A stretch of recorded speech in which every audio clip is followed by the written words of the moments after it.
The Voyager Chronicles, Book 1. CH1. Space, the vast, unending expanse that stretches in all directions. To see it for the first time from the view of a starship, rather than simply looking upward from the surface of a planet, is truly eye-opening. It takes time for someone to come to terms with the scope of their existence expanding beyond a single world.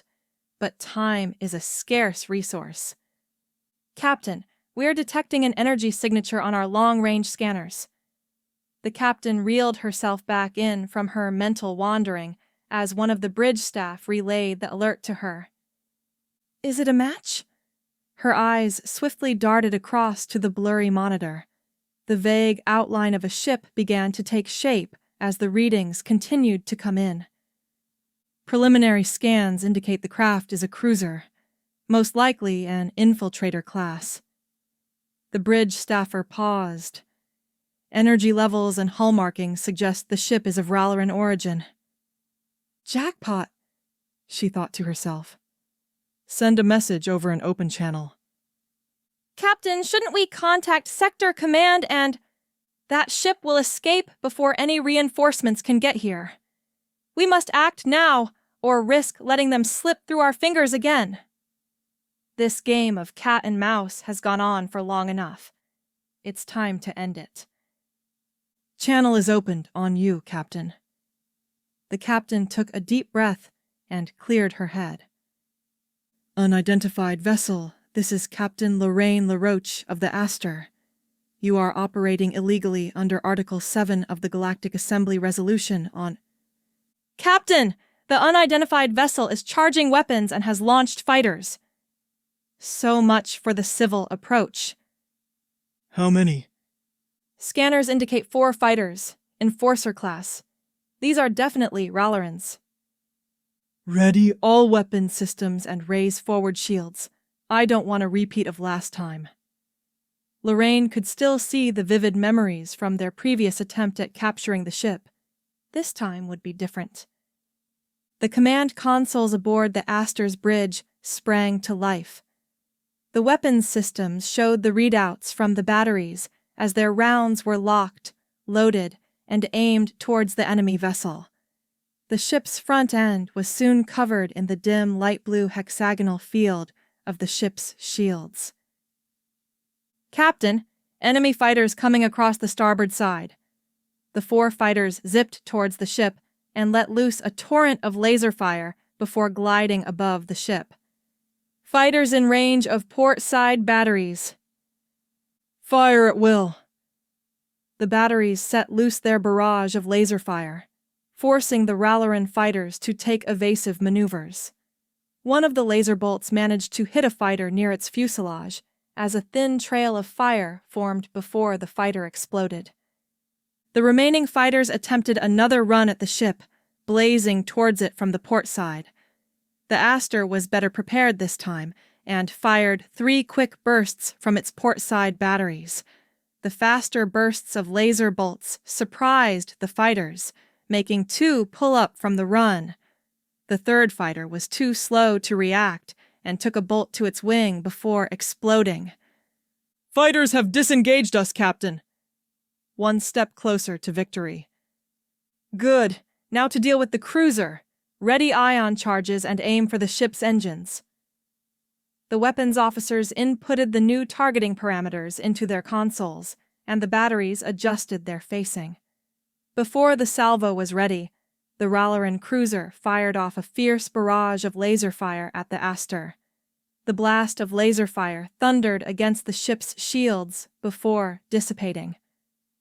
Shields at 75% and holding steady, Captain. Good. What's the status of the ion charges? Ion charges ready for firing. Fire! The salvo of ion charges bolted out from the batteries and towards the Ralerin cruiser. Lorraine and the bridge staff watched as they drew closer to their mark. The Ralerin cruiser attempted to escape harm's way with a sudden burst from its engines. The cruiser dodged the starboard side ion charges, but the port side salvo hit the ship. The blue, crackling masses spread across the ship's rear as the engines flickered on and off. "Enemy cruiser's engines have been disabled, Captain." "Now let's finish this. Ready another salvo of ion charges and target their—" "Captain, another squadron of enemy fighters is approaching from our rear." The crew watched the tactical readout as they saw the 4 new blimps appear on the map, racing towards the rear of their ship. "Captain, should we resend the order to prep ion charges and raise our rear shields instead?" Lorraine tightly gripped the armrest of her seat. This ship had been eluding them for what felt like ages now. If she let it slip away again when they were so close to capturing it, there was no telling when it would appear again or how much havoc it might wreak before then. If she didn't raise her shields, however, the Aster and her crew could suffer serious damage. Lorraine could feel warm beads of sweat start to slide down her face as her heart pounded. "Raise rear shields," Lorraine replied.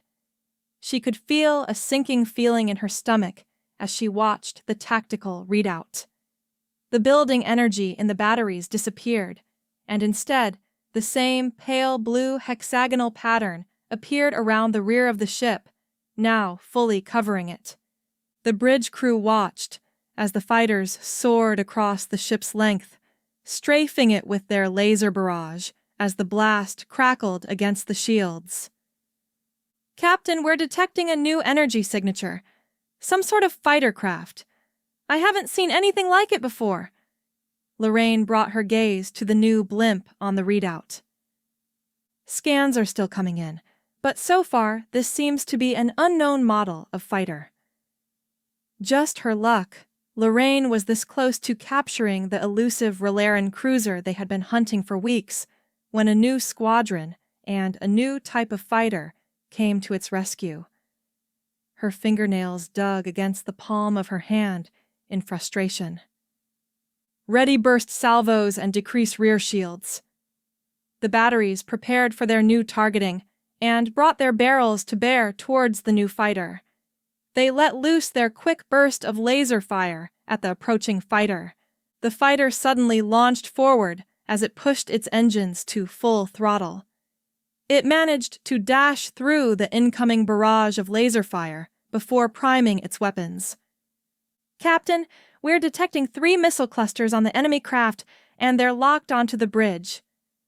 Lorraine's eyes widened in horror.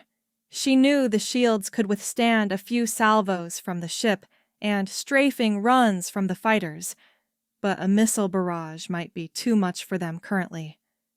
"Full power to forward shields and brace for impact." Lorraine and the bridge crew secured themselves to their positions as the fighter let loose its trio of missiles. The 3 missiles raced towards the ship's bridge before each separating into 3 smaller missiles. The new trios shared the same heading as they slammed into the shields around the bridge. The bridge of the Aster violently shook from the impact of the missiles as the crew endured the aftermath. Just as things were starting to settle down, the bridge was filled with the sound of wailing sirens and their dark red glow. "Warning! Warning! Bridge life support systems have been compromised. All bridge crew are advised to secure their emergency life support mask immediately." The ship's automated warning system looped the message over as the bridge crew started to grab their life support mask and secure them to their faces. Lorraine put on her mask and secured it around her face. The normal ping that the mask emitted once it was secured around a user's face didn't go off this time as Lorraine started to gasp for air. She released her safety harness from the captain's chair and tried to escape the bridge. The walkway from the front of the bridge to the entrance doors felt as if it was only getting longer with every step. Each step took more effort and threatened to bring Lorraine to the ground under the new strain.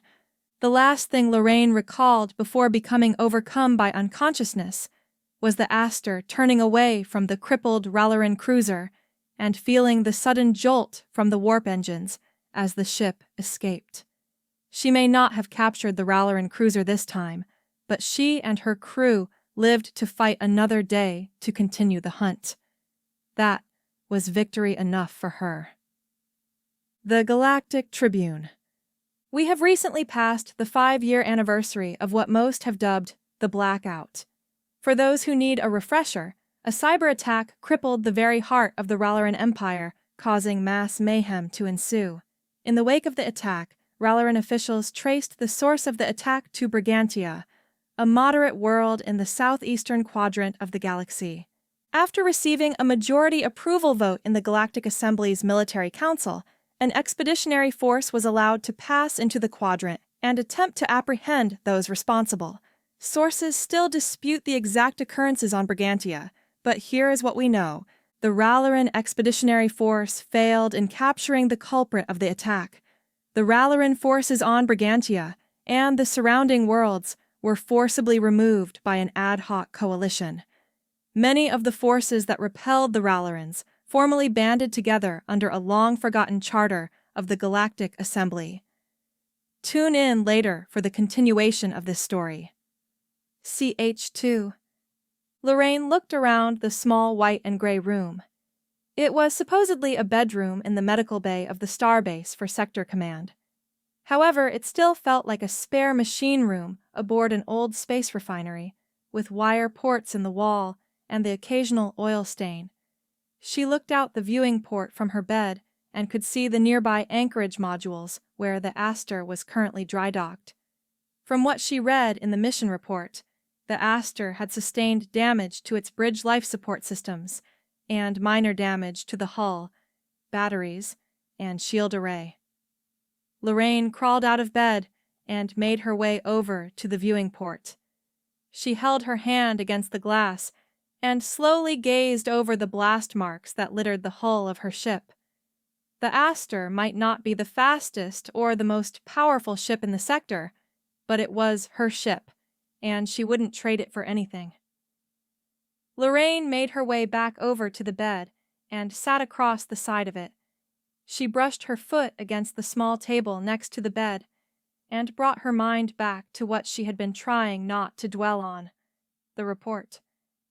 Lorraine had read over the report from her recent mission at least a dozen times.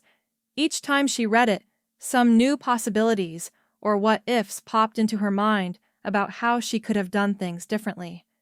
Maybe if she hadn't been so focused on what was going on in front of them, she would have predicted the arrival of the second squadron.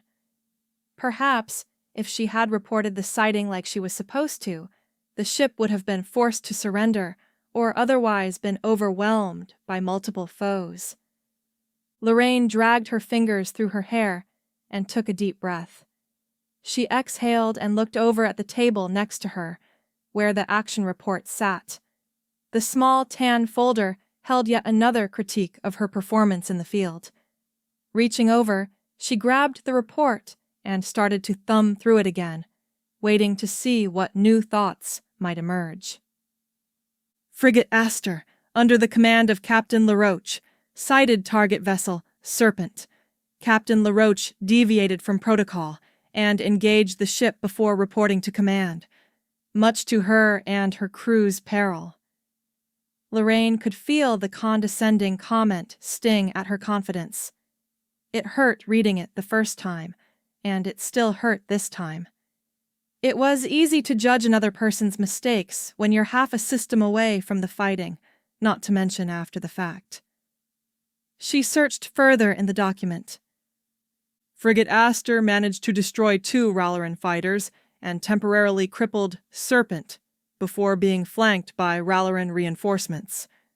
Ralerin reinforcements proceeded to cripple critical life support systems of Frigate Aster and force a retreat.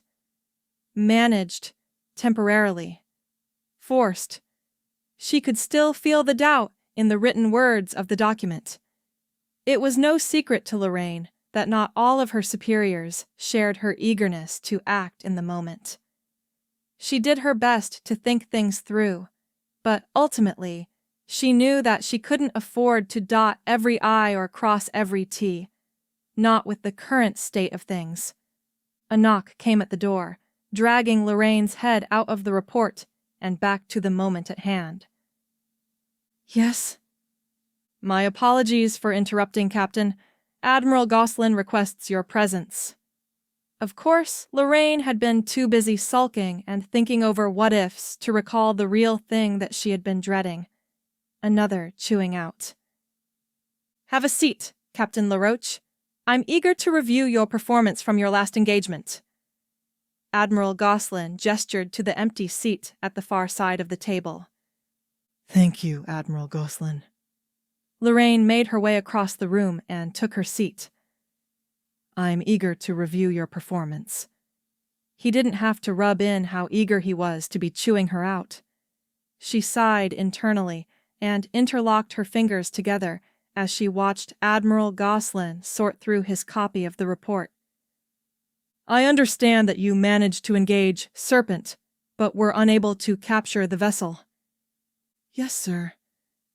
I also understand that you decided not to contact command upon sighting the ship, rushed to engage it, and most concerning of all, you strayed wildly outside of your patrol vector to even pursue the ship. Admiral Gulson's cold gray eyes focused on Lorraine, noting the slightest movement from her seat. Strayed from my patrol vector? Admiral, you must be mistaken. I checked the navigational readouts from your ship, Captain. You went well beyond the last curve in your patrol vector to pursue. Admiral Gulson rubbed his fingers against the temples of his head and exhaled deeply. Lorraine suddenly realized what her crew had been trying to tell her before they moved to investigate the ship. She had thought that the only concern at the time was going in alone. She didn't even think to check on their current heading once the cruiser was sighted. Sir, I couldn't stand the thought of letting that ship get away. Not again. You know what havoc just one Ralerin ship can cause if left unopposed. I know. It isn't easy for me to stand the thought of letting a Ralerin ship operate unopposed in neutral space. We both know all too well the chaos that entire Ralerin fleets can bring to bear in a system. Admiral Gulson rose from his seat and walked over to the viewport overlooking the orbital starbase. Even if you had called in the sighting of Serpent, I wouldn't have had any substantial reinforcements to send to assist you. Our forces in this sector are stretched thin enough as it is. After the battle at Petov, Command is still trying to regain the ships we lost. Admiral Gulson folded his arms behind his back and tightly gripped his hands together. Do you think we'll ever be able to defeat them? Lorraine rose from her seat and stood next to Admiral Gulson at the viewport. Today, number tomorrow, number, but someday we'll defeat them. Admiral Goslin paused. In the meantime, however, I have new orders for you. Lorraine's ears perked up, and she turned her gaze to the side. Already? Are you sure I'm the only one who acts too quickly around here? Lorraine casually remarked, before making her way back over to the table. Sometimes swiftness is necessary to a successful mission. If it makes you feel any better, I've never doubted your ability to act quickly, but simply your knowledge of when not to. Admiral Gulson reached across the table and handed Lorraine a new folder. Command recently received intelligence that someone on Florian might have a lead on the whereabouts of Serpent and other possible Ralerin activity in the area. Lorraine skimmed through the folder. She had never been to Florian, but from what she had heard, the planet was within the League of Nisoa and was said to hold many ruins. A perfect place for the historians to go. As we both know, the Aster is still dry-docked and won't be ready for service anytime soon. I want you to take one of the shuttles from your ship to Florian, with a detachment of soldiers and archivists. Your primary objective will be the securing of any actionable intel on Serpent. However, your secondary standing objective is to assist the archivist team with identifying any potential sites of interest for future archiving and examination. Lorraine had never quite figured out exactly how the historians could fight a war and pursue intellectual expeditions simultaneously. One seemed hard enough without the other. Understood. When am I shipping out? Tomorrow, I imagine you still need some time to finish recovering. If you have no further questions, Captain, you're dismissed. Thank you, Admiral. Lorraine closed the new folder and made her way out of the room. She had no complaints about being back out in the field so soon. If there was one thing she couldn't stand, it was idle stillness. Lorraine had only briefly looked through the mission brief with her new orders, but her mind was already abuzz with all the potential prospects she might find in the field. If this lead panned out, then they might be able to set their own trap for the elusive Ralerin cruiser. But first, there was another matter Lorraine needed to tend to. She looked down as she felt her stomach grumbling. A quick stop at the station's mess hall was in order. Lorraine could only deal with so many things at once, and right now, stopping the revolt of her stomach was much more pressing. The Galactic Tribune. We now resume our previously started coverage from where we left off. This charter, known as the Historian Alliance, was initially established to aid in the preservation and discovery of archaeological remains from the Star Voyager era. We may truly never know just how many civilizations were subjugated or destroyed by their tyrannical reign. Many have disputed the validity of using the charter to fund an armed resistance against the Ralerin Empire, essentially. Advocates in favor of the Historian Alliance heavily rely on the archaeological work they continue to do and the work they undertake to help downtrodden and war-torn areas. There are still many unanswered questions and accusations surrounding the Brigantia debacle and the conflicts that have emerged from it. Is the Historian Alliance a legitimate entity on the galactic stage, or little more than well-organized insurgents? Were foreign mercenaries utilized by either side, as some reports have indicated? Will the Galactic Assembly renew the agreement allocating several key shipping lanes for Ralerin military use? And most pressing of all, who is the mysterious leader of the Historian Alliance? Chapter 3. Marines at attention. Captain, entering the briefing room. Lorraine entered the cramped briefing room. She was thankful that her crew was able to muster so quickly, no doubt thanks to her second-in-command. Thank you, Lieutenant Kelson, everyone at ease, Lorraine said as she made her way to the front of the room and nodded to the projector operator when she was ready. All right, we have new orders. While the Aster is undergoing repairs, we are to take one of her shuttles and travel to the nearby world of Florian within Nisoan space. The Marines examined the display from the projector, which showed the highlighted orb that was Florian. The world was beyond their main defensive line, but thankfully didn't border any known areas of Ralerin occupation. Our mission is to secure intelligence from a local scavenger named Jacob Dunn. His last known whereabouts place him near the outskirts of the capital city of Oldus.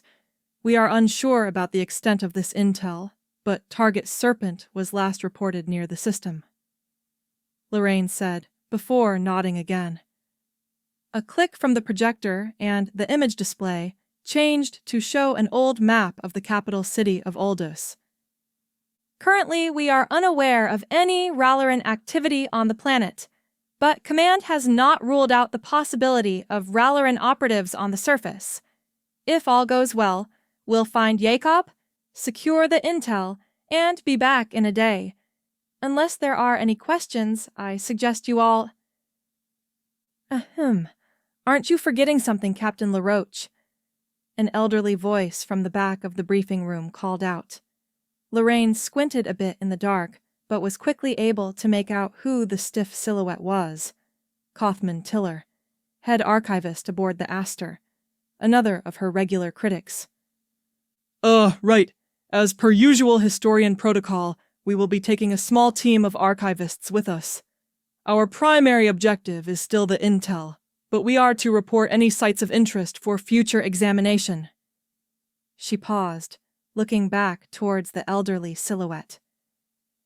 Did I leave anything out, Archivist Tiller? Lorraine gently tapped the sole of her boot against the ground as she waited for his response. That's Head Archivist Tiller. And no, I believe you got everything now. Carry on, Captain. Head Archivist Tiller responded. Any other questions? Lorraine waited a moment to see if there were any takers. Very well then. Dismissed everyone. The projector turned off, and the Marines made their way out of the room. Lieutenant Kelson stayed behind for a moment. Feeling all right after what happened on your last mission, Lorraine? Kelson asked. He felt bad about being on a different assignment at the time. I'm okay. I wasn't unconscious for that long. I was cleared for service after all. Lorraine shrugged it off. She had faced more hazardous situations back home before she ever enlisted. Just make sure to watch yourself out there. We don't know what we'll be walking into, Kelson cautioned. I'll keep on alert. You know we aren't landing in a contested area, right? Lorraine asked as the pair made their way out of the briefing room. I know, but the way things are going, it won't surprise me if the entire sector turns hot soon. You think it'll get to that point? She watched as Kelson paused in his tracks. I got a taste of the lengths the Ralerins are willing to go at Petov. It won't be different here. The two silently exited the briefing room. Captain, all systems are green. We are clear on final approach vector to enter Florian's atmosphere.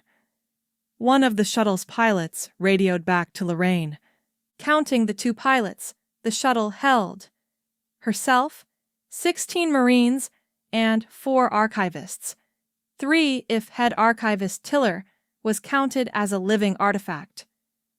Lieutenant Kelson, if you would please brief the men on our landing plan, Lorraine said, as the seated Marines turned their focus towards Kelson. All right, once our shuttle sets past the outskirts of Oldus, we'll set up a perimeter and... Hate to interrupt, Lieutenant. Captain, we have incoming fighters from our front. They appear to be local. No energy readings from their weapon systems, though they are trying to hail us. Should I put them through? The pilot radioed back to Lorraine.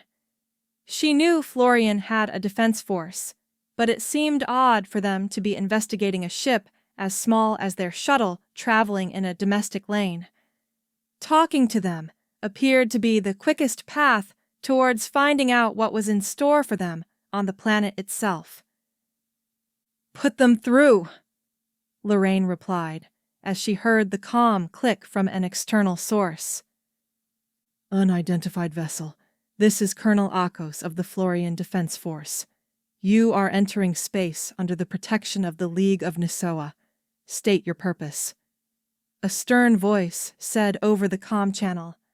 Colonel Akos, we are a historian archivist team exercising our rights to free exploration of cultural and historic sites under Article 17 of the Galactic Assembly Resolution on... Historians, eh? All right, we'll let you through. Kindly follow the route we are sending to your navigational computer to our station. After a brief inspection of your ship and a verification of your intended site, you'll be cleared to travel planetside. Do not deviate from this course, or we will be forced to take action. Colonel Akos closed out the comm channel. Lorraine thought for a moment. She had traveled to several worlds before on similar expeditions, and seldom had anyone been so curious about their plans. Most of the time, she had swiftly been shuffled past any station and instructed to send an archivist or two over to the municipality to settle other details. Captain, Kelson said, permission to speak freely. Granted. I think this Colonel Akos has more than just a chip on her shoulder. Most likely. Did you anticipate running into a roadblock this soon? Figured it could happen, but I was hoping we'd get to land first. Being stuck at a station makes things more difficult. Lorraine shrugged. Do you have a plan to get out of this? Presently, no, but I won't let that stop me. If there was one thing Lorraine knew how to do well, it was how to think on her feet. Now she just had to hope that they lived long enough after docking for her to get an idea. Admiral, you're receiving a transmission on an encrypted channel. Admiral Gosselin turned to the monitor. He carefully studied the incoming signature. His brow furrowed when he realized whose mark it was. He turned back to the aide. Patch them through, and then leave us. The aide approved the call and then quickly exited the room. Gosselin lowered the panels of his viewport, leaving the room encased in darkness. A dim glow appeared on his monitor as the transmission was connected. Were you able to get it done? A garbled voice beckoned from the monitor. I was. However, I am a bit confused. Why her? Gosselin asked. Why not her? I've studied her file. She has potential. I'm inclined to agree. What of the court-martial, though? Let's just say it's in limbo for now. Her current mission will confirm if she's worth our time. I'm deferring to you in this. You did provide the intel after all. We'll know soon enough, Admiral. For now, I have other matters to tend to. I'll be in touch. The voice faded, and the monitor went dim. Admiral Gosselin sat silently in the darkness. For her sake, he hoped Lorraine could produce the results she was so eager to secure. Otherwise, no amount of shadowy intervention could save her career. The Ralerin broadcast conglomeration. In recent news, Emperor Ralerius has decreed that an expansion will be added to the memorial, honoring those who fought to stop the nefarious terrorist attack 5 years ago. Members of the royal court have pledged to increase the compensation to those affected by the attack. On the industrial front, factories report an increase in military production. The newly programmed soldiers will undoubtedly bolster the front lines and ensure the security of Ralerin citizens, both at home and abroad. All subjects of the Ralerin Empire are reminded to remain vigilant and report any suspicious individuals to the nearest authorities or RFI hotline. Only together may we prevent another catastrophe on the scale of 5 years ago. CH4. Thank you for being so cooperative in dealing with this security matter, Colonel Akos said as she scrolled through a small tablet. Her green eyes appeared to linger on every item of the checklist. Has anything changed since the first 2 times you looked through that list of yours? Lorraine replied, rolling her eyes impatiently. At this point, she would welcome an infraction or anything, just so this would move along in some direction. Being led around in circles was starting to grate on her. My apologies, Captain. Laroach, was it? You may think of this as trivial, but it is a pivotal element in maintaining order throughout Nisoan space. Her eyes stopped scrolling through the list and turned to Lorraine coldly. I wouldn't expect someone from a backwater world like Brigantia to understand. Colonel Akos scoffed before resuming her thorough examination of the list. Lorraine gritted her teeth and bit her tongue. This woman was trying her patience and her restraint. Fortunately, another member of the defense force came, giving Lorraine the time she needed to cool her anger. Colonel Akos, we've completed the scan you requested on the shuttle. And did you find anything outside of regulation?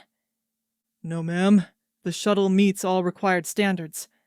It does appear to have a loose stabilizer near the fuel tank that should be serviced soon, but nothing is breaking current regulations.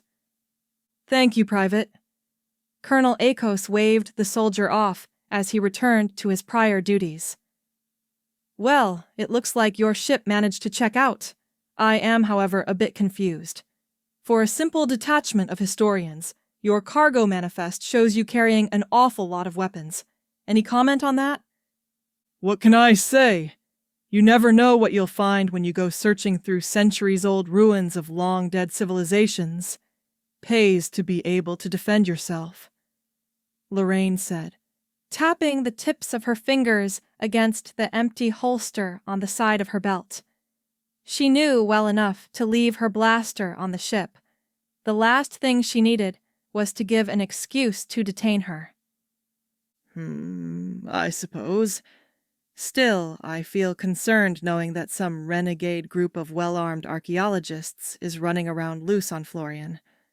No telling what trouble they might stir up," Colonel Akos said, narrowing her gaze at Lorraine. "We're historians, not archaeologists. You might look down on me and my team, but we are the real deal. You wouldn't believe half of the things I've seen in my time as a historian." Lorraine said, her cheeks puffing out a bit. She could feel her heart thumping and her blood starting to boil. Lorraine dug her nails into her palm before slowly exhaling. "How long do you think it will be before I can depart from this station?" Colonel Akos lightly tapped her fingers along the back of her tablet.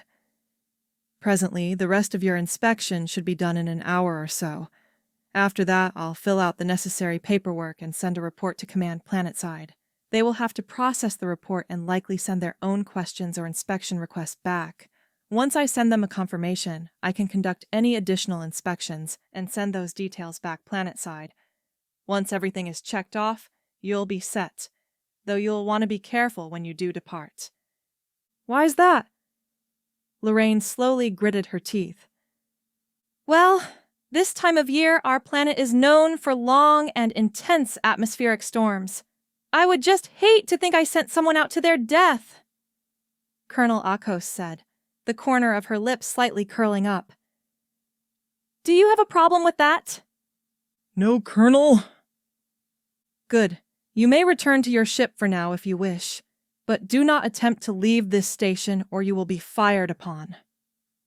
Lorraine turned and started back towards the shuttle. She had dealt with her share of arrogant and snobby bureaucrats before, but most of the time they merely wanted to flex their authority or try to squeeze out a bribe. Something didn't quite add up about Colonel Akos. "Judging by the sour look on your face, am I to assume that we are still stuck here and that Colonel Akos is just another difficult official?" Kothman asked as he peered his gaze up from an old tome. "Yes and yes," Lorraine replied as she went to grab a drink from inside her satchel. After gulping down a cool, refreshing drink of water, she sighed and turned to Kothman. "How do you do it?" "Do what?" he asked, puzzled. "Be so difficult all the time? Now, listen here, Captain Laroach. Lorraine, Kelson interjected as he wedged himself between the two sparring partners. "What did you find out?" "I found out that we apparently have a stabilizer loose, close to the main fuel tank in the shuttle, and need to get it fixed soon. However, I also think Colonel Akos is intentionally trying to delay us," Lorraine said, before sitting down in one of the shuttle's seats. "What makes you think that?" Kelson asked, as he and Kothman both moved closer and sat down nearby. "Well, in the past, when we've gone on these sorts of missions, most bureaucrats or other authorities that we deal with try to rid themselves of us as quickly as they can. I've never seen anyone put up so much fuss over details as Colonel Akos." She looked to Kothman. "Well, aside from you, but no offense.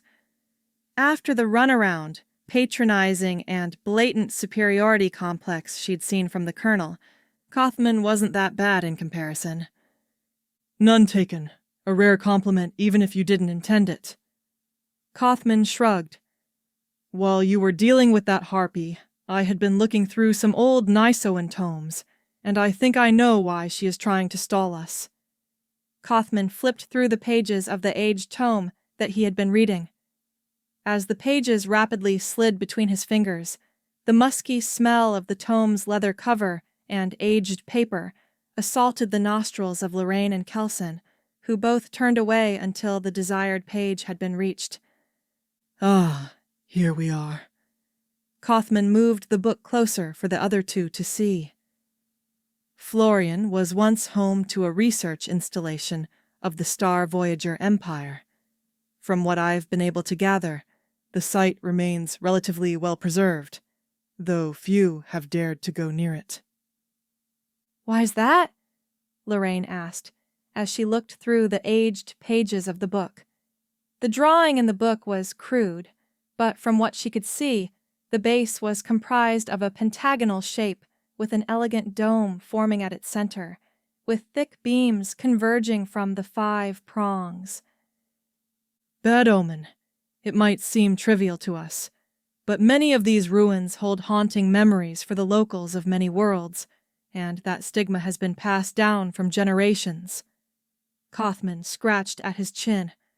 I also suppose the prospect of ancient security systems and still active security droids also detours potential prospectors from getting too close. Is it possible that there is some secret knowledge or advanced technology there? Lorraine asked, looking up from the book. In my opinion, I would be shocked if there wasn't. Then that must be why Colonel Akos is stalling us. She doesn't want us getting to those ruins and finding whatever is inside. Lorraine slowly worked the pieces together in her mind. Well, if that is true, then how are we going to get out of here? At this rate, we'll be stuck here for at least a week with her nitpicking every detail. If we try to leave, we get blasted to pieces, Kelson said, as Lorraine thought about their current situation. I think I have an idea to get out of here a lot quicker, though it will most likely involve breaking a few of the Colonel's regulations. Colonel Akos sat at her desk, watching the camera feed from the landing platform. There had been no movement since Captain Laroach had returned to her shuttle. Maybe the naive young captain had learned better than to try to mouth off to her again. Her lips curled upward in a triumphant grin. Her eyes darted away from the monitor as she spotted a blinking light on her intercom. She straightened up in her seat before pressing the button. "Yes?" "Colonel Akos, you have an incoming call on your private frequency. Should I put it through?" At once, Colonel Akos replied, as the muscles in her face tightened slightly. Colonel Akos. A cold voice emerged from her intercom. I trust you have been able to stall our uninvited guest? Yes, my lord. I have done as you instructed and delayed them. The coming storm should ensure that they will be stuck here far longer than I originally anticipated. Good. It is imperative that the historians do not reach the Star Voyager ruins on this world. I am sending a detachment to secure what is rightfully ours. Have you made any headway on your other assignment? Yes, my lord. My sources have been keeping a close eye on the known hangouts of the target. A team is on standby for capture. Very good, Colonel. When we succeed, I shall not forget your contribution to our efforts. Thank you, my lord. Before Colonel Akos could finish, the line cut off. She breathed a deep sigh of relief as she sank back in her chair and returned her gaze to the monitor. Still no change from before. This was shaping up to be much easier than she had thought. Her eyes darted back to the intercom as she saw it light up again. Yes? Colonel Akos, we have a situation. We're detecting dangerous system readings from the historian's shuttle. Colonel Akos squinted at the display. She knew the simple shuttle didn't have any weapons emplacements. What were those historians up to now? Patch me through to their ship. Yes, ma'am. This is Colonel Akos. We've detected hazardous readings from your shuttle. What is your malfunction? This is Captain Laroach. Our shuttle's fuel storage is starting to overheat. I think the stabilizer was worse than we thought. If we don't move our ship, then the engine tank will overheat and could cause our shuttle to explode. most likely taking this station with it. Colonel Akos narrowed her gaze as she pulled up the thermal readout on the terminal at her desk. Fuel storage temperatures were indeed rising and would soon reach a critical mass. The last thing she wanted was backwater spacers flying in some downbeaten ship, damaging her station. If their ship were truly about to explode, that would solve her problem. But if not, she groaned internally before replying. Very well, you may proceed at your own risk. Colonel Akos cut the line and slammed her fist against her desk. In all likelihood, the shuttle somehow found a way to forge its readings, and made her blink first in this proverbial game of chicken. She snarled bitterly and slapped the various reports off her desk. Colonel Akos halted her tirade as a gem of an idea sprang into her head. She switched her intercom on. Yes, Colonel?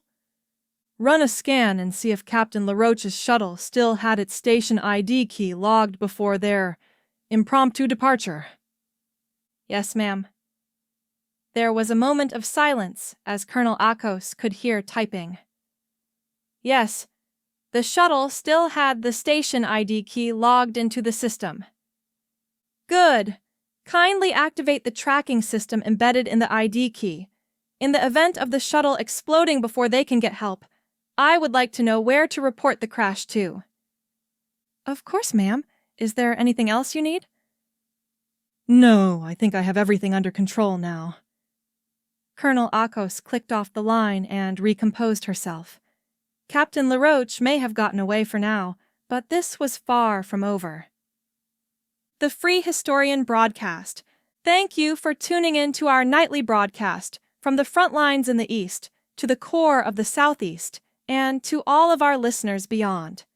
The proposal to widen the legitimate scope of operations the Historian Alliance can undertake is still deadlocked within the Galactic Assembly, though officially hampered. Efforts on the ground to help those affected by the fighting in much of the southeastern quadrant continue to progress well despite the deadlock. In other news, talks with the three major powers in the quadrant, Nisoa, Brumels, and Luxka, have shown promising signs. With the weight of the Ralerin's oppressive steel being pushed out of the quadrant, representatives are hopeful for future negotiations. With that, we will conclude our nightly broadcast and will return with more news and events as they develop. CH5. Status report. We're not showing any readings from the station. We are in the clear and should be arriving at the outskirts of Oldus within the hour, Captain. Lorraine deeply exhaled as she could feel her nerves slowly winding down. Their ruse was a risky one, but it had appeared to pay off. Captain Laroach.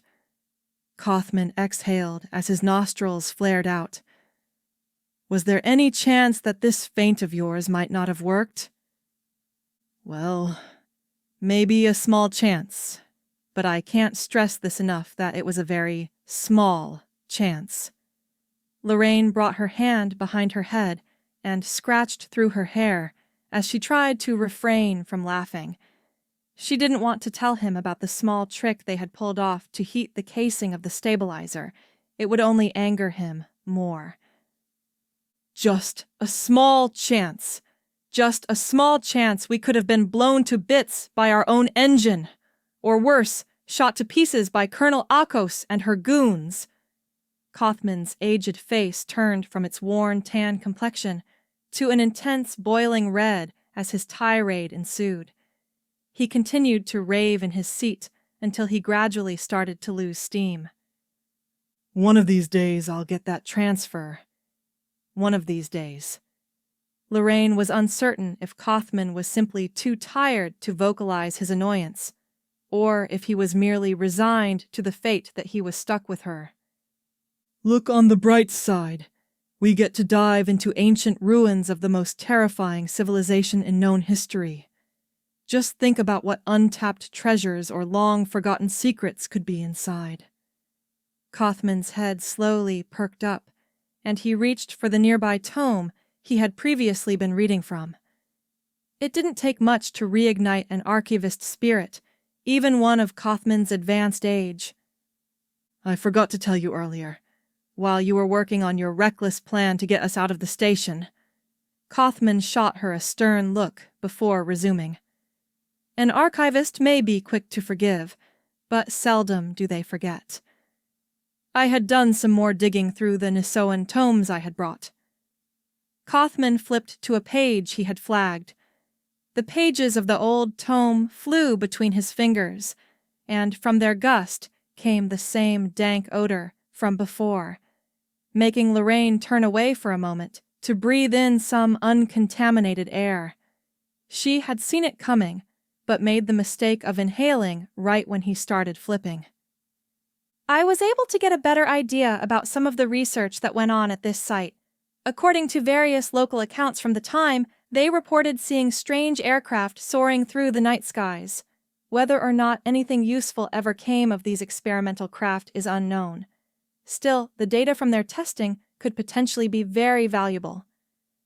Lorraine examined the page, seeing the aged text as well as a sketch of what appeared to be a streak zipping through the dark sky. "All the ruins and ancient civilizations we've explored, and I'm still baffled by the star voyagers. How could anyone conquer the whole galaxy, much less hold it for as long as they did?" "Captain Laroach, I dedicated a great deal of my youth to studying the star voyagers." Kothman's gaze dropped a bit as he slowly breathed out. Theirs was an empire built upon conquest and governed with the heavy hand of fear. Many questions remain about their rise and fall, but one thing is universally agreed upon by all: their brutality. In our quadrant alone, they crushed countless insurrections. With how well protected some of their ruins are to this day, I sometimes wonder what terrible force was strong enough to cause their destruction," Kothman said as he closed up his tome. He paused for a moment before pulling out a flask from inside his waistcoat. "You should go check on Lieutenant Kelson. I'm sure you two need to verify some details concerning our landing." Kothman tucked his flask away.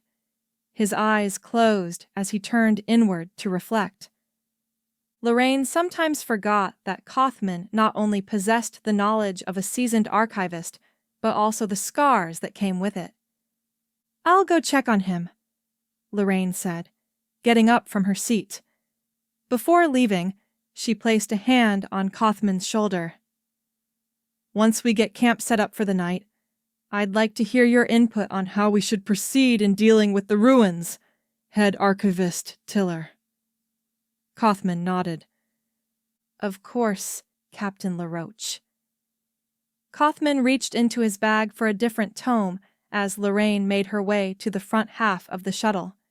She passed through a small corridor and saw Kelson reviewing a list of all the equipment they had brought for the mission. "Everything checking out, Lieutenant?" Lorraine asked, peeking over Kelson's shoulder to get a glimpse at the list. "Oh, I didn't see you there, Captain." Kelson turned his head slightly and looked down at Lorraine. "So far, anyway. I was lucky to even get the list approved with the supply shortages we've been having lately.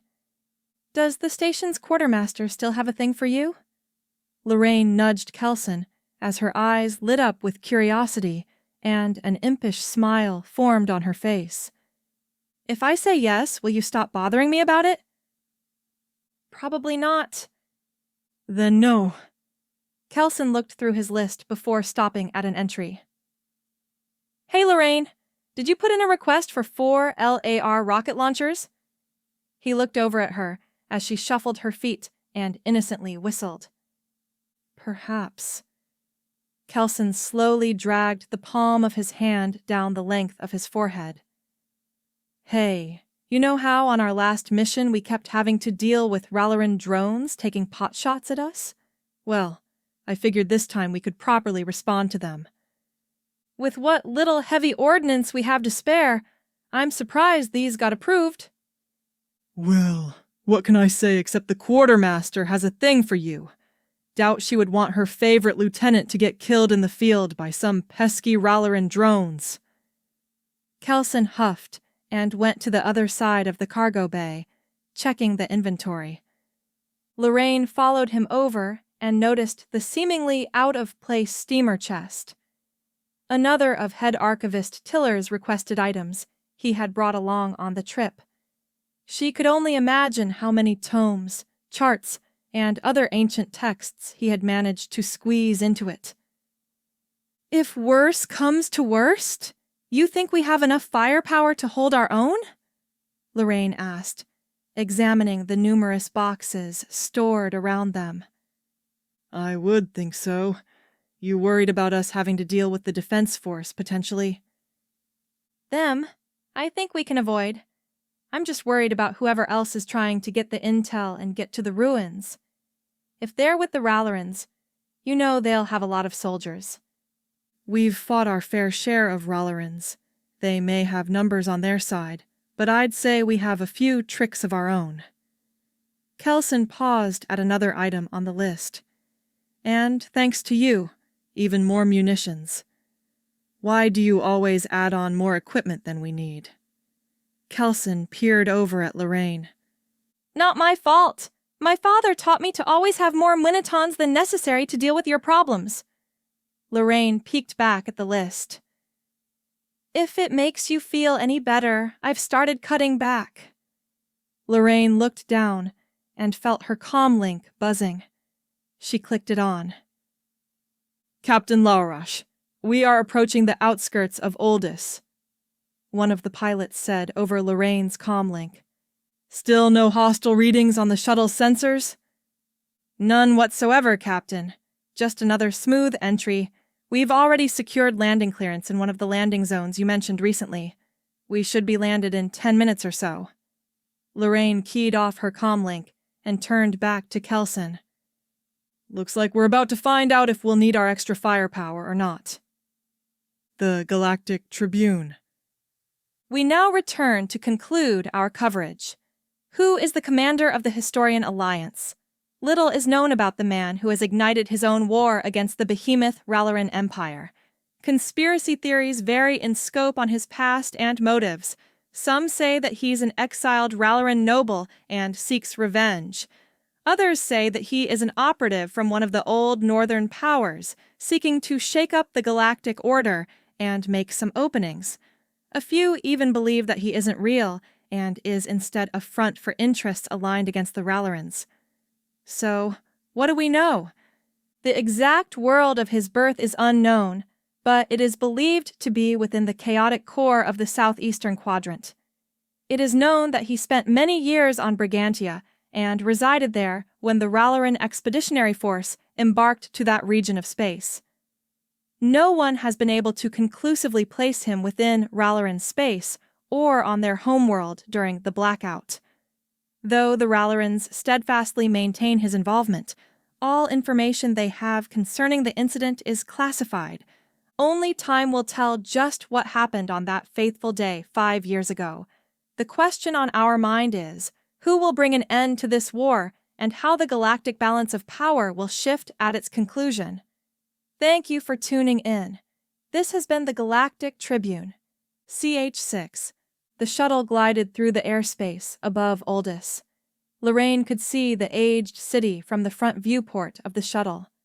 Looking ahead of her, the skies were filled with other shuttles and freighters, all ascending, descending, and otherwise moving above the busy city. She cleared her head before returning to the passenger cabin, where the others were assembled. All right, everyone. We land in Oldis soon, so listen up. The lights dimmed as Lorraine clicked on a small holographic display of the city. According to our intel, our informant is currently located near one of the main freighter loading zones. A red flashing blimp appeared on the display, showing the suspected area. Time is of the essence. Once we land, we'll be splitting up.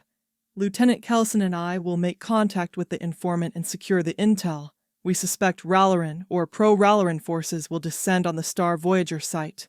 While Kelson and I secure the intel, the rest of our group will establish a base camp near the ruins and begin surveying the area. If there is even the slightest chance of us being able to find any useful technology in the ruins, We need to secure it before the Ralerins can. We will be touching down soon. Good luck, everyone. Lorraine clicked off the holographic map, and the lights returned to their normal glow. While the men were readying up, Lorraine noticed that Kaufman was still in his seat, looking over his old text. Lorraine approached him and slowly slipped into the elderly scholar's world. Head Archivist Tiller? Lorraine coughed as Kaufman pulled himself away from the tome and back to the present. Ah, Captain Laroach, I understand that we will be touching down soon, Kaufman said as he closed up the old tome and tucked it away in his pack. He patted down the length of his jacket, seeming to run through a mental checklist as he muttered to himself. I can't guarantee how long we will be able to study the site, but— Not to worry, Captain Laroach, while I may not have your fever for combat. I make up for that with an equal, and I dare say greater, fever for my work as an archivist. Kaufman slowly rose from his seat, grunting slightly as he adjusted the weight of his gear. If there is anything of value to find, we will find it and depart before the Ralerins, Colonel Akos, or anyone else even knows we were there. Kaufman gave Lorraine a confident smirk before patting her shoulder. Despite his age and rigid manner of doing things, Kaufman didn't like losing out any more than Lorraine did. The pair's mutual trait likely enhanced any of their disagreements now that Lorraine thought about it. I'm more worried about the intel than I am the ruins. Why is that? I already know to expect traps or some hidden danger. It's pretty much in the territory for searching ruins of advanced civilizations. I don't know what to expect with getting the intel. I don't even know if there is any intel on Serpent. And this scav isn't just trying to get a quick payday out of us. Lorraine's face tightened slightly. Kaufman sighed. Lorraine could only wonder what he was about to berate her on this time. Lorraine, do you recall what I have told you before about the Salachan fox? Lorraine rubbed the back of her neck as she tried to recall. The last thing she expected today was a pop quiz on foreign wildlife. I can't say that I remember, Lorraine said, little to Kaufman's shock. The Salachan fox is quick-witted and fast. When he can't solve problems, he runs around until he can figure out a solution or the problem disappears. There's a reason I always referred to you as one during your archivist training, Kaufman said, before making his way over to check on the rest of his archivist team. Be the Salachan fox, quick-witted, and fast enough to avoid being bogged down in problems, Lorraine thought to herself. She had always wondered why he considered her to be a fox. Lorraine could feel a slight jolt as the shuttle touched down. The shuttle has safely landed. Crew is ready to depart on your go, Captain. One of the pilots buzzed in over Lorraine's comm piece. The pressurized seal on the ship's doors loosened, and the exit ramp slowly descended. All right, everyone. You know what we are here for. The sooner we secure the intel and any data from the ruins, the sooner we can get back to taking the fight to the Ralerins. The crew cheered with loud applause. As the applause died down, the men began to disembark from the shuttle with high morale. Lorraine and Kelson separated from the group as they approached Freighter Zone A. She looked back to see Kaufman and the rest of their team gathering their gear and preparing to depart. Kaufman caught her gaze and gave her a simple nod. Whatever info the informant had must be important for command to send such a quick response mission. If it was this vital, Lorraine could only hope that the Ralerins and their hidden allies didn't know about this intel or the depths of its value. The Salachan Courier. We continue our debate on whether starfighters should be manned or unmanned in today's edition of the Salachan Courier. We don't have to look far to know that war is an ugly and costly affair. The cost in materials, life, and the damage that it can cause is tremendous. With greater technological advancements being made every day, some have begun to advocate for starfighters to be controlled autonomously by AI.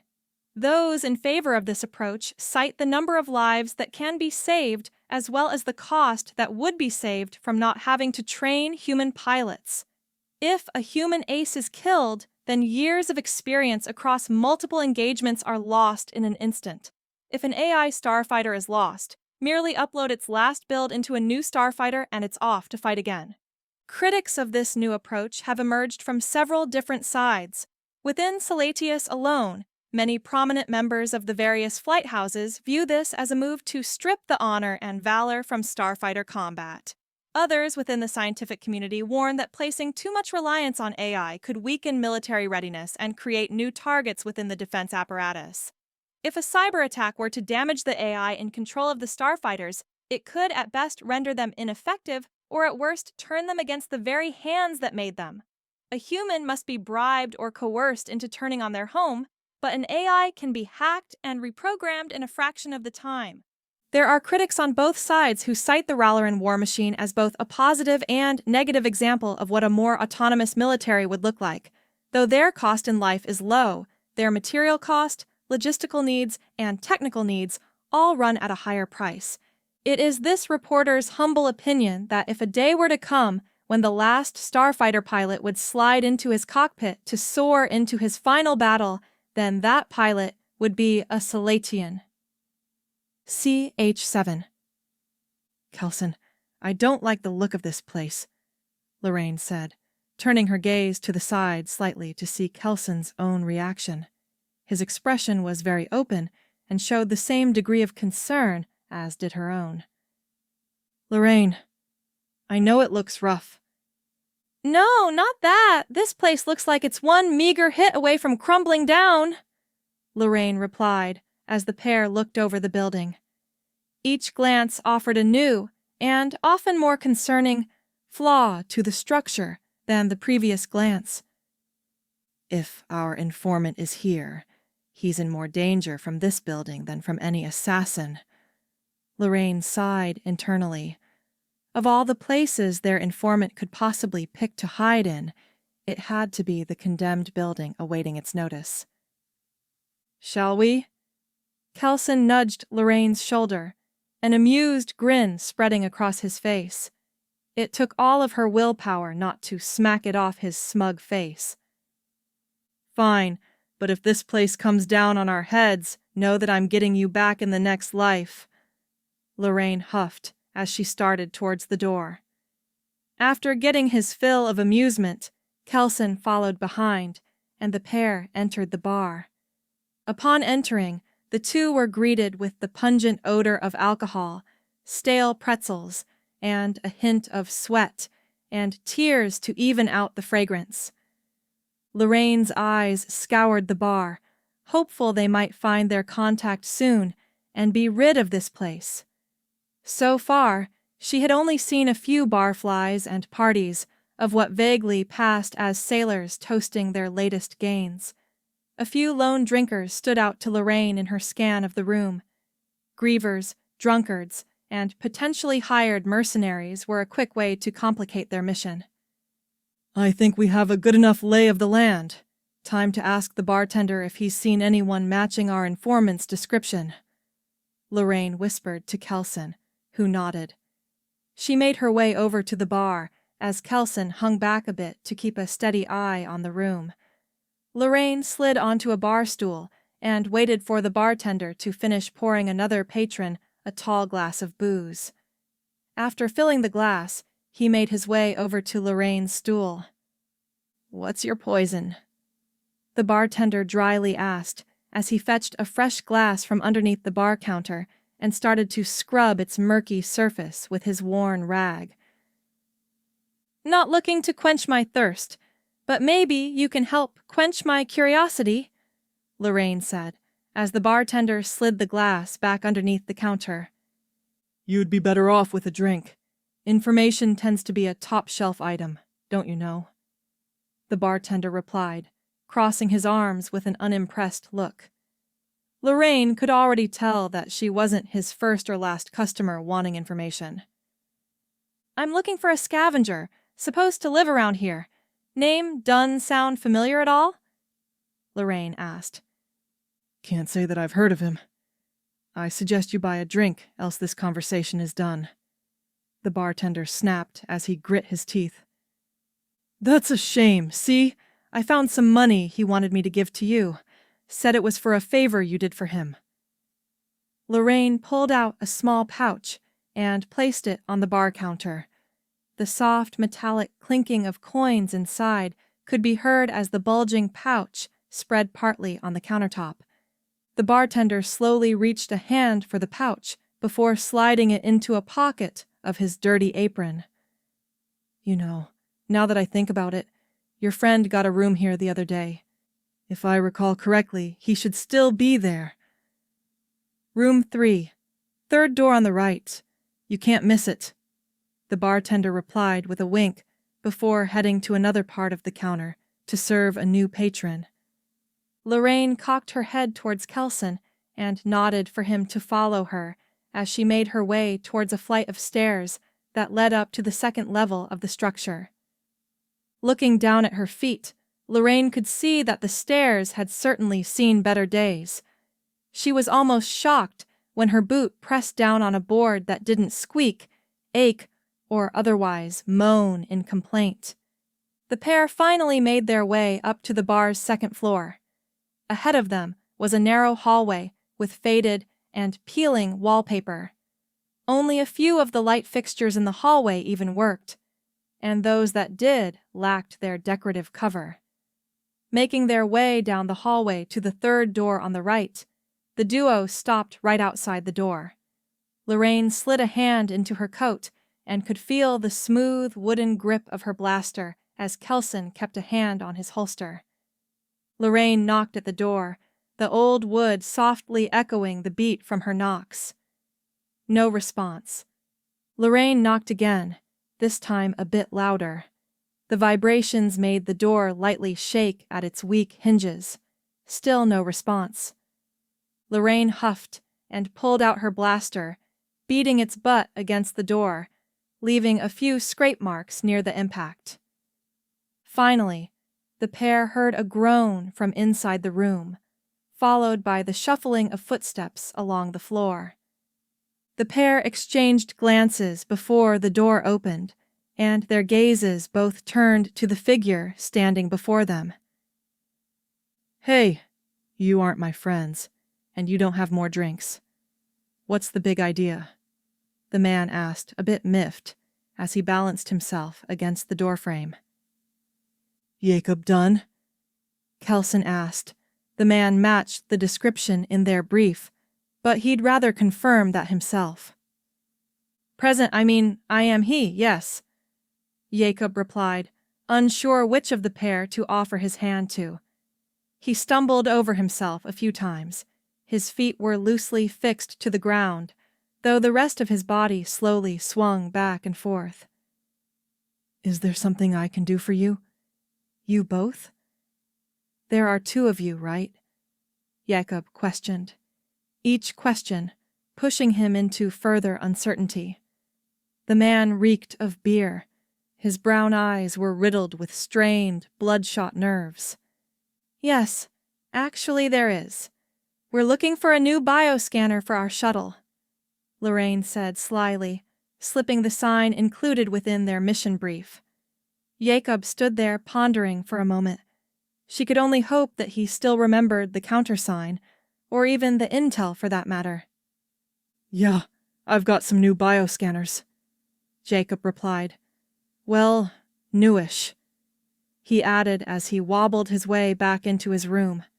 Lorraine and Kelson followed behind him, closing the door behind them and locking it. What kind of scanner are you two looking for exactly? Looking to keep a pesky neighbor out? Government agents? Maybe Dash? Lorraine sighed. She could tell that Jacob had one too many drinks, and she decided to speed things up. We're not here for a scanner, Lorraine interrupted. You're not? No. Jacob scratched underneath his chin with his thumb, thinking for a moment. Then what are you here for? Do you or do you not have information on Ralerin activities in this area? Lorraine asked, her irritation growing. Oh, you're those people. Jacob paused. Yeah, I got the information. I just don't have it with me right now. Why not? Kelson chimed in. Well, you see, Jacob was cut short as a loud thud hammered against the door. Hey, Jacob! We're back with more drinks. Sorry about the delay, now that we have a refill. Let's talk about the price of that information. The Nisoan Chronicle. Representatives in the League's assembly remain at an impasse on how to best address the increasing amount of foreign interest within their space. As the Ralerin Expeditionary Force, or REF, withdraws westward to shorten their overstretched supply lines, the conflict draws closer to Nisoan space, and many are starting to feel the pressure. While some Nisoan citizens have departed from their homes to join the Historians or aid the Ralerins, the presiding government has not declared support towards either side in this growing war. An increasing number of representatives have implored their colleagues to take a stance. Their only success has been in polarizing the assembly. A series of brief essays from various representatives on either side of the issue will be printed in the following publications to give the public a glimpse into this ongoing debate. Many in the broader galactic community watch curiously to see if the League shall be among the first powers to take a stand, or if they shall be the first casualty in this increasingly high-stakes conflict. CH8. I know the door wasn't locked when we left Jakob. Don't tell me you passed out in there. The doorknob was jostled, and several more thuds were laid against the door. Lorraine turned to Kelson and whispered, Quick, hide him under the bed. He won't fit, Kelson responded as Lorraine looked at the bed. Moving closer, she saw that Jakob's profile was too much to fit underneath. Come on, buddy. I know you were looking forward to making some coin. I'll even buy another round once we settle everything. The man on the other side bartered. Kelson could hear boots pacing back and forth. It seemed Jakob's prior guest wasn't alone. What do we do now? Lorraine looked around the room, scanning for any other spots that they could potentially hide Jacob. Under the desk? No way he'd be seen in an instant. In the bathroom? Every desperate victim's first choice of hiding spot. Finally, Lorraine found a prospect. Quick, shove him in the wardrobe! Lorraine's eyes glanced over at the poorly aged wooden wardrobe. Kelson guided the dazed Jacob towards it as Lorraine quickly opened its doors and pushed the towels inside to the side. The two grabbed Jacob, lifted him up to clear the bottom, and set him inside. Kelson quickly closed the doors before Jacob could fall out. Wait, where are you two going? Jacob asked, trying to open the door. And who turned the lights off? It isn't even evening yet? He managed to open it a hair and peeked his head out. There are some friends of yours outside, and we need to tell them that now isn't a good time, Lorraine said, looking around and grabbing an empty bottle to distract Jacob. Hey, it's empty. Why did you give me an empty bottle? Jacob lightly pouted as he tilted the bottle up and saw only a few meager drops trickle out. It's a special bottle. If you stay really quiet and count to 300, it will fill up again. It's a magical artifact, you see, Lorraine said as Jacob's eyes lit up brightly with wonder. Jacob, if we can't settle this, I'm gonna have to call my boss. Trust me that she's the last person you want to tick off. Lorraine closed the wardrobe door as the now appeased Jacob quietly counted to himself. She motioned for Kelson to occupy the bathroom before she went to the door. Come on, Jakob. Let's just... Lorraine opened the battered door before the man could continue. Hey, can I help you? Lorraine weakly asked as she held her stomach with one hand. From her personal experience, feigning any form of food poisoning was one of the quickest ways to get rid of someone.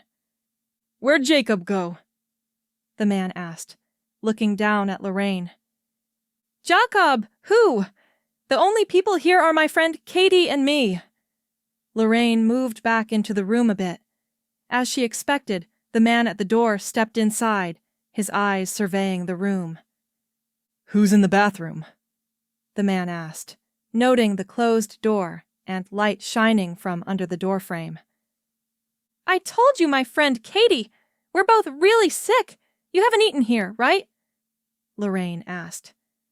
The man made his way towards the bathroom door before stopping as he heard Kelson wailing and loudly gagging. "Lorraine, is that you?" Kelson weakly asked from inside the bathroom. "No, some people came here, looking for some guy named Jacob." "I don't know any Jacob. I just know my stomach is trying to escape out of my mouth." Kelson made another hurling sound as the man turned back to Lorraine. The wardrobe door creaked open. "Lorraine, "You lied to me. This bottle did not fill back up," Jacob said as he fell out of the wardrobe onto the floor. He glanced up at the man standing in the room before returning his gaze to Lorraine, who had a look of concern on her face. "Did you order room service?" The man looked back over to Lorraine, narrowing his eyes as he stepped closer to her. "Now, Kelson!" Lorraine shouted as the bathroom door swung open. Kelson fired off 2 rounds at the man, hitting him center mass in the chest. The other man outside rushed into the room, drawing his own blaster from his holster. Lorraine ducked to the ground and grabbed the empty bottle near Jacob. She flung it up at the man, distracting him and allowing Kelson to fire off a few shots. The bottle fell to the ground and shattered, the man falling to his side. "Why did you break my magic bottle?" Jacob whined, staggering up to his feet. "You said it didn't work," Lorraine said, looking back over at the fallen men with a slight look of scorn. "I was trying to trick it into working." Jacob almost fell backwards, but was caught by Kelson. "Why did you kill those men, Katie?" "They were my friends!" Jacob cried and slobbered. "I wish I knew their names." "Relax, Jacob. These are just stun charges. They'll be fine in a few hours, but a little sore." Kelson reassured Jacob and helped him sit on the side of the bed. He directed his gaze back to Lorraine and squinted. "Katie, really?" Lorraine suppressed a chuckle. She prepared to respond, but felt a buzzing at her waist. She grabbed her communicator and read the ID. "I'm getting an incoming call from Kothman. Can you help Jacob sober up some?" Lorraine asked, as Kelson helped keep Jacob from falling back on the floor. "I'll see what I can do. It's best not to keep him waiting, you know," Kelson teased before helping Jacob into the bathroom. Lorraine closed the door to the hallway and sat on the edge of the bed. She clicked her communicator on. "Go ahead, Kothman," she said, lying back and breathing out a sigh of relief. "The Nissoan Chronicle." In today's edition, we have a letter from Representative Fabien, who supports a receptive stance towards the Ralerins. "My fellow Nissoans, I abhor violence. The means by which members, and perhaps even the elusive leader himself, of the historians elected to respond to the Ralerins' growing galactic influence is nothing short of a brazen affront to civil discourse. If ever any of us should disagree in policy with one of the other great powers in this quadrant, one of the northern powers, or even those that border us to the west, would we be justified in striking them? Not with our words, protest, or even an appeal to change course, but with violence? Number. Then why is it that a group who has struck at the very heart of the Ralerin Empire claims to be defending themselves against the Raleran's response? To label the ref as an invasive force is ludicrous. If any in the galactic community viewed this endeavor as an invasion, why would they have approved the requested response? As this conflict draws closer to our own borders, I put my faith in my fellow members of the Assembly to continue allowing for the ref to safely send supplies through our space to their forces. If defeat, or preferably a diplomatic solution, should be reached, then the Ralerans could rest easy knowing that we would grant them safe passage through our space and block any effort to antagonize them on their way home. The choice is simple. We only need to make it. CH9. I'm glad that you finally decided to pick up Captain Laroach. Lorraine could feel the old archivist rolling his eyes from afar. Sorry about that. Kelson and I were occupied with some unexpected visitors, but we found the informant. The normalcy of events like this happening on missions was of greater concern to Lorraine at this point than the events themselves. How are things faring on your end? Ah, I see, Kaufman said. He didn't bother asking why they were occupied for so long. As far as he was concerned, her casually answering was a sign that they were all right. I am happy to report that we have successfully established the camp. Our topographical maps were spot on, and we've managed to pitch camp on a nearby plateau that overlooks the ruins of the citadel, Kaufman said, taking little effort to spare Lorraine his pride in his job well done. The rest of the men are unpacking the equipment, but some of my archivists have managed to make initial observations of the ruins. Did they find anything promising? Lorraine asked, looking over to see Jacob stagger out from the bathroom. He held his head as Kelson followed behind, ready to catch him should he lose his balance. It was good to see that he was starting to come to. The structure is in surprisingly good shape. Our initial observations reveal several potential entry points through various breaches in the perimeter walls. Once we assemble some of our more sensitive equipment, we should be able to determine if there are any functioning defensive measures and plot a safe path inside. How are things with the informant? Kaufman asked, as Lorraine managed to pull her attention back from her current spectacle. Seeing Jacob stare at the shattered bottle in a confused effort to recall its value was a little amusing. Well, the good news is that we managed to find him. The bad news is that he doesn't have the information on him, Lorraine said, watching as Kelson helped Jacob into a chair and handed him a glass of water. With how quickly Jacob gulped it down, she could see how he ended up so intoxicated earlier. I see. And the guests that had you occupied earlier. Do they factor into your news at all? Kaufman asked, dreading the answer that was to come. It seems we aren't the only ones after Jacob's intel. A couple of goons had been trying to get him to hand it over. Don't worry, though. We managed to take care of them, Lorraine said, as she prepared herself for Kaufman's inevitable response. Don't worry? Lorraine, when has that response ever made anyone worry less?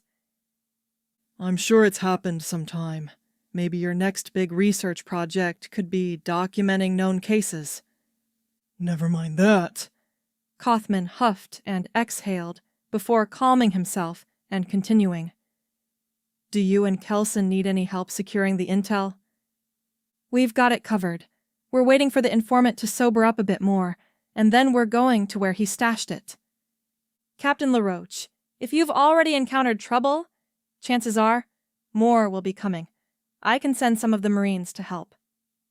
You're right, which is exactly why we can't afford to wait for help to arrive. You continue to work on your end, and we'll take care of things on ours. With any luck, we'll be at the camp before nightfall. Captain, I advise you to... Goodbye, Archivist Tiller. That's head. Lorraine clicked off her communicator and ensured it was set to silent before turning to Kelson. I'm guessing that didn't go very well? Kelson asked, already able to read the conversation from Lorraine's expressions during the call.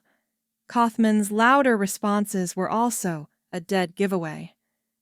Not particularly, no. Kaufman has managed to set up the camp. All we have to do now is get the intel and regroup with them there. Sounds simple enough. Doesn't it always? You've got me there, Captain. Kelson turned to Jacob, who was still seated in the chair. What about him? He's sober.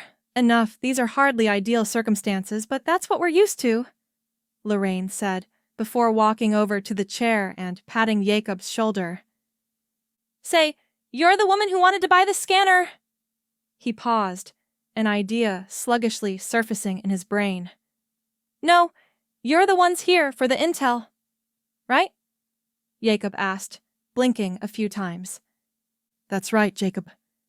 Lorraine gave his shoulder a confirming pat. We've got to head out now, and you need to come with us, Lorraine said, as Kelson helped to pull him up to his feet. Any reason I should go with you and not take a long nap? Jacob yawned, his eyes looking back at the bed longingly. You see those guys over there? Lorraine asked, pointing to the unconscious bodies of the men who came to the door earlier. Yes. What about them? More will come if you stay here. You can hardly defend yourself. That's not true. I could take any of those guys over there. Jakob attempted to throw up his hands in a pugilistic fighting stance. His lingering lack of balance made him a greater threat to himself than to anyone else. They're unconscious, so I imagine you could. Though I doubt you could handle the conscious ones who would come next. Jacob struggled to bring a hand to his chin as he pondered his current options. All right, I'll go with you two. Jacob patted himself down, ensuring he wasn't leaving anything behind. Only because I forgot to feed my livestock earlier. Of course, animals have to eat too, Lorraine said, letting Kelson lead Jacob out of the room. Lorraine prepared to follow the two out when she heard something. Looking over to the two unconscious men, Lorraine could hear a faint beeping. She moved closer and bent down, searching for a moment until she found a communicator. Picking it up, she noticed the familiar symbol of the Nisoan Defense Force on its back. Did Colonel Akos know of their mission? It wasn't a stretch to believe that she could have had them followed, but the men had been at the bar before she and Kelson arrived. Did someone else give her the information? Lorraine thought a bit more on how it all pieced together. She had no proof, but she was starting to suspect that Colonel Akos or others in the local defense force might be collaborating with the Ralerins. The Nisoan Chronicle. In today's edition, we present a letter from Representative Alair, who favors strengthening ties with the historians. There comes a time when a people are obliged to take a stand and surrender the safety of neutrality. No one here disagrees that the Ralerin Empire is a sovereign power and is afforded its due rights. What I, and many others, disagree with, however, is the extent to which they have gone beyond their rights. If the Ralerins wish to pursue those responsible for the attack on their capital, I know few who would disagree. However, why should they extend their justice to the other worlds of the southeastern quadrant? Is the sovereignty of the Luxkins, Brummels, and Cerularians lesser than that of the Ralerins? If any among you are still undecided on who we ought to support, then I ask you this. In the wake of the many battles that have engulfed this corner of the galaxy, who has helped to rebuild and uplift those displaced by the horrors of war? The Ralerins indeed spoil those who aid and champion their cause, but the historians pursue the work of rebuilding without bias. Though their work often concerns unearthing the past, they have shown themselves more than able to build the future. CH-10.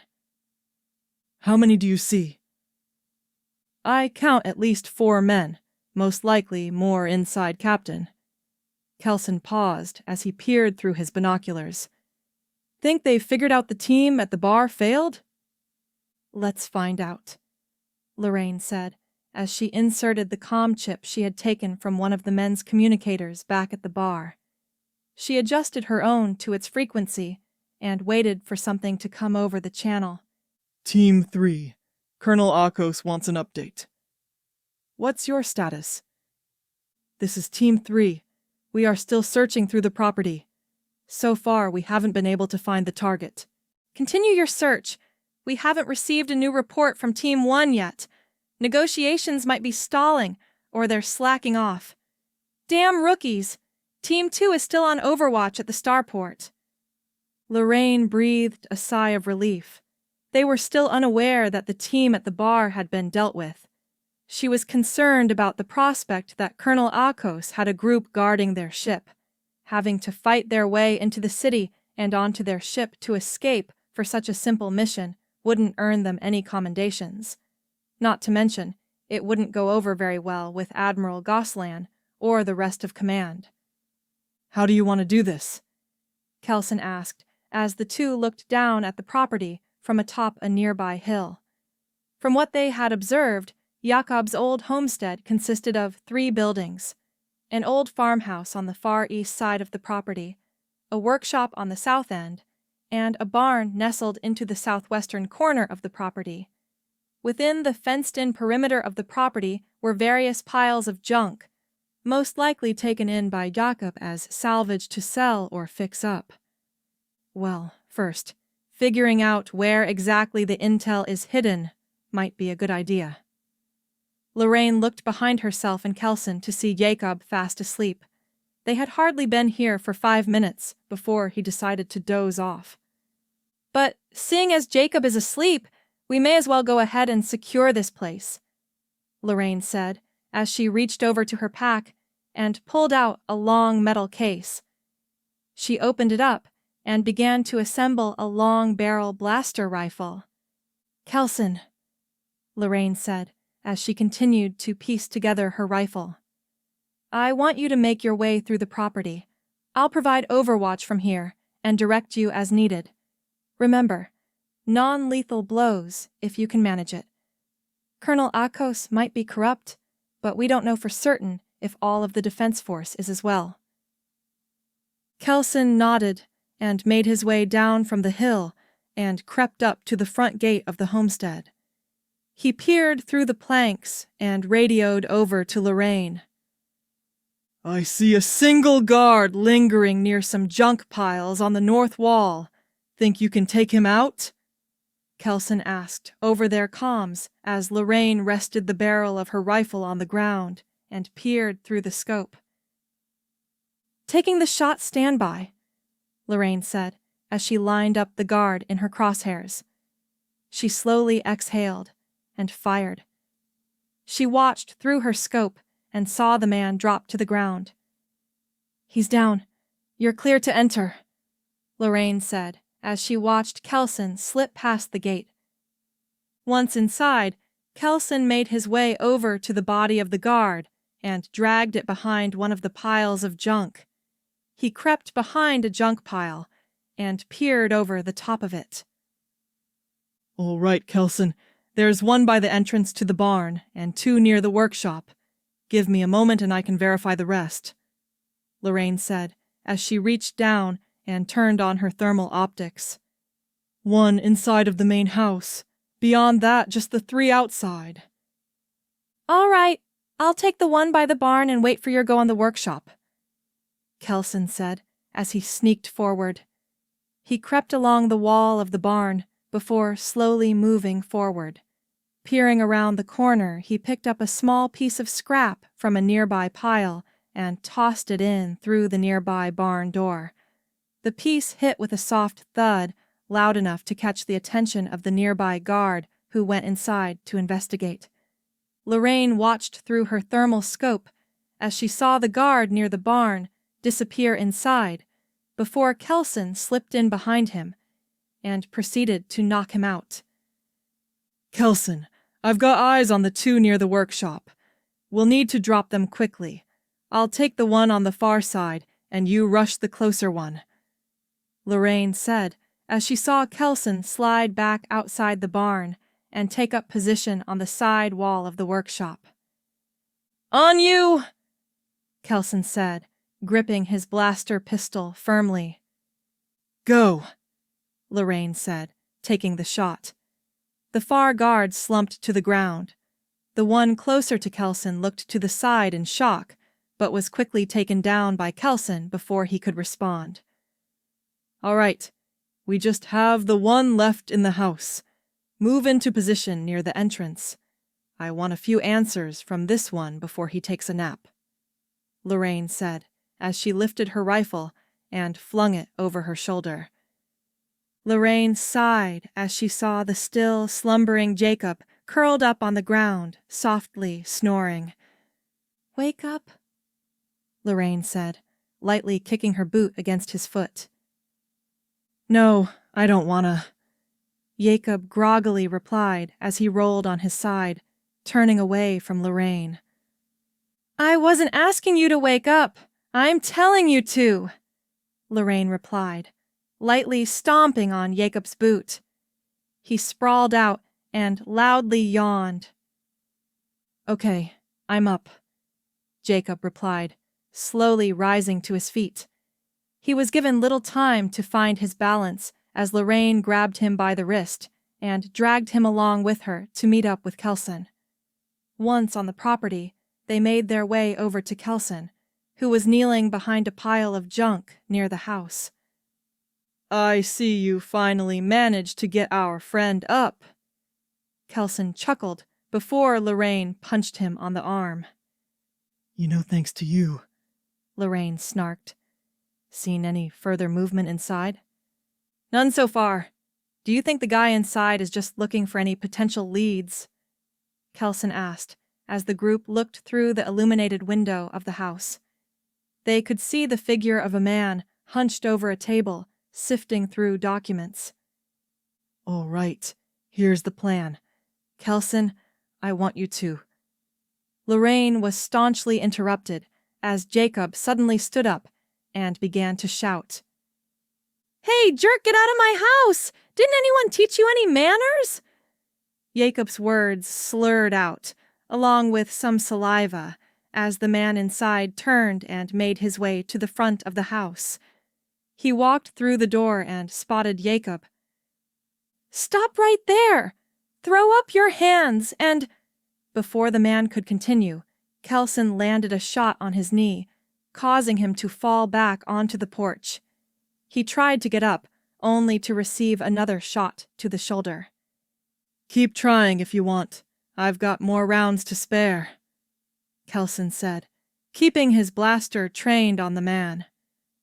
"Great work, Katie. That's what I was just about to do," Jacob said, looking over at Kelson. "It's Kelson," he dully replied.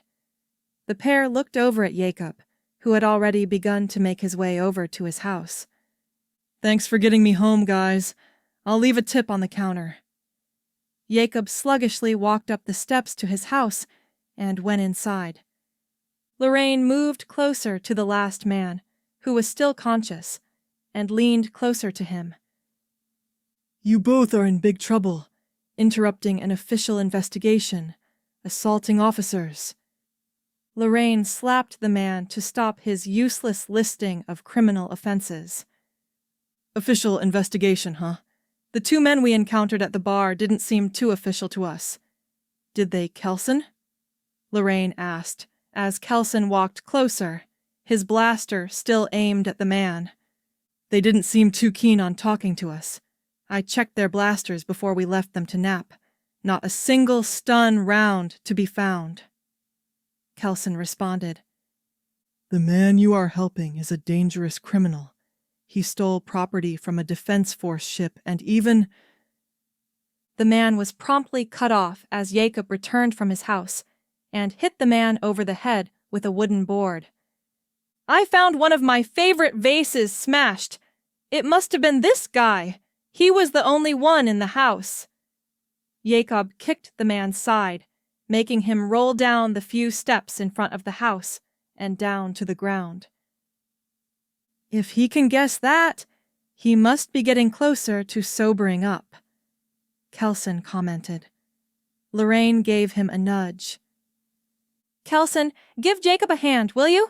I'm gonna try and see if I can find the intel we are looking for, Lorraine said as Kelson made his way over to the house and proceeded inside with Jacob. Lorraine detached her scope from her rifle and peered through it, adjusting the thermal settings as she scanned the property. So far, she hadn't seen any promising signs in the house or the workshop. She started to scan over the barn when she noticed something. Below the floor of the barn was a lower-than-average thermal signature. Making her way inside, Lorraine peered around the barn before searching with her scope again. She made her way closer to the unusual thermal signature before stopping. Is that what I think it is? Before Lorraine could further process the situation, Jacob wobbled into the barn and past her. I almost forgot where I left my tip. Can you believe it? Jacob said as he reached past the dirty floor and searched for a moment with his glove-covered hands.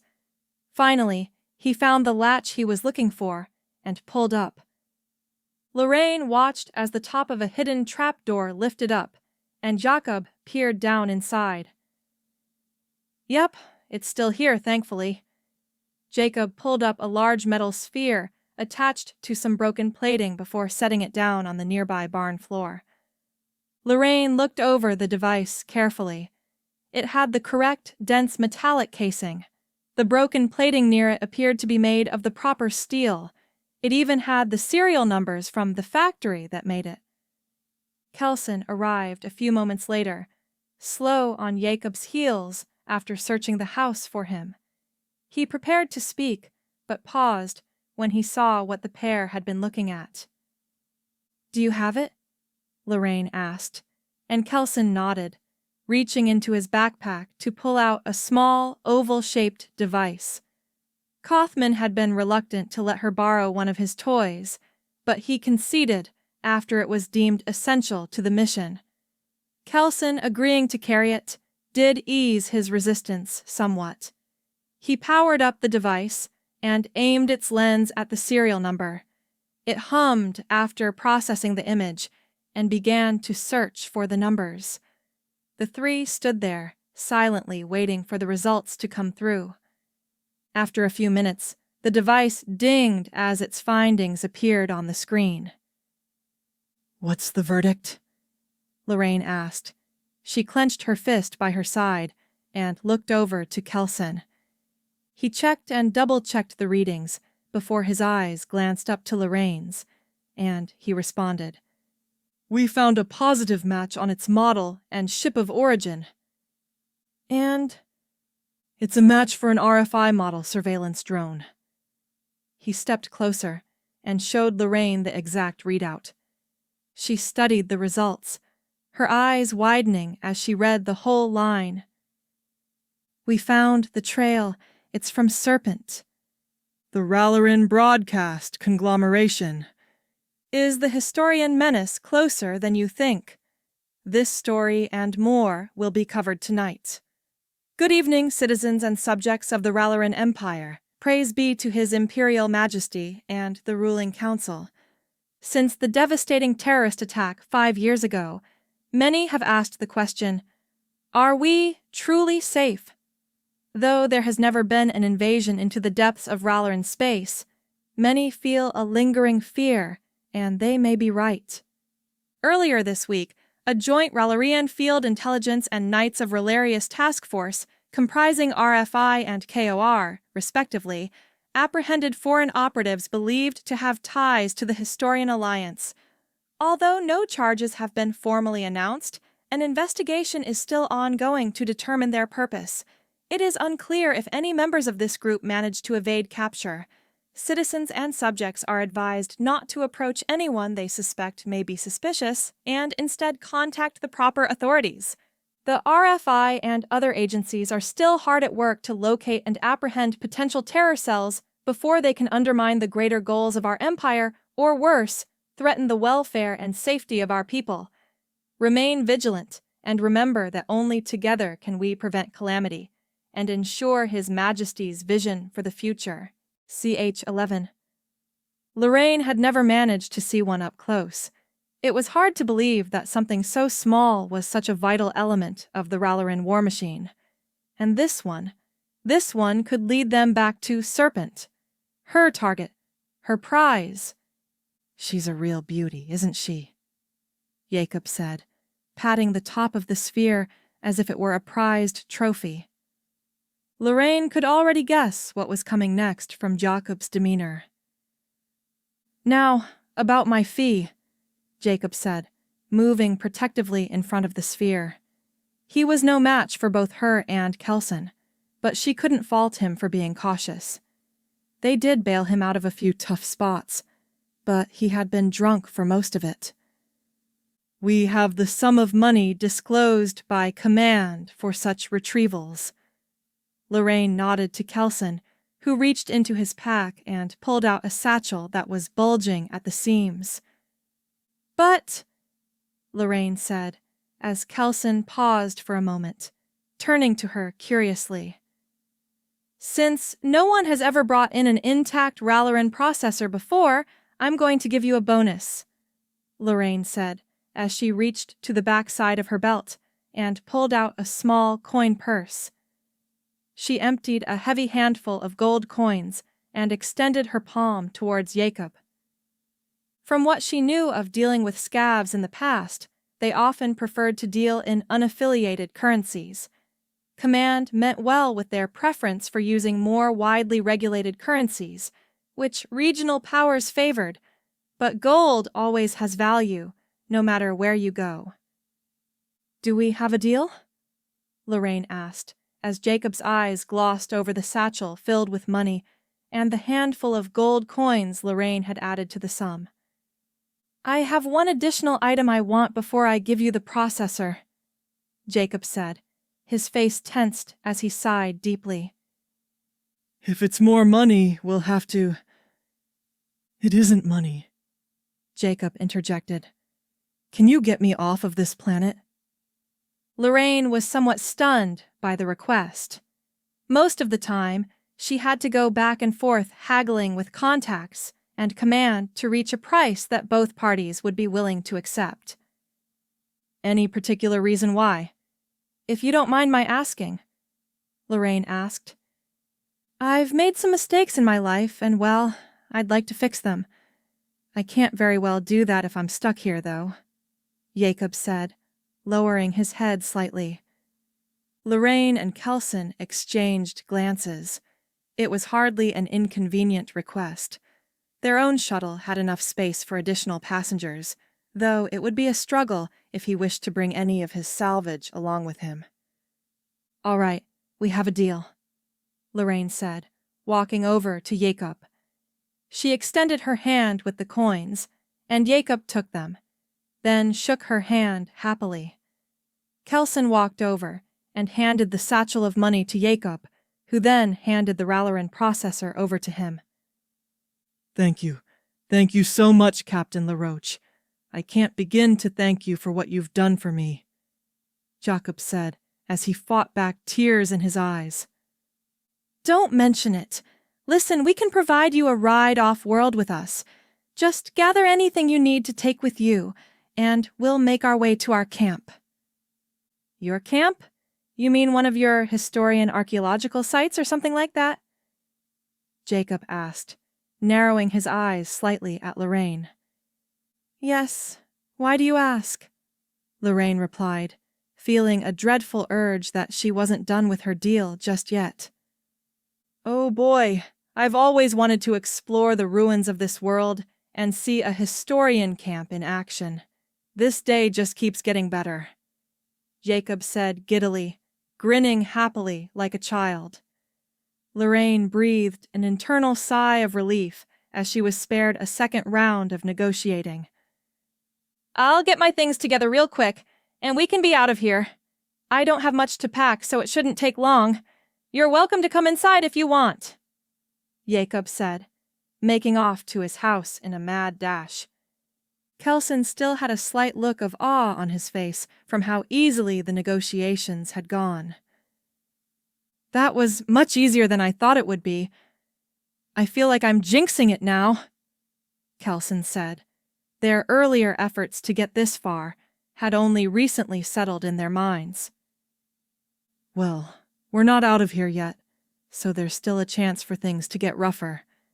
We still have to get back to our ship in one piece, remember?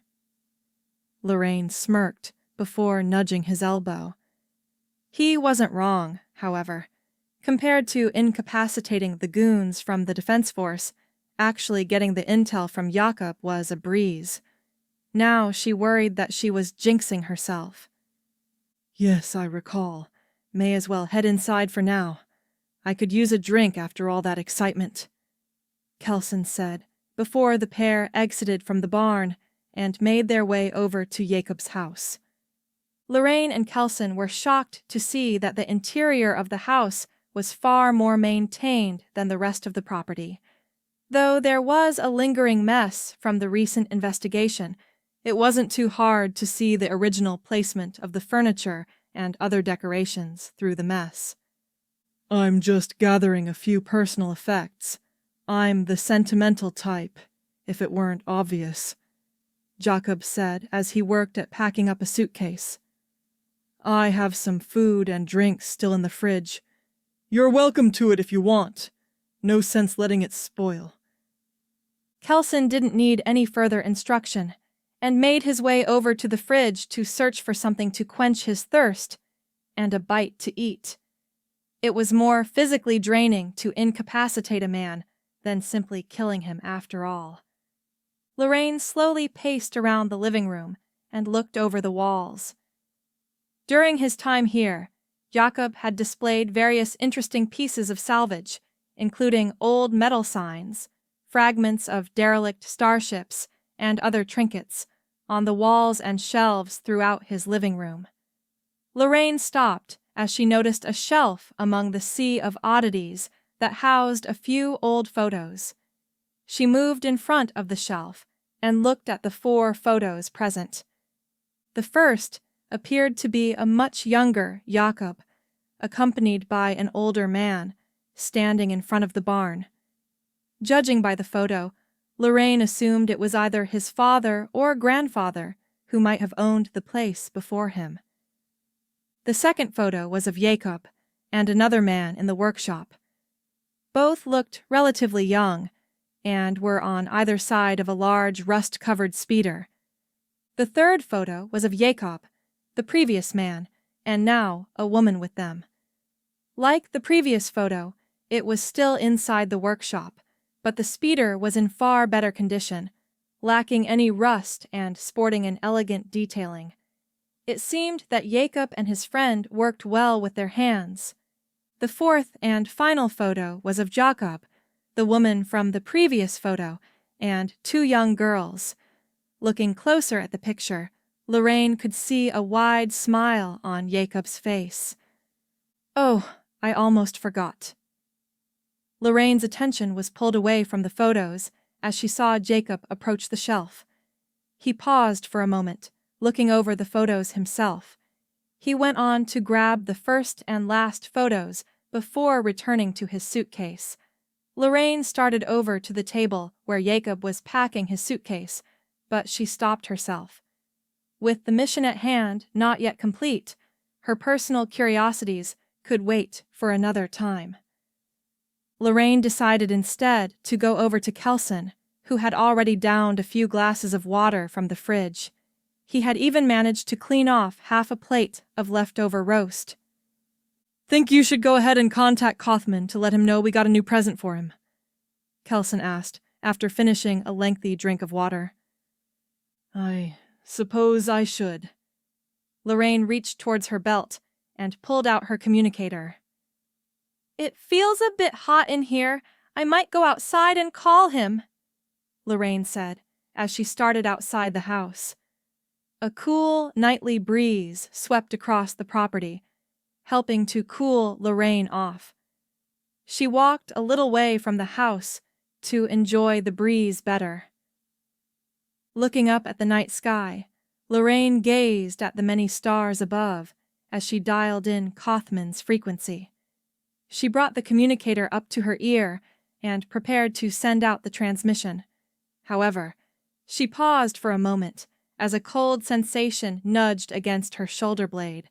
A voice sternly whispered to her amidst the cool nightly breeze, "Drop the communicator, slowly." The Salation Courier. In today's edition, we hope to answer a common range of questions that many of our readers have been sending us. Since starting our series on AI and the future of flight, many of our readers have inquired about its past connections. It is easy to forget that not all of our readers are Salation-born, members of a flight house, or even from our world. Without further ado, let's get to answering questions. Before the advent of warp engines, the time required for longer travel between quadrants or even the other side of the galaxy far exceeded the normal human lifespan. To remedy this, people would be locked in cryogenic stasis while the ship would be guided on a preset course to its destination.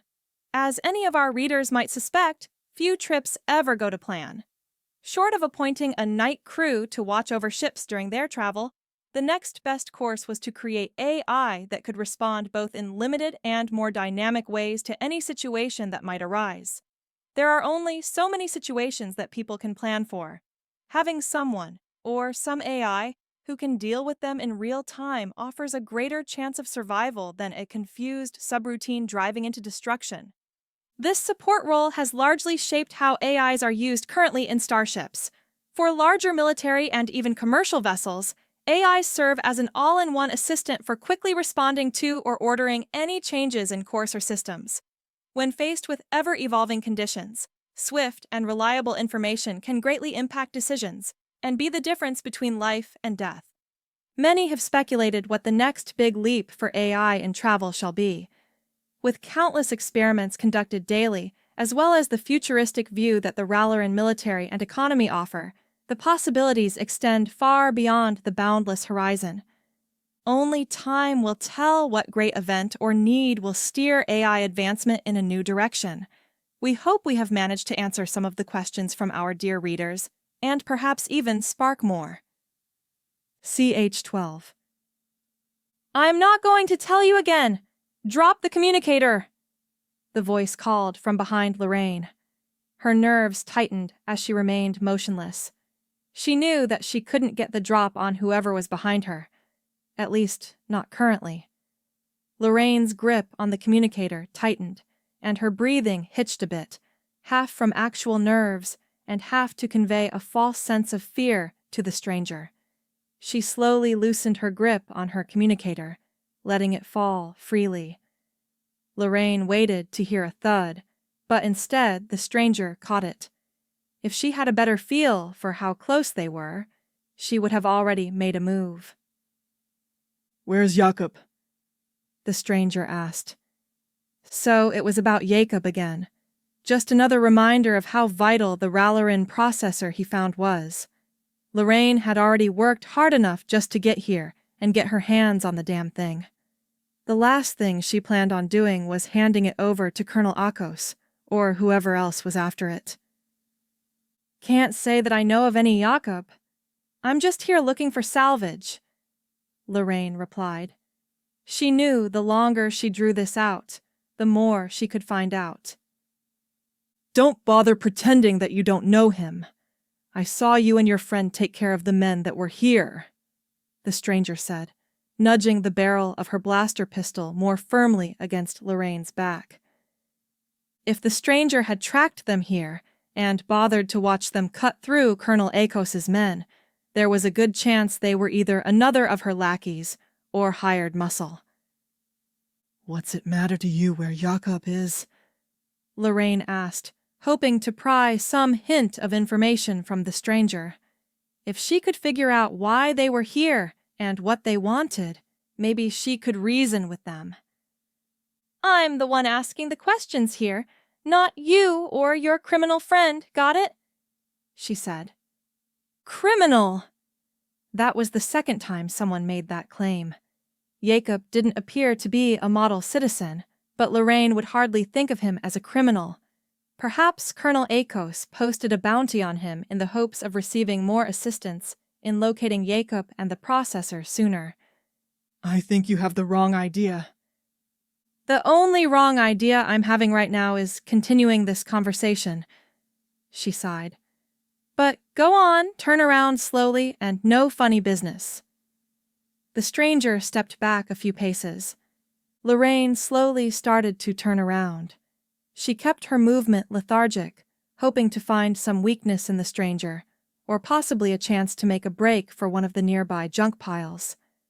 As she drew closer to facing the stranger, Lorraine could see that they wore light-plated metal armor and a helmet that covered their head.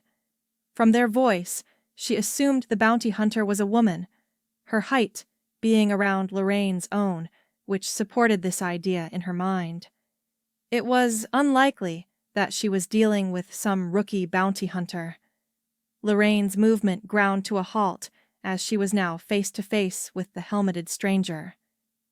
I don't know what Jacob has done or if he has done anything wrong. All I know is that the man wants off this planet. Can't say that I blame him with how corrupt things seem to be around here, Lorraine said, as the stranger raised their blaster pistol slightly. A potential nerve might have been struck. Just some off-world goon Jacob called to help bail him out, then? The bounty hunter asked, keeping a steady line on Lorraine. I've never considered myself to be the goonish type, though if you'd like to speak to some goons, the ones here should be waking up soon. Lorraine retorted. You didn't kill them? Her response was both a question and also doubtful. But of what? No, I may suspect that some people in this world's defense force are corrupt, but I'm not willing to assume everyone is. I don't want to hurt anyone. I don't have to. Lorraine could sense a growing degree of confusion in the stranger. Even you. Suppose I do believe you. It doesn't change the fact that you've thrown in with a criminal. Even if this world has corruption, that doesn't change the crimes of Jacob Dunn, the bounty hunter said. She appeared to be losing her sense of inner conflict. I've only met Jacob recently, and I don't know anything about him or his life before today. If you're so convinced he's done something wrong, then tell me what it is, and I'll help you bring him in, Lorraine said. She was curious to hear just what it was that Jacob had supposedly done. Unlike the prior source, who mentioned his crimes, she was more willing to believe this stranger. You're either a bad liar or have bad luck with company. She paused, looking down slightly before looking back to Lorraine and raising her blaster. Jacob Dunn killed a Defense Force pilot in cold blood. He didn't tell you that, though, did he? Lorraine had a hard time believing that a drunk like Jacob could harm anyone aside from himself, much less kill someone. She couldn't speak for what he was like when he was sober, but he hardly struck her as a cold-blooded killer. Why would he do that? Lorraine asked, baffled by the entire prospect. He was in the way of salvage. From the reports I've seen, the man didn't have long to live, but could have lived long enough to call for support. That would have stopped Jacob from getting a haul, so he did what he did. The bounty hunter moved closer to Lorraine. And now you're going to take me to him so I can bring him in. Lorraine remained still as the bounty hunter moved closer to her, her hand firmly on her blaster and the other near her belt. It was do or die time, and Lorraine prepared to make a move. Before Lorraine could act, Kelson leapt out from the shadows nearby and tackled the bounty hunter to the ground. Their helmets slid off, and their blaster slid across the ground. Lorraine quickly picked it up. The bounty hunter looked up at Lorraine, gritting her teeth as she tried to break free from Kelson's hold. Illuminated under one of the homestead's looming lights, her black eyes angrily stared up at Lorraine through short black hair with purple highlights. Lorraine, you all right? Kelson asked as he pinned the bounty hunter to the ground. Yeah, I had things under control, but you probably did save me from risking a shot, Kelson, Lorraine said. She walked over to Kelson and looked down at the bounty hunter, who was still squirming underneath him. You gonna kill me like you killed the men here? She asked, looking up at Lorraine. I already told you we didn't kill anyone. Lorraine motioned for Kelson to let go. He released the bounty hunter, and she slowly got up. You're more than welcome to check. I encourage it, in fact, Lorraine said, pointing the blaster at one of the nearby bodies. The bounty hunter got up from the ground and swatted the dirt off her metallic armor. Moving over to one of the bodies, she checked and was surprised to feel a pulse. See? Lorraine said, crossing her arms as she waited for a reply from the bounty hunter. Big deal. You didn't kill them. I've met plenty of mercs with a quarter of ethics. You're still aiding a fugitive, she huffed. What is she talking about, Lorraine? Kelson asked, looking over at her as he had his own blaster leveled at the bounty hunter. What do you mean he doesn't know either? If I didn't know any better, I'd swear you two were amateurs or worse, historians. The bounty hunter scoffed. What's that supposed to mean? Lorraine asked, narrowing her eyes at the bounty hunter as she exhaled from her nostrils. Her hold on the seized blaster tightened, and one of her fingers lingered over the safety. You are historians, then, aren't you? Explains a lot. I'm going to take a guess, then, that whatever Jacob found at that crash site was important enough to bring you here. Does it feel good working with a murderer? She asked. Lorraine walked over to the bounty hunter, each step bringing a new weight to her annoyance as she paused a few inches away from her. You haven't offered much evidence of your claim, you know. Reports can be forged, and crime scenes can be altered. If we were as bad as you think we were, don't you think you'd be dead already? Lorraine asked. She stepped away from the bounty hunter and stood looking at the house. Then, an idea hit her. Who sent you? Lorraine asked the bounty hunter. Excuse me? Who sent you after Jacob?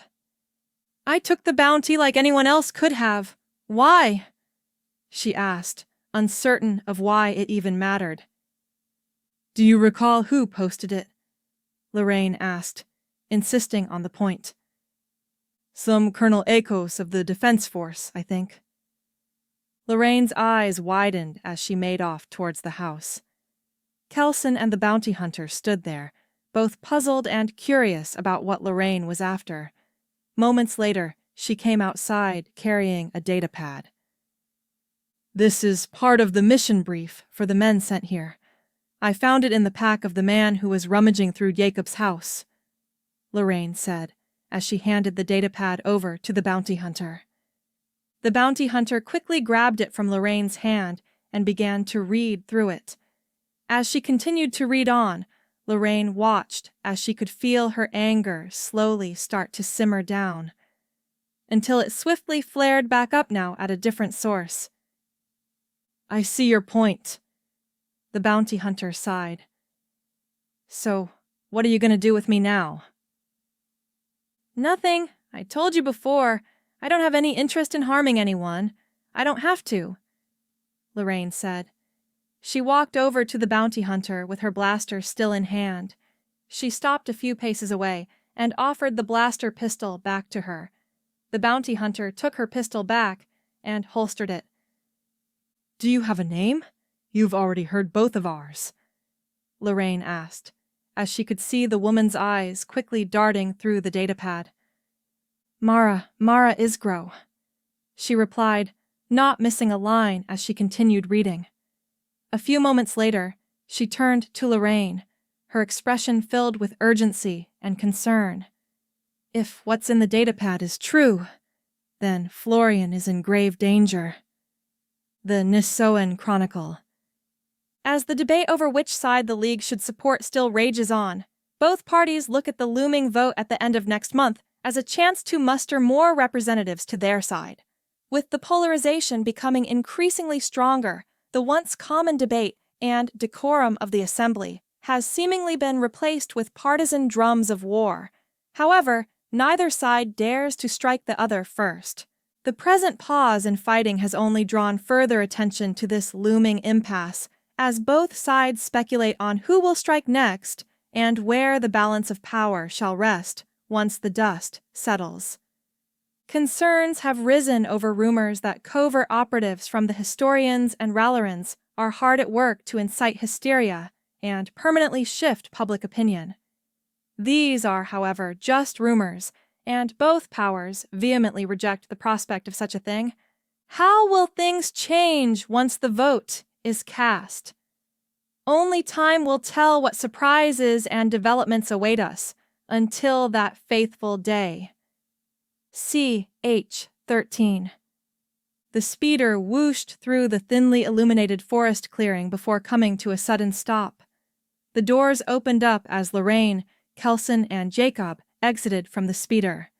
Kelson and Jacob went on ahead a few strides, but Lorraine lingered behind for a moment. Mara looked over at her from the driver's seat. "I've kept up my end of our bargain. I'm expecting you to do the same," Mara said, her voice cold and her gaze meeting Lorraine's. Lorraine couldn't see Mara's expression beneath her helmeted face, but she could tell from her tone that she was still a bit uncertain about the deal she struck with a couple of historians. "Don't worry, I'll honor my word," Lorraine said. "I also recall you're not done with your end of our arrangement yet as well," Lorraine snidely added. "Don't remind me," Mara said with a groan. With their business concluded for the moment, Mara turned the speeder around and departed from the clearing, leaving Lorraine and the others in the dark forest. Lorraine walked over to Kelson and Jacob. Kelson had already pulled out a small flashlight to offer the group a degree of light so that they could find their way forward. "How close do you think we are to the camp?" Lorraine asked as the group started forward. "We shouldn't be too far away. I made sure to check the coordinates Kaufman had given us earlier. We should only be about a mile or so away from them," Kelson said as the group continued onward through the forest. Lorraine looked up and could see the many stars above illuminating the night sky. Countless stars above them, and it seemed few could bring their light down through the dense forest canopy to help illuminate their path. "Are we there yet?" Jacob asked, his voice a bit strained and his pace mildly wobbly. After all that he had drunk earlier, it was a wonder he was able to walk at all. "Not yet. We still have a ways to go," Lorraine replied as she made sure to keep Jacob on track with the rest of their group. A brief silence ensued as the group continued onward. Though they had resolved the situation with the bounty hunter, a few loose ends were still gnawing at Lorraine. She finally couldn't take the strain anymore. "Jacob?" "Yes?" "The things Mara told us, are they true?" "Which things?" "She told us a lot of things." "You know which things I'm talking about?" "I figured you would ask about them eventually," Jacob said with a resigned sigh. "You and Kelson have been good to me. You didn't have to help me at all, and you have done more for me than anyone has in a long time. So I'll tell you the truth." The group stopped both Lorraine and Kelson, curious to hear Jacob's side of the incident. "I was out looking for fresh salvage, hoping to find some good hauls for the day. I was out minding my own business when I saw it," Jacob said, looking up towards the sky. "Saw what?" Kelson asked, hoping Jacob wasn't wandering off from his story. "I saw a streak of fire falling from the sky. I watched it until it finally disappeared, and I heard a loud crash in the distance. Naturally, I made my way over there to see what exactly had fallen. At best, I was hoping to find a satellite, or maybe a part from some ship, but I found something else entirely, Jacob said, his face tensing slightly as he closed his eyes for a moment. I had never seen anything like it before in all my years on this planet, Jacob said, his bewilderment stagnant, but still full of value. I saw a sleek craft that looked as if it was made almost entirely of chrome. I inspected the hull of it and found that it was too dense for just about any of my tools to make a dent in. Jacob paused. I might add that my tools aren't of the best quality, so that isn't saying much. Still, from a split piece in the hull, I saw the material was far beyond anything I had seen before. I managed to find a breach in the craft and made my way inside it. And inside, I found no one save for one man. Jacob paused again, bit his lip, and looked down solemnly. I couldn't tell quite how old the fellow was, but he looked like he had seen better days. By the look of his outfit, he was in the defense force, but this hardly looked like any defense force craft I had ever seen. I started looking through the small interior of the ship when I heard him groan. I went over to him and found him trying to get up, but unable to muster the strength.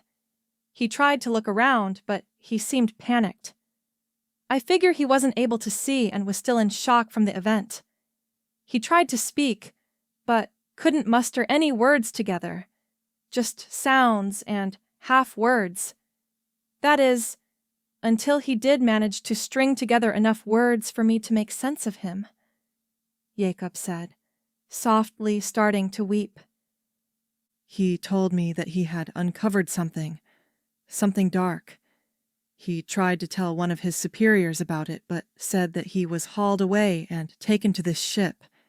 He didn't say how it crashed. I don't know if he managed to break free or if the ship was set to crash on its own. I didn't see any other bodies, so they either left or just had a rigged ship do their dirty work. The man made me promise him 2 things. The first was to go to the front of the ship and retrieve a dense metallic sphere that was wired into the ship's mainframe. He said historians would know what to do with it. And the second... Jakob let out a loud wheeze before wiping away some tears. The second was to put him out of his misery. He said that if he weren't found dead, then something bad would happen to his family. The man was going to die anyway. If he had to die, then dying on his own terms seemed like the better option. So I killed him. I made sure to make it quick.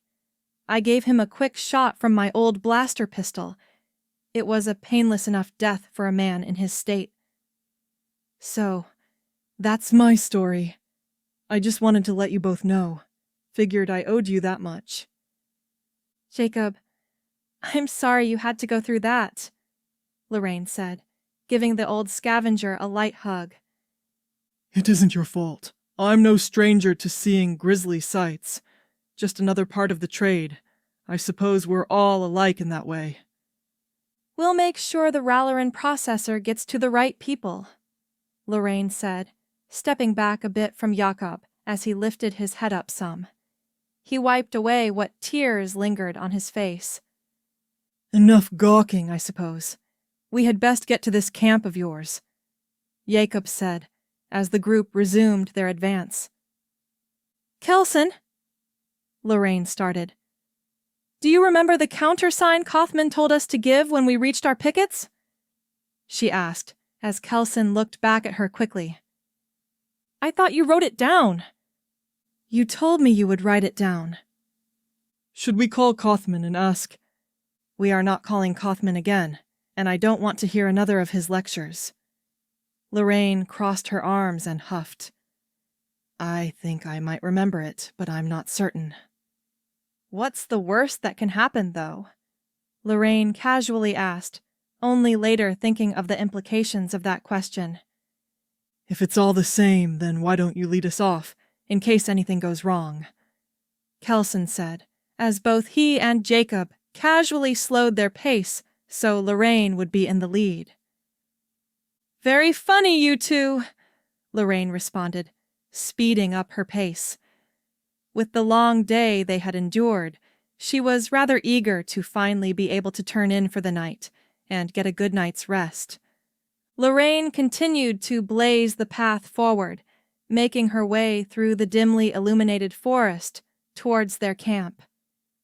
She stopped, however, when she heard some rustling nearby. Kelson and Jacob finally caught up to Lorraine and lingered nearby. The three were curious to find the source of the nearby noise. The rustling continued a moment longer before, finally, a voice called out to them. "Remember." The word lingered in the air as the sign was given. Lorraine started to ponder the countersign, trying to remember. It suddenly hit her.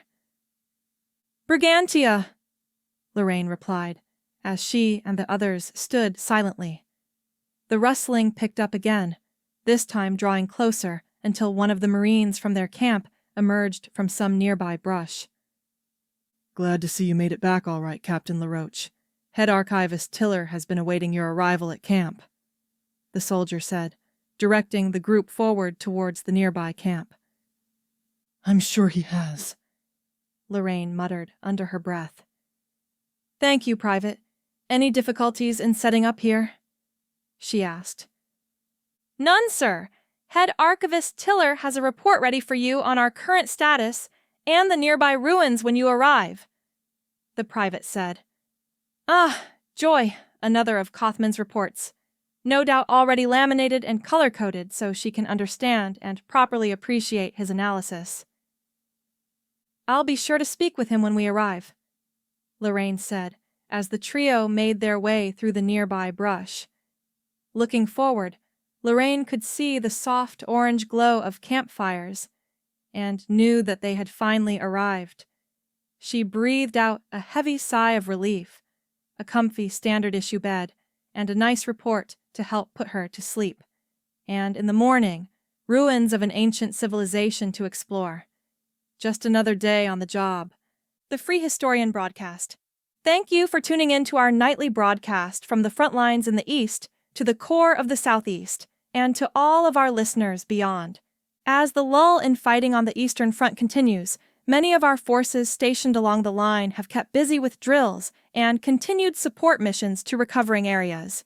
Here's hoping that the action everyone is craving doesn't overwhelm us.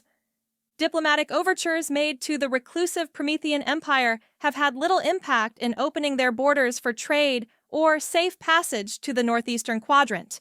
The only welcome news from the Prometheans is their continued refusal to allow Ralerin forces passage through their space to hit the quarrelsome quadrant from another angle. Archivists on Astoria have managed to uncover the remains of an ancient Salatian craft that is believed to have crashed in the mountains during a battle centuries ago. While the two worlds are still rivals, they no longer compete over galactic politics, instead focusing solely on ship design. Local authorities on Astoria have agreed to return the remains of the craft to the Salatians, with the promise not to shoot down any of their ships. With that, we will conclude our nightly broadcast and will return with more news and events as they develop. CH 14. Morning slowly crept over the camp as Lorraine woke up from her sleep. Surviving near-death experiences often yielded a good night's sleep and a relief for still being alive. Lorraine sat up in bed, yawned, and stretched her arms out. She slowly rose to her feet as she was still getting her bearings. She searched through the tent for a moment before finding her uniform and starting to get dressed. As she got dressed, Lorraine began to prep herself for the day ahead. She was optimistic that the tech expert in Kaufman's archivist detachment would be able to make a report on the condition of the Ralerin processor that they had procured from Jacob. With it intact, Command would have a field day with the intelligence stored within, and she would have a fresh lead on Serpent. Lorraine gave herself one last look in the mirror before tying her hair back and making her way outside of her tent. The bright rays of the morning sun momentarily blinded Lorraine, but she raised her hand to shield her blue eyes as they adjusted to the increase in light.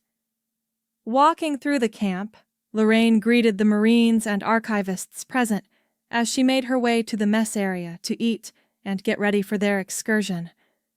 Lorraine joined the short queue that had formed outside the mess tent. While waiting, she mentally quizzed herself on what she had read in Kaufman's initial reports on the area and the Star Voyager citadel below. From what she had seen of the camp already, they had a commanding view of the surrounding area from the plateau where their camp was situated. Lorraine had a vague idea of the view after arriving last night, but was truly able to appreciate its vastness this morning in the light of day. Moving forward in her mental quiz, Lorraine brought herself to the more colorful material that Kaufman had provided for her. Specifically, his report on whether or not it was even worth it to venture into the ruins of the citadel. In his own words, Target Site appears to be remarkably well preserved, as opposed to previous sites of similar stature. The perimeter around the main structure is largely unbroken, with the exception of a few broken wall segments. The lack of visible debris within the confines of the perimeter wall led me to suspect the possibility of some form of security system, such as a minefield or other lethal traps, to deter intruders. My personal assessment is that this site may yield valuable scientific and technological artifacts and data, exploration of paramount importance. If Kaufman thought the place was worth looking over, then there was likely to be something worth finding there. Whether or not it would be of much use to their war effort was another story entirely, but Lorraine enjoyed the prospect nonetheless.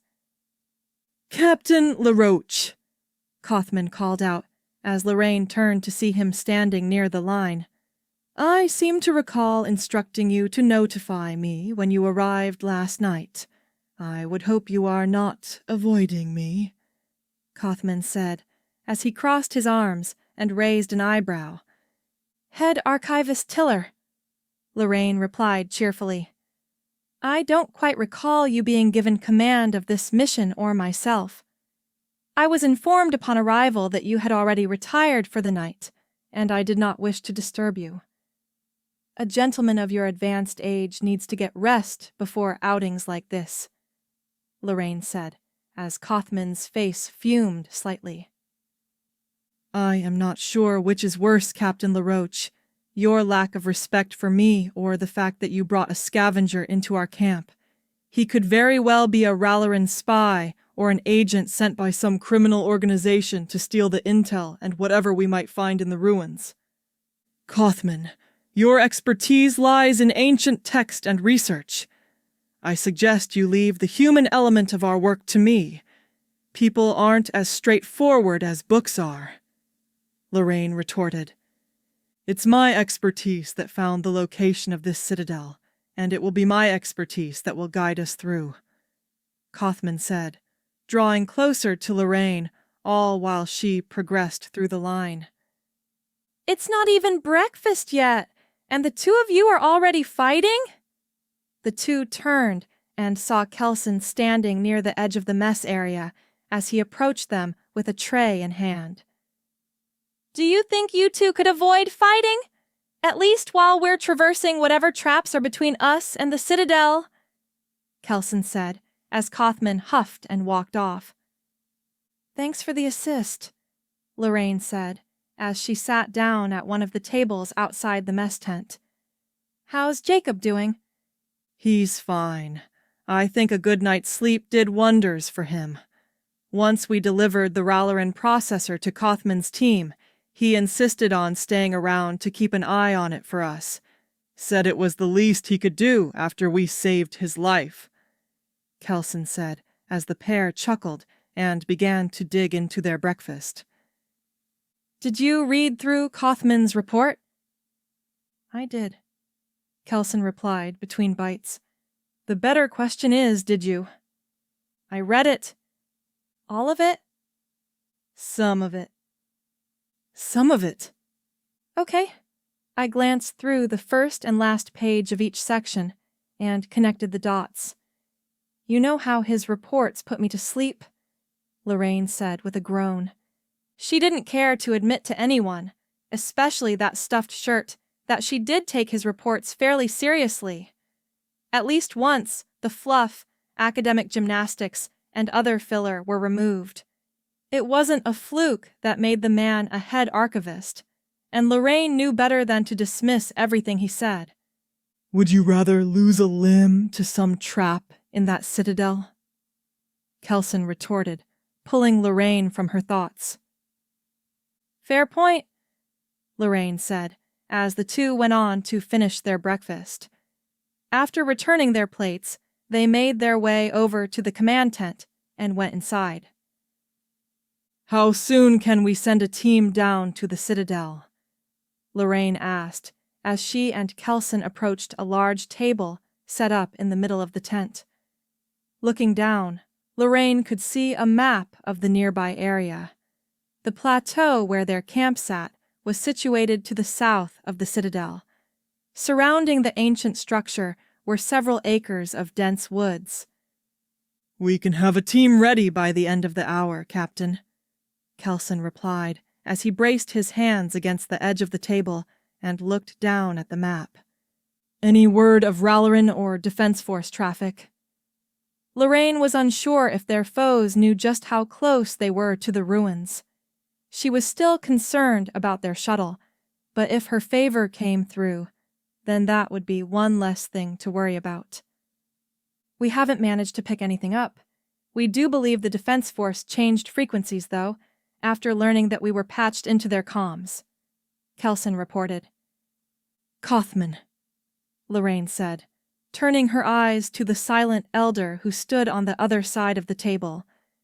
Do you have any idea what we might find inside? I recall you informing me about experimental aircraft that were tested at this site. Kothman's ears perked up slightly. Well, Captain Laroach, I did another search of my data and found that some secret projects were being tested here. This is, of course, in addition to the experimental fighter craft. Kothman puffed his chest out slightly, straightened his posture, and hummed to himself. Were you able to find anything detailing what these projects were about? I'm afraid not, Captain. As I'm sure you know, the Star Voyagers had a number of secret projects ranging on any number of subjects. If there is any data left over from the project here, I can't promise that it will be anything of any practical use, but nonetheless, we shall archive it. Did the results come back from your tech expert on the Ralerin processor we recovered? Lorraine asked, tapping her fingertips against the edge of the table. Yes. One of my archivists was able to analyze the exterior of the processor and make a brief assessment of it. From what he could tell, the processor is a bit dinged up on its outer shelf, but beyond that, it should still be in functioning order. Once we return, we can get it into a proper lab and figure out what intel is stored within. Good, Lorraine thought to herself. One less thing to worry about.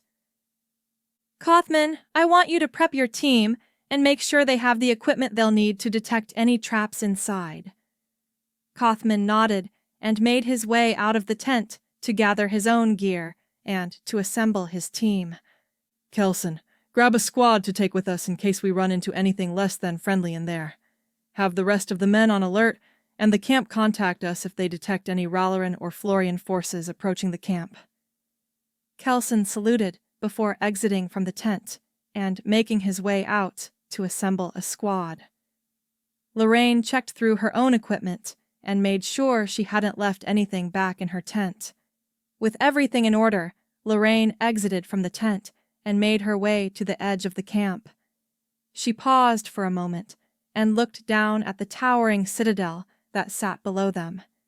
If the galaxy could defeat the Star Voyagers, then surely they could beat the Ralerins as well. The Galactic Tribune.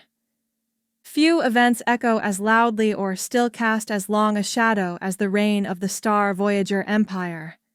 Though the last remnants of their tyrannical regime have long been stamped out from the galaxy, Their legacy lives on and haunts the galaxy's memories. Scholars have long debated the exact origins of the star Voyagers. It is known that they emerged from the Great Nebula within the corner of the northwestern quadrant. Some speculate that they are an entirely extragalactic species, while others consider them to be demons incarnate. Whatever their origin, no one disputes the prowess and raw, destructive power that their military possessed. Many accounts detail their fleets raining fire onto rebelling worlds or sending units of their elite battle mages to subdue and silence particularly loud detractors. Truly, the galaxy was in disbelief when one day the bright tapestry of the Great Nebula fell silent and dimmed. No ships emerged from within, and none that entered ever returned. It is unclear which fate was a worse death for their empire, the decapitation and silencing of their leadership within the Great Nebula, or the retribution and revenge inflicted upon the confused and dazed survivors by a galaxy long tired of their tyranny. CH 15. So this is it? Lorraine looked up at the sprawling wall that stood between them and the citadel. It's in much better condition than I thought it would be, she said as she examined the large bricks that made up the ancient wall that stood before them. The Star Voyagers were the best at their craft, Captain, Kothman said as he stepped up next to the wall and closely examined one of the large bricks within it. How do you explain that, then? Kelson asked as he stood at the base of a debris pile near a broken wall segment. I never said their craft was immune to the erosion of time, Lieutenant, Kothman replied as he moved over towards Kelson and the pile of debris. He made sure his gloves were firmly on before picking up a fragment of debris and studying it closely. It's a rough guess, but I believe this breach was made not long after the fall. The lack of any other notable breaches reinforces my theory that there is still some sort of security system that has kept locals out of the Citadel itself, Kothman said before placing the debris fragment in a small container. Lorraine walked over to join Kelson and Kothman at the broken wall segment. Peering inside, she saw that between the wall and the Citadel was an eerily clear field. Perhaps Kothman was right, and there was indeed some sort of security system in place that prevented people from entering.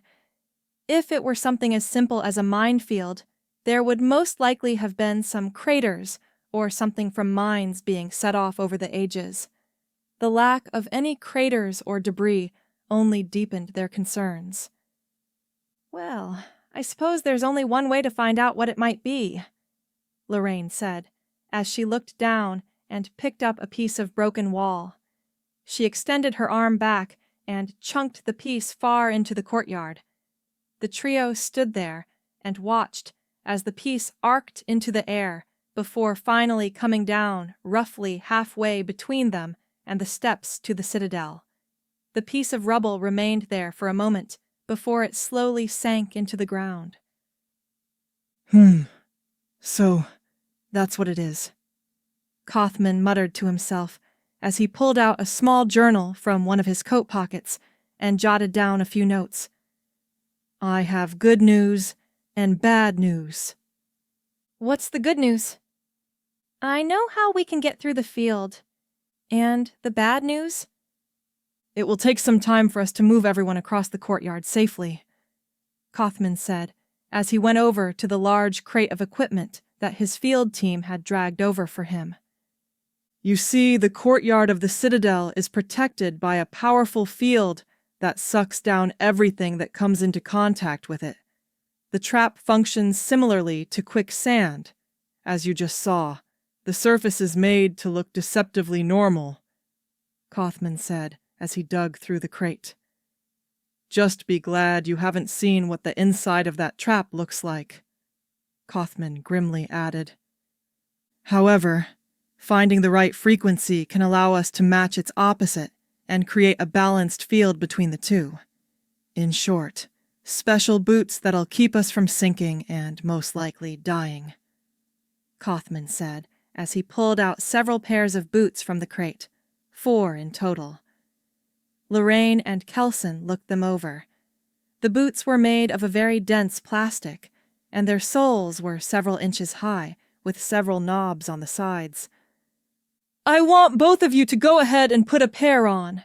I'm going to figure out the exact frequency we need to match," Kaufman said as he grabbed a pair and headed back over to the breach in the wall. Lorraine and Kelson both sat down on the ground and removed their boots. "Think we'll find out any horrifying secrets of the galaxy while we're in there?" Kelson asked as he looked over a pair of the new boots and started to slide it onto his foot. "Maybe." Lorraine grabbed a pair as well and slid them onto her foot. "Though I most likely expect us to find boring logistical reports and stuff," Lorraine said as she started to lace up the boots. "So basically a fun field day for Kaufman?" "Most likely, yes." Lorraine moved her foot around and was a bit shocked at how much heavier these were than her normal boots. She stepped around some and got a sense for them before making her way over to Kaufman. Kaufman had been sitting near the very edge of where the Citadel wall ended, holding a small device that resembled a metal detector over the ground. He held the device in one hand while jotting down notes with the other. "I've just about got the right feedback level," Kaufman said as he continued to jot down some notes. The trio heard a low, swooshing sound and looked up to see the familiar shape of a Ralerin drone flying high in the distance. Lorraine quickly grabbed her comlink from her belt.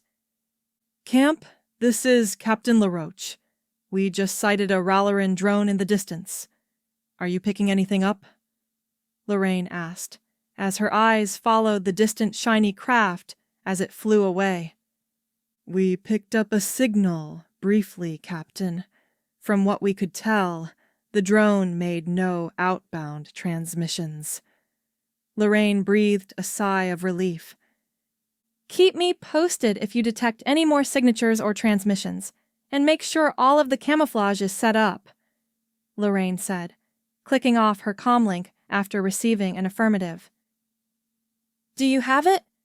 she asked Kaufman. "I think I've got it, but we need to test it to be sure. I could—" "Let me test it."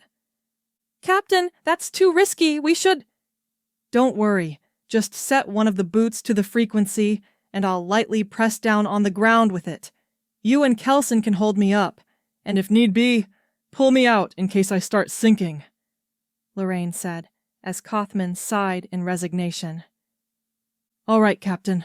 Let's get you set," Kaufman replied, before scooting over to Lorraine and adjusting the dials on the side of her boots. He leaned over and adjusted the other one before he got up. "Remember, just lightly apply pressure to the ground. I adjusted the sensors so that if it doesn't work, it will start to beep. If your foot started to sink, there is a chance you could lose some of it," Kaufman said, as he and Kelson got on either side of Lorraine. "Thanks. I'll be sure to be careful," Lorraine replied as she stepped towards the edge of the Citadel wall. "All right on 3, she said, as the two braced her shoulders, ready to pull her back in case it didn't work. 1, 2, 3. Lorraine slowly moved her foot forward and lightly applied pressure on the ground. She closed her eyes as her foot met the ground and waited for a moment. She didn't hear any beeping, and the ground felt normal. She lifted her foot up again and placed it back down. The trio was relieved as Lorraine stepped out onto the field and walked around, showing no sign of sinking. "Now that we have that taken care of, we can summon the rest of my team and some of the Marines," Kaufman mused, stroking his beard as he thought through the details. "The boots signal emitters have a limited charge. We'll have to cross in groups of 4. It may take a little time, but I'm confident we can—" "We don't have any time to waste." Lorraine cut off Kathman's thoughts mid-sentence. Kelson and I are going to start ahead. You and one of your archivists meet us on the other side, Lorraine said, as she started to make a slow dash across the field, with Kelson following suit. I'll grab my best man and be right over, Captain, Kathman said, putting a pair of boots on himself and calling for one of his archivists. The boots weren't ideal for running, but they certainly beat the alternative. Lorraine and Kelson made their way across the field as they could hear the distant roar of another drone's engines. The Ralerins were out hunting, and if Lorraine had to guess, she already had an idea what they were after. The Ralerin broadcast conglomeration. In politics, like in nature, there must always be a natural order to things. Without order, there is chaos, and from chaos, we draw ever closer to calamity. In the pursuit of order, those with strong wills and ideals attempt to reforge the natural order. Success, however, is not natural. The Star Voyagers lorded over the galaxy with a despotic brutality, but also a lethal efficiency. Although their reign was only temporary during its duration, they very well reforged the natural order of the galaxy, dedicating its resources, its people, and its worlds in pursuit of its vision. When reflecting on their reign, it is clear that strength of resolve and character are necessary for those who seek to reforge the natural order of the galaxy. We, the Ralerin people, possess these qualities and have refined them much as we have refined ourselves. It is with these beliefs that we seek to be a bulwark against the calamities that threaten our galaxy. The Ralerin Empire shall stand throughout the ages and protect all within its sphere, and all who stand alongside us in this pursuit. The Ralerin Empire, strength reforged. We thank all our faithful citizens and subjects of the Empire for tuning in to hear the most recent speech of Emperor Ralerius.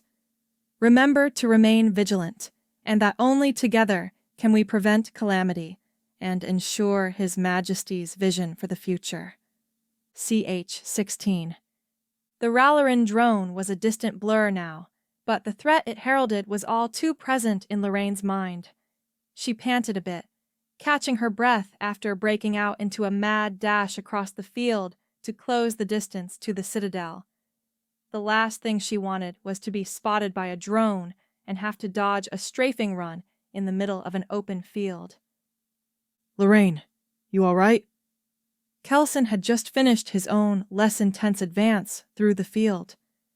Once you started running, I was barely able to keep up. These boots definitely weren't made for running, Kelson said, panting some as he reached down and started to remove the experimental boots. How did you manage to run in those anyway? Kelson asked, as he tossed one off and started on the other. I might not have much experience with this kind of trap, but I have trudged through my share of dunes before, Lorraine said, as she pulled out her normal boots. She happily groaned as she slid her feet back into the comfortable soles of her well-worn boots. She stood up and stretched, enjoying the sensation of standing on normal ground again. Think Kathman will make it over soon? Lorraine asked with a chuckle. The two looked over towards the middle of the field. They could see Kathman's familiar figure, steadily and cautiously, making his way through the field. Ahead of him, however, was a member of his archivist team, Metello. Lorraine didn't know him too well. She knew that he hailed from one of the northern powers and had migrated to their quadrant to escape mounting political tensions in his homeland. He didn't always talk much, but his work often spoke enough for him. The pair drew closer to the entrance of the Citadel. Their pace was a bit slower, with the many tools and equipment they carried with them. From the look Metello was carrying the greater share of the equipment. Kathman was the first of the second pair to cross into the safe zone.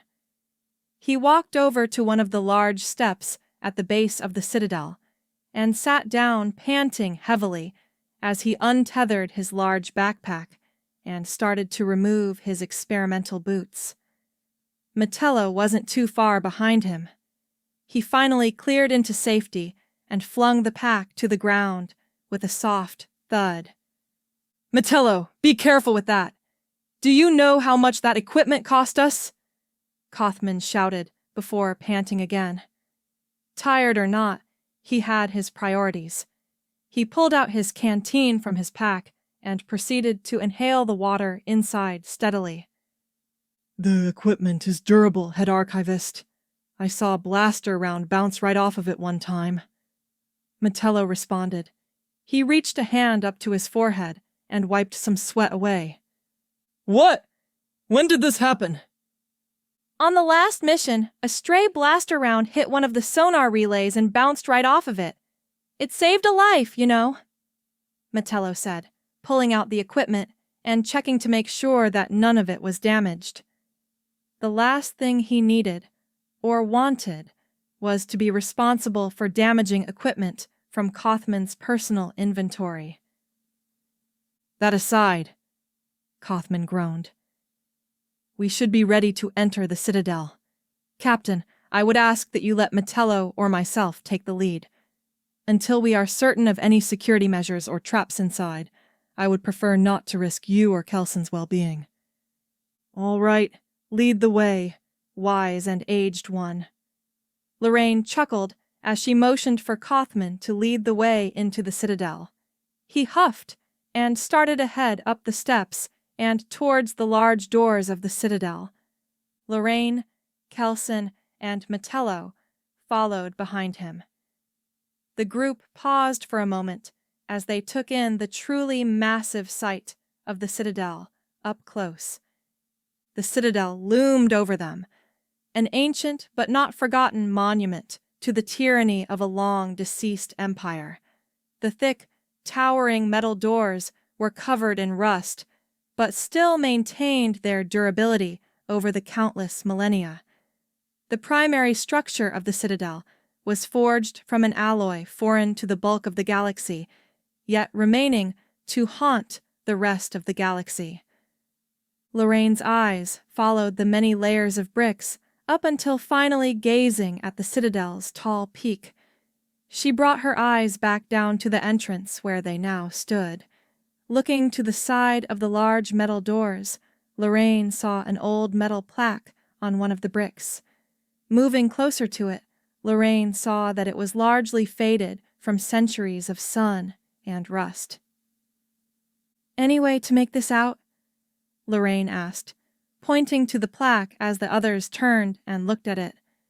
Metello stepped closer and pulled out one of the devices from a duffel bag he had slung over his back. "I've got you, Captain," Metello said, bringing up the device he had withdrawn from his bag. He proceeded to point the device's end at the four corners of the plaque. Each time, he waited for a ping from the device before moving on to the next. "Let's see what we have here," Metello muttered as he made some adjustments on the device's screen before finally clicking the trigger. Lorraine watched as the four corners of the plague lit up and a thin, transparent grid of light appeared over it. The grid lingered for a moment as a vertical and horizontal line moved over to the first faded letter of the plaque, forming a small rectangle the size of the character.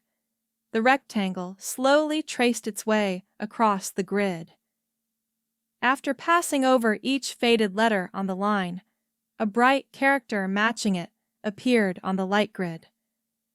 Slowly, the words on the sign started to come together as the rectangle moved down to the second line of words on the plaque.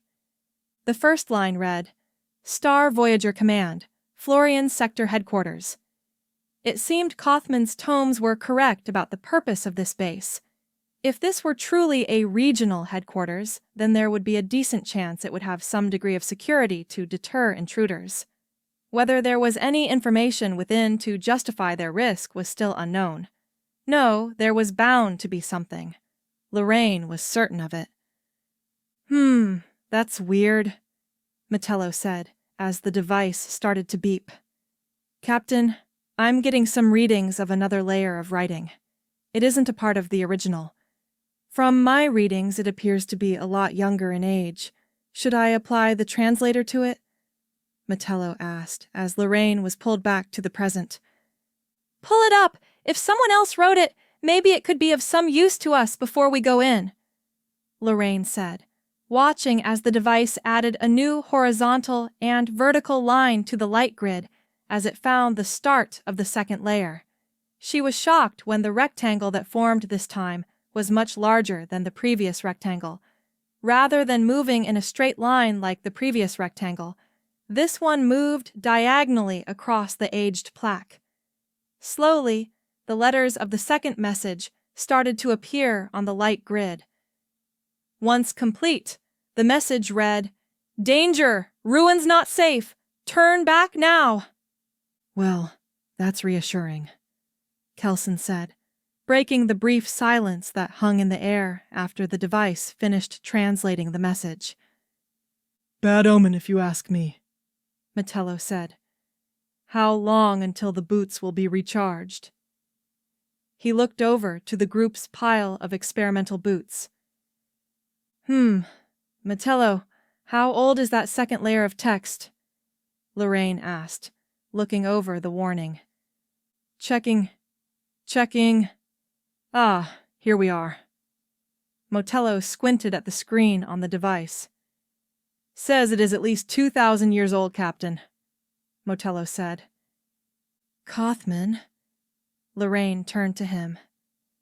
Would you say that we are a bit more equipped than whatever group may have been here over 2,000 years ago? Lorraine asked, cocking an eye towards the old archivist. I would say so, yes. I suspect the writers of that message had some cheap trick to get across the field, but lacked any real tools to protect themselves inside. We, on the other hand, are far more prepared, Kothman said, confident of the tools they had hauled over. I'm pretty sure the previous team was too confident in themselves, too, Metello muttered to himself. Did you say something, Archivist? Kothman shot him a stern side eye. No, Head Archivist, just monitoring the device's readings, Metello said quickly, looking down to verify that the device was still operating well. This wasn't the first or last quick-witted answer he had given to save himself from one of Kothman's lectures. All right, team. Lorraine moved between the two large doors of the Citadel. I know we don't have much time and are uncertain what to expect on the other side of those doors. What I do know is that we have the know-how, the equipment, and the wits. We will go in there, find what we need, and then get out before the Ralerins even have a chance to land near this place. We return with the processor and any data from here, and Command will have a treasure trove to work with. Think of all the good we can do for the front, Lorraine said, turning back to the doors. Now, let's go. The Free Historian Broadcast. Thank you for tuning in to our nightly broadcast from the front lines in the East to the core of the Southeast, and to all of our listeners beyond. With fighting pushing further away from the center of the quadrant, many of our archivists' teams have been able to make great strides in unearthing more historic sites, while the other quadrants in the galaxy have undergone minor changes throughout the years. No area of space has seen more upheaval and revolution than the southeastern quadrant. Indeed, the one power to hold the largest portion of the quadrant under their control was none other than the Star Voyagers during their reign. Through the dedicated work of our archivists, we have gained a deeper understanding of what life was like during their time in control. On any given world here, it wouldn't be uncommon to find a stronghold or two as well as several garrisons. Even during their reign, this area was difficult to control. Reports from Luxka indicate that some of the oldest mines still in operation were active during the Star Voyagers' occupation. Though if you ask any native Luxcan, they will insist on having found the veins themselves. Orbital debris found buried on Astoria and Cerularius lead our experts to believe that the space above those worlds was used at least for refueling and refitting Star Voyager ships, but they may have held greater importance. A noticeable drop-off in Star Voyager ruins is seen when comparing the worlds closer to the other quadrants and those bordering the galaxy's edge. The exact reason for this distribution is unknown. Perhaps the Star Voyagers wished to segment the quadrant and send political agitators, those deemed undesirable, or other enemies of their regime to the area to perish. Or it may have been done for more practical reasons. Among the worlds bordering the galaxy's edge, a number of remains have been found that lack any match for known species throughout the galaxy. Despite our archivists' best efforts, no match, no matter how obscure, has been found. As our efforts continue, we may yet find the answers, or we may only find more questions. With that, we will conclude our nightly broadcast and will return with more news and events as they develop. CH-17. The interior of the Citadel was bleak. A few small cracks in the large bricks that composed the building's structure allowed thin rays of light to shine in and illuminate portions of the room. Lorraine and the others equipped and turned on their headlamps. The clear, bright light from their lamps filled the room with a warm glow. The group spread out a bit and scanned around the room with their headlamps. Lorraine pointed her headlamp straight up and was still barely able to see the distant ceiling through the many layers of cobwebs. Peering back down, she scanned ahead of her. Lorraine could see chunks of rubble scattered about the room, fragments of brick, metal, and weapons strewn the floor. Lorraine carefully made her way through the debris-ridden path until she found the others. "Metello, have you found any energy readings yet?" Kothman asked, scanning around the room with his headlamp as he moved a scanner of his own around. "Nothing yet, Head Archivist. I'm getting a lot of interference, though," Metello said, hitting his hand against the side of his scanner. "What exactly are you two looking for?" Lorraine asked, glancing down at the display on Kothman's scanner. "We're hoping to find some form of energy source or access point." Kothman adjusted some dials and moved his scanner around, hoping to find the elusive signal. "From my experience, most of these ruins have several access ports scattered throughout. From there, we can use a program to find any data on a schematic or blueprint of the Citadel," Kothman said, moving closer to one of the walls, hoping to find some point of access there. "Can this program find out if there is any data we could extract here? Or even better, possibly extract it for us?" Lorraine asked. She was a risk-taker, but she didn't care to try her luck too much on a single mission. "If it were that simple, we wouldn't need you here. Would we, Captain?" Kothman scoffed. Lorraine shot him a stern look before he sighed. "Sadly, though, we cannot use the program to access the data as you'd probably expect from these types of facilities. Any sensitive data is often stored on its own level or system, separate from that of the main structure. Makes it harder for people to steal it," Kothman replied, downing any hopes of a quick snag and grab for the data. "Not to mention layer upon layer of encryption," Metello added, as Kothman nodded in agreement. "Anything I can do to help?" Lorraine asked. Kothman lightly grasped his chin and thought to himself for a moment. "There is Captain!" Kothman turned and pointed his headlamp towards an area of thin, ruined walls. From what we have so far surveyed, the area over there was some sort of office space. There may be a keycard, password, or other information that could provide us with deeper access to the facility. Just keep an eye out for any traps," Kothman warned her as he turned back towards his task. He scanned over the wall and occasionally muttered to himself as Lorraine made her way over to the ruined office space. It was hard for her to tell if the area had been a welcome area, a registry, or simply a record storage area, but any of that hardly mattered now. Lorraine carefully scanned the bright beams of light from her headlamp through the area as she searched through the rusted metal desk and piles of debris, desperate to find some sort of key card. Lorraine diligently moved from one desk to the next. She made sure not to step on any sharp or rusted edges and kept a close eye out for any potential traps. It was never easy to tell what the last people who were here might have been thinking, let alone the people who were here before the place was considered a ruin. Lorraine made her way to the second row of desks. So far, she hadn't had much luck finding anything of use in the first row. She shined the light down on the desk and started to search through them. Lorraine checked every crevice of each desk. She was surprised at the number of hidden compartments she found, which most likely housed some form of contraband at one time or another. Around the middle of the second row, Lorraine stopped as she saw a faint glisten below a pile of debris. Moving closer, Lorraine peered down and lightly cleared away some of the debris around it. Lorraine leaned down, reached for the glistening object, and pulled it up from the floor. She blew some of the debris away from it.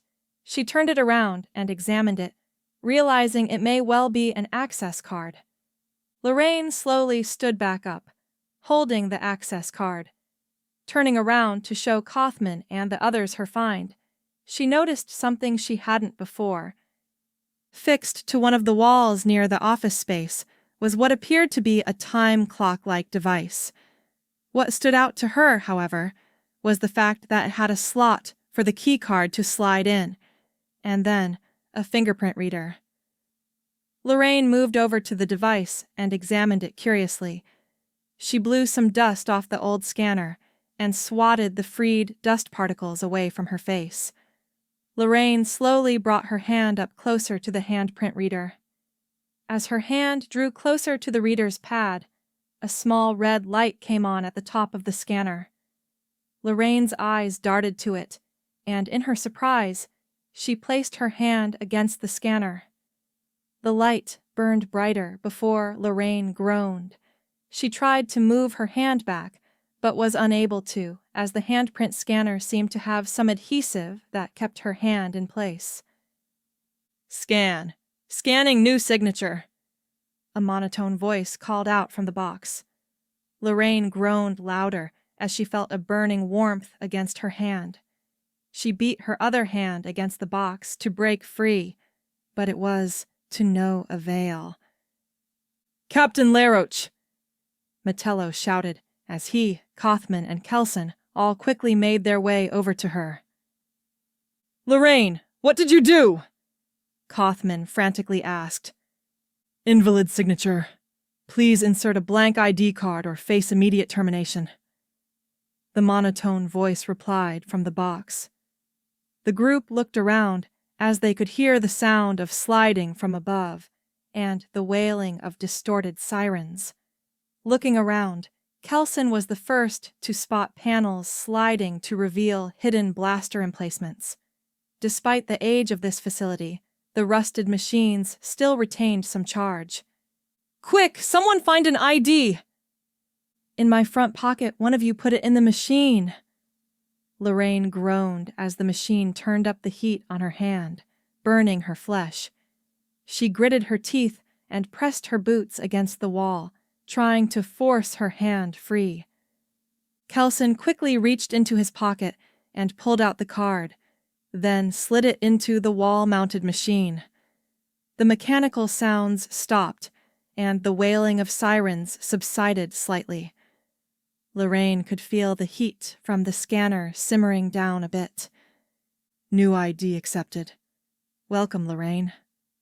The monotone voice replied as the red burning light on top of it chilled and turned to a calmer green.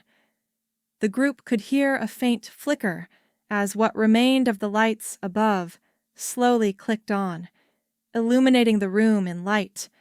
The group all looked around at one another, both concerned and relieved. Lorraine looked down at her hand, which was a bit singed by the heat. She moved her fingers around some and groaned a bit in pain. Your hand all right? Kelson asked, taking a lot at her signed flesh. Yeah, I'll be all right. Lorraine reached down to her belt. She pulled out a small bottle of some burn ointment and a roll of bandages. She applied the ointment to her hand, gritting her teeth a bit before she wrapped it with bandages. Well, we have a way in now, Lorraine said with a faint smile on her face. The Barnovian Journal. As this quarter comes to a close, we're reviewing the significant changes and speculating on the industries to watch going forward. Investors have been watching the continued conflict in the southeastern quadrant with bated breath. The current pause in fighting has done more to heighten uncertainty than a decisive move from either faction would achieve. The heads of the prominent merchant families have issued conflicting views on the future direction the markets will take. Tech futures continue to move upwards despite the conflict. Research and development continue to show no signs of stopping, and the chairman of the Ralerin Science Corp Board hints at new advancements that will be revealed next quarter. Mining futures have held steady and managed to regain the losses incurred earlier in the quarter. This is due in part to the Jatherwy Consortium managing to conclude negotiations on new union rates, and the Luxans being able to resume normal operations, as the conflict has concluded in their space. We will continue to cover the latest market news as it unfolds. As it was in the past and still is now, all trade routes lead to Barnovia. CH-18, the corridors of the ancient star Voyager Citadel had an unsettling feeling to them. Lorraine and the others cautiously advanced through a long corridor toward the inner sanctum of the base. The aged walls had an eerie cleanness to them. Looking over to one, Lorraine could see her reflection slightly distorted by the curved angle of the wall. The group did their best to hold their breath as the air in the corridor had a strange muskiness to it, assaulting their nostrils with every breath they took. They continued forward silently as they neared the middle of the seemingly endless corridor. Beyond the clicking of their boots, the occasional crackling of the overhead lights, and the muffled coughs of Kothman, there was not a sound to be heard among them. Finally, they managed to exit the corridor. Lorraine and the others breathed in deeply, able to enjoy a less confined area. As the large automated doors of the corridor sealed behind them, the group moved out a bit and began to survey their surroundings. The inner sanctum of the citadel was a large open space.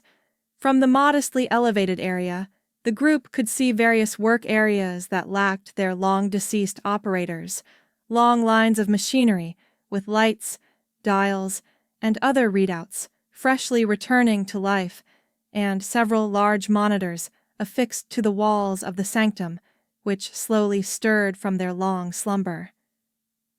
I'm not the only one unsettled by this, right?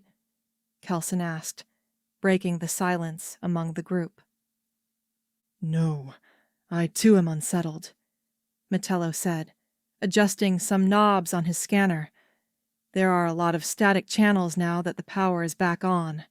I'm having a hard time tracking the signal from any access point.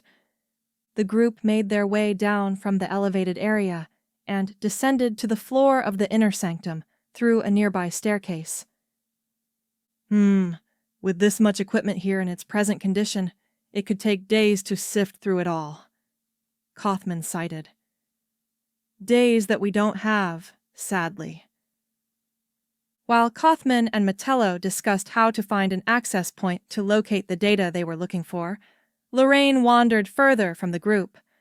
Looking up, she saw the wall of large monitors affixed to the sanctum's walls. They created an incomplete picture with various blank inputs from most likely long-gone sensor equipment. A few of the monitors also appeared to have corrupted characters and lines of code among those that were somehow still functional. As her gaze fell further down the wall, she noticed another device affixed to the wall. It appeared similar to the hand scanner she had encountered previously, although it was larger and had its own small monitor. Her first thought was that it might be a technical support area. Lorraine moved closer to the machine and scrutinized it. From what she could tell, it had a small keyboard below the monitor, most likely for inputting data or questions. It also featured a palm scanner and an ID card slot, similar to the previous machine.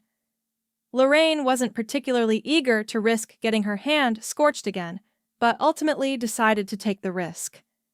She first slid the keycard into the slot. Like with the other machine, a green light slowly lit up on the machine. Lorraine saw light emanating from within the palm scanner, most likely as it attempted to find a signature to scan. She took a deep breath and made sure to have her burn ointment ready as she placed her other hand up on the scanner. Lorraine watched as the partly muffled line of light slid across the reader and scanned her hand. Another green light came to life on the machine. So far, so good. "Lorraine, what are you—" "Greetings, Administrator Laroach," a cold, feminine voice called out from above the room. Silence returned to the room as the others looked around a bit in shock. They made their way over to Lorraine at the machine and stood nearby. The monitor on the wall-mounted machine slowly lit up and began to buzz with activity. Lines of text steadily scrolled across it as the machine displayed its diagnostics. The lengthy report flew across the screen as it slowly returned to its empty state. The empty state did not last long as a larger line of text appeared on the screen. "Greetings, Administrator Laroach. How may I assist you today?" The screen read, with the question mark blinking on the monitor. "Any thoughts on what I should ask?" Lorraine asked as she turned her head slightly, looking back at the others. Kelson pondered the question, while Metello questioned their chances of survival to himself. Kaufman was the first to chime in.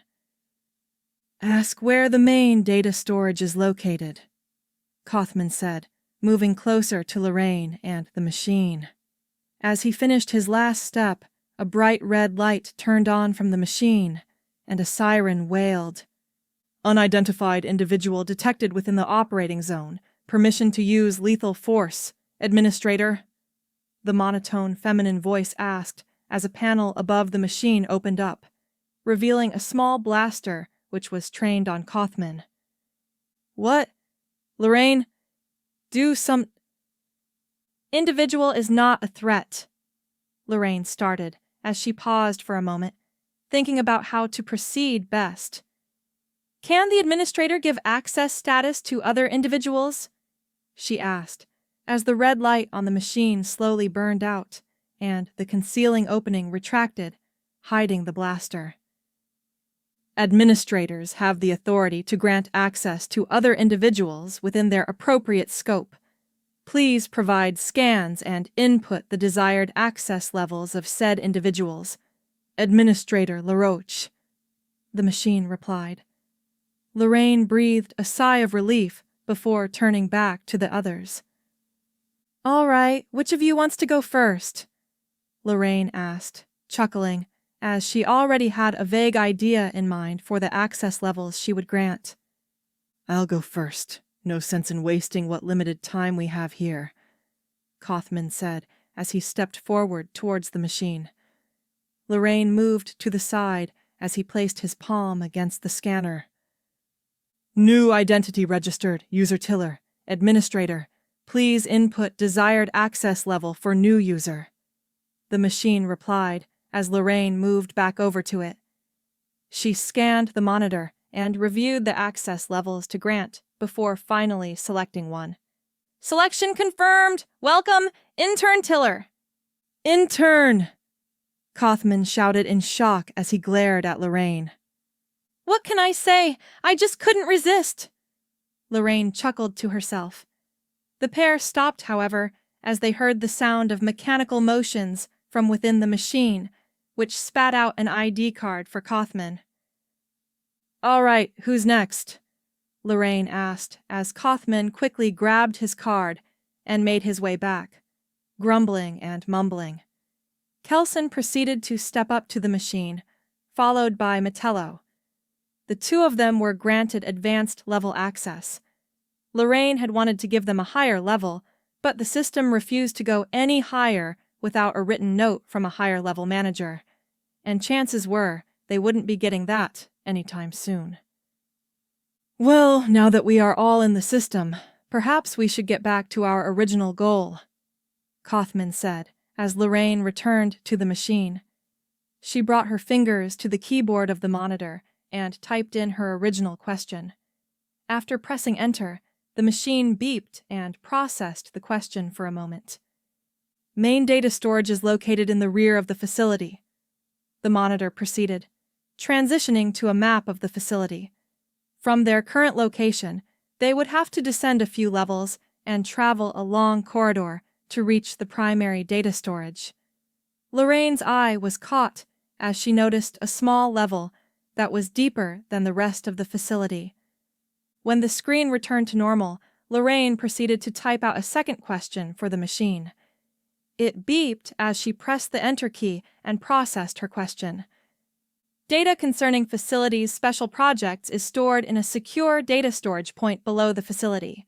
Note: only the administrator may enter this section. The machine replied as the group gathered around. What are you thinking? Kelson asked, noting Lorraine's pondering brow. I'm thinking we have two places we need to go. Kothman. She turned to the elderly head archivist and intern of the facility. Can you and Kelson go to the main data storage and extract what you can from there? She asked. I can. I am a bit confused, though, Captain. Wouldn't you rather have me go with you to provide support getting the project data? Kothman asked, pursing his lips. The way I see it, we already know that we are here for the project data on the experimental starfighters. What we don't know is whether there is any other valuable data hiding in the main data storage. Metello can walk me through getting what we're here for, and I trust you to find anything else. You are the most qualified among us to complete that, Lorraine said, making sure to remind Kothman of his importance. I suppose you are right. Very well then. Kelson, we had best get a move on. We have little time and a lot of data to sift through, Kothman said, as he tossed Kelson one of his bags filled with tech equipment as he started towards the primary data storage. Kelson gave Lorraine a quick look of concern, but she nodded, offering him some reassurance. Metello turned to Lorraine. I hope you know what you are doing, Captain.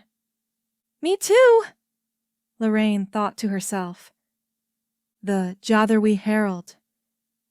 In this edition of the Jatherwy Herald, we celebrate the anniversary of the union formed between the Jatherwy, Lacertilians, and humans that resulted in the founding of the consortium, as well as recent updates. Negotiations within the Jatherwy Miners' Union have concluded, and the new rates will not impact work. An increased demand for alloys from refineries, along with the need for more raw ores, is cited as leverage in helping to conclude the negotiations. The consortium's Foreign Relations Office reports success in limiting the influx of Ralerin-produced steel that would impact local producers. Meetings with Ralerin envoys still ensue over the matter of permitting additional Ralerin forces to pass through our space to join the REF. Still, the consortium will strictly adhere to the limited terms established by the Galactic Assembly. A reduction in reported attacks on commercial and private shipping by pirates is welcome news to all within the consortium space. Lacertilian security forces have kept up the pressure in their latest effort to clear out any pirate bases and forces within the borders of consortium space. The recent success in security force efforts is attributed to a joint strike by Jatherwy and Nisoan security forces on a pirate stronghold situated on the border between the two. The Jatherwy Consortium applauds the efforts of the Three Pillars and all workers and warriors of the consortium as we celebrate the anniversary of our founding union. Strong apart, stronger together. CH 19. Could this thing move any slower? Lorraine groaned, tapping her boot against the metal floor of the lift in the hopes of speeding it up. Most likely, yes, Metello replied lazily. He let out a slow yawn and brushed a hand back through his hair. Lorraine knew it had only been a few minutes ago when they boarded the lift to go down to the lowest level of the Citadel, but to her, it felt like it had been hours ago. Her mind was abuzz with concern and curiosity. Lorraine could only imagine what sort of data they might find within the secret project data storage. She hadn't read too much about the Star Voyagers compared to Kaufman or other archivists, but from what she knew, they often had a flair for the dramatics when it came to unique and unorthodox weapons. She also knew that time was running short. Before separating from the group, they had gotten a message from their camp reporting increased sightings of Ralerin drones and even a few shuttles in the nearby area. What bothered her more than their presence was the fact that none of them had landed near the temple. Maybe they were planning to support Colonel Akos's cronies guarding their ship and snagging the data, the processor, and the rest of them in one smooth move. If there was one thing Lorraine knew for sure, it was that the Ralerins were as brutal as they were cunning. "Captain?" Metello gently nudged Lorraine's shoulder, pulling her back from her thoughts. Lorraine looked up and saw one of the arrows lit up and the doors to the lift open. "We're here now," Metello said, stepping out of the lift and waiting for Lorraine. "Right. Let's get the data and regroup with the others." Lorraine stepped out of the lift. She and Metello started forward down a diamond-shaped corridor. From what she could see, the corridor and its surroundings were largely well-preserved. There were some signs of rust from centuries of neglect, but not as much as there was in the main chamber. Lorraine suddenly stopped and held her arm out, stopping Metello as well. "I think we've reached the point where you have to stop," Lorraine said, as she pointed with her other hand. The pair looked down and saw a large yellow and black strip on the ground, which read, "Administrators only beyond this point." I think you're right, Captain, Metello said, as he looked around behind them. He went over to a nearby desk that was in relatively sturdy condition and set down his bag. "I will set up here. I can guide you through the process, but you will need to take the data drives with you," Metello said. He unzipped the bag and pulled out 2 rounded devices, setting them down on the table with a soft thud. You think they have enough space for everything? Lorraine asked, chuckling a bit at their rather large size. Head Archivist Tiller said better safe than sorry. I can give you a smaller one if you prefer, Metello said, slowly sliding the pair back. No, they'll work like you said. Better safe than sorry, Lorraine said, as she quickly grabbed the 2 data drives from Metello and crossed over the line. Greetings, Administrator Laroach, a monotone voice called out from an intercom nearby. "I've got my communicator on. I'll let you know when I reach the access point," Lorraine said, before starting forward. "All right, Captain, I will be here," Metello said, as he sat down and pulled out a small laptop. Lorraine advanced down yet another corridor. Unlike the others, however, this one wound and moved around much more than the other, more symmetrical ones. The eccentric corridor was both refreshing and concerning to her. With any luck, its eccentric stature was simply an intentional design choice and not a sign of poor or rushed craftsmanship. The last thing Lorraine wanted was to be buried alive beneath an ancient Star Voyager fortress. The corridor eventually straightened out once more. At the end of it, Lorraine could see several rows of machinery in the room beyond, along with a large monitor that appeared to be abuzz with technical readings. Lorraine drew closer to the room when she heard a faint click from her communicator. "Everything all right, Metello?" Lorraine asked, wondering if he had something to report or if he had heard anything from the other group. "Hello, Administrator Laroach. I wasn't expecting a new visitor." Lorraine paused as she heard an unfamiliar voice over her comm line. It almost sounded like that of a young child. Was this some sort of feedback from the system, perhaps? "Are you part of this Citadel's interface?" Lorraine asked. She was uncertain what response she might get.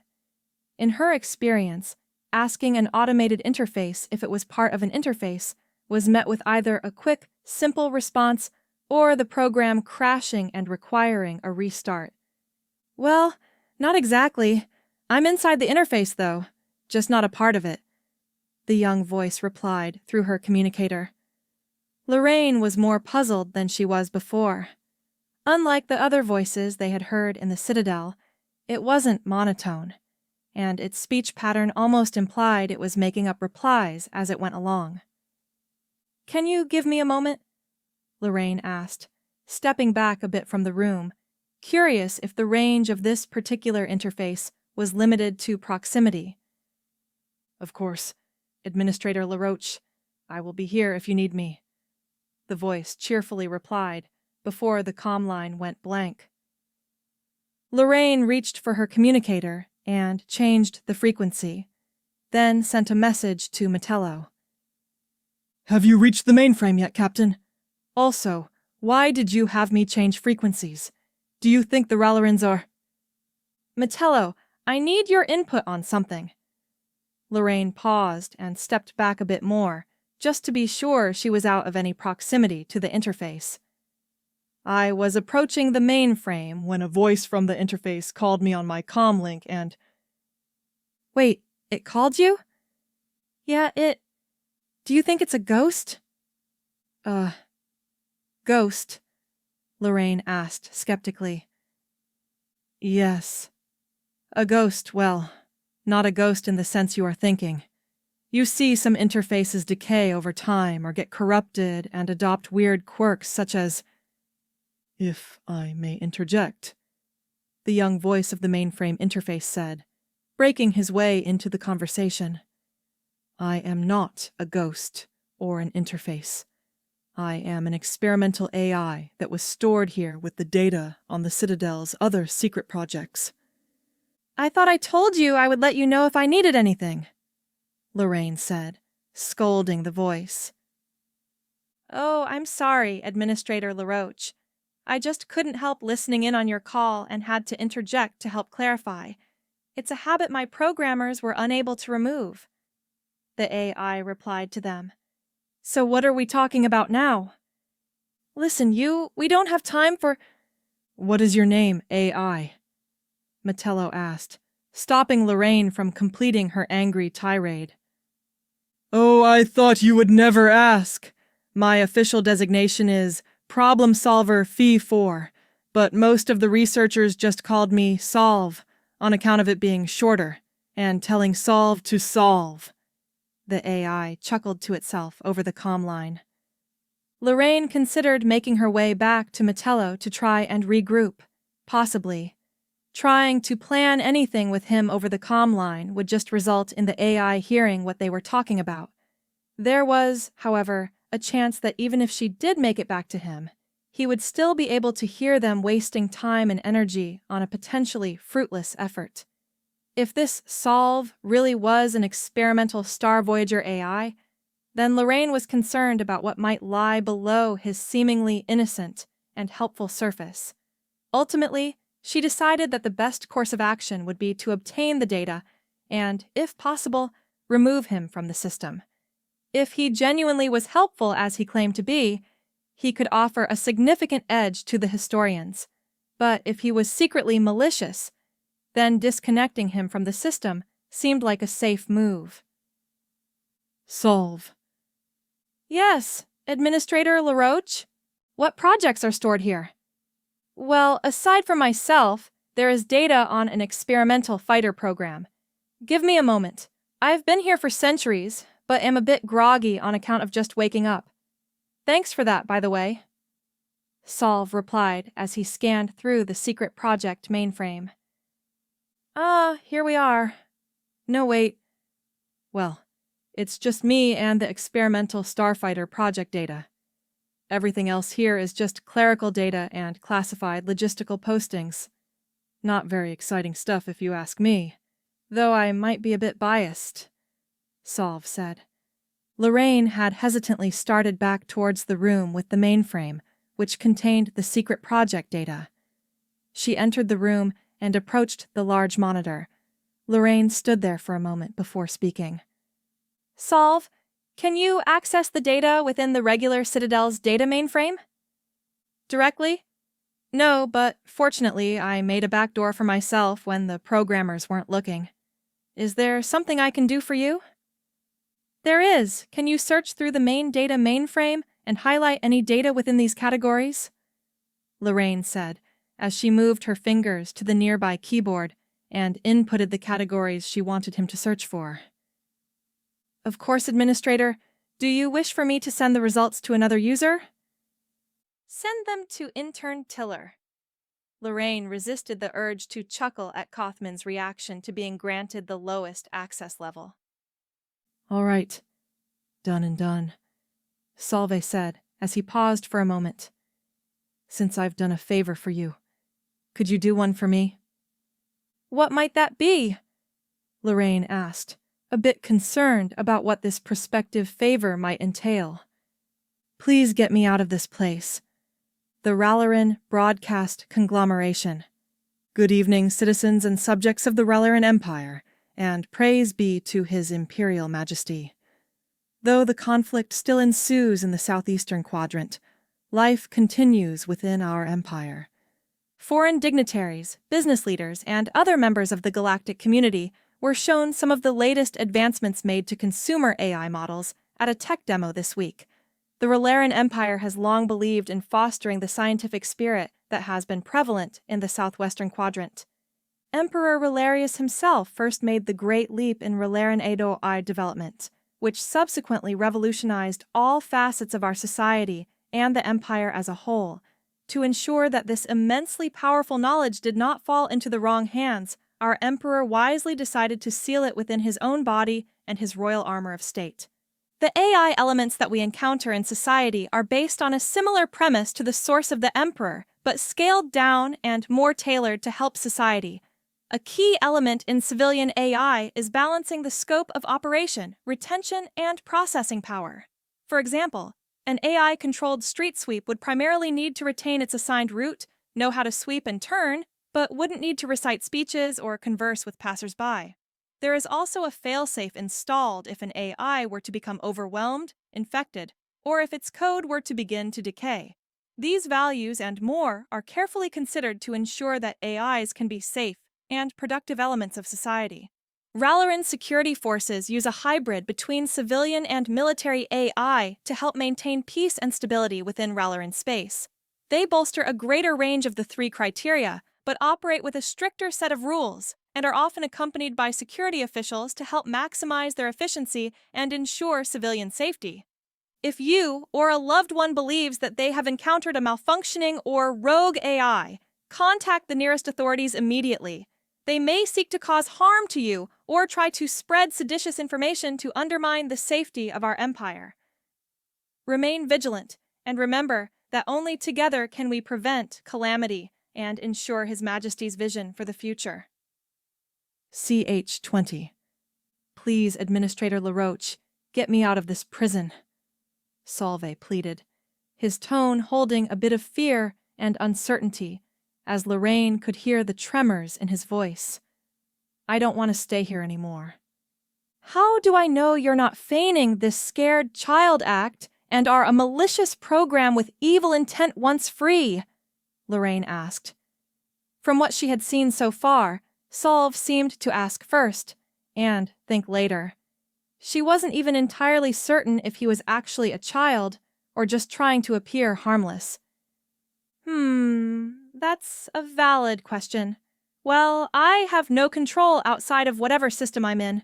If you put my programming inside one of your data drives, I wouldn't be able to do anything. Though if you hooked me to your comm, I could at least help you or keep you company, Solve replied. He seemed sincere, and from what little she knew, if he were transferred to one of their data drives, he would be isolated in there. It would be easier, and much safer, to deal with him in such a state. I'm helpful, I really am.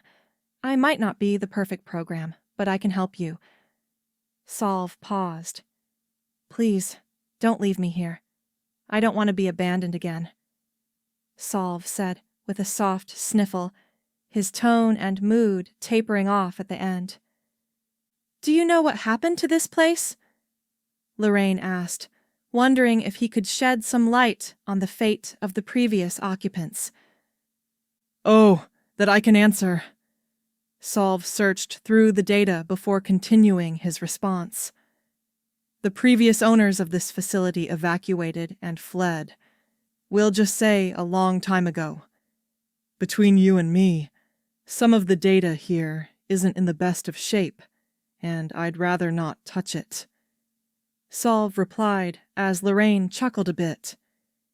Did they power everything down before leaving? Yep.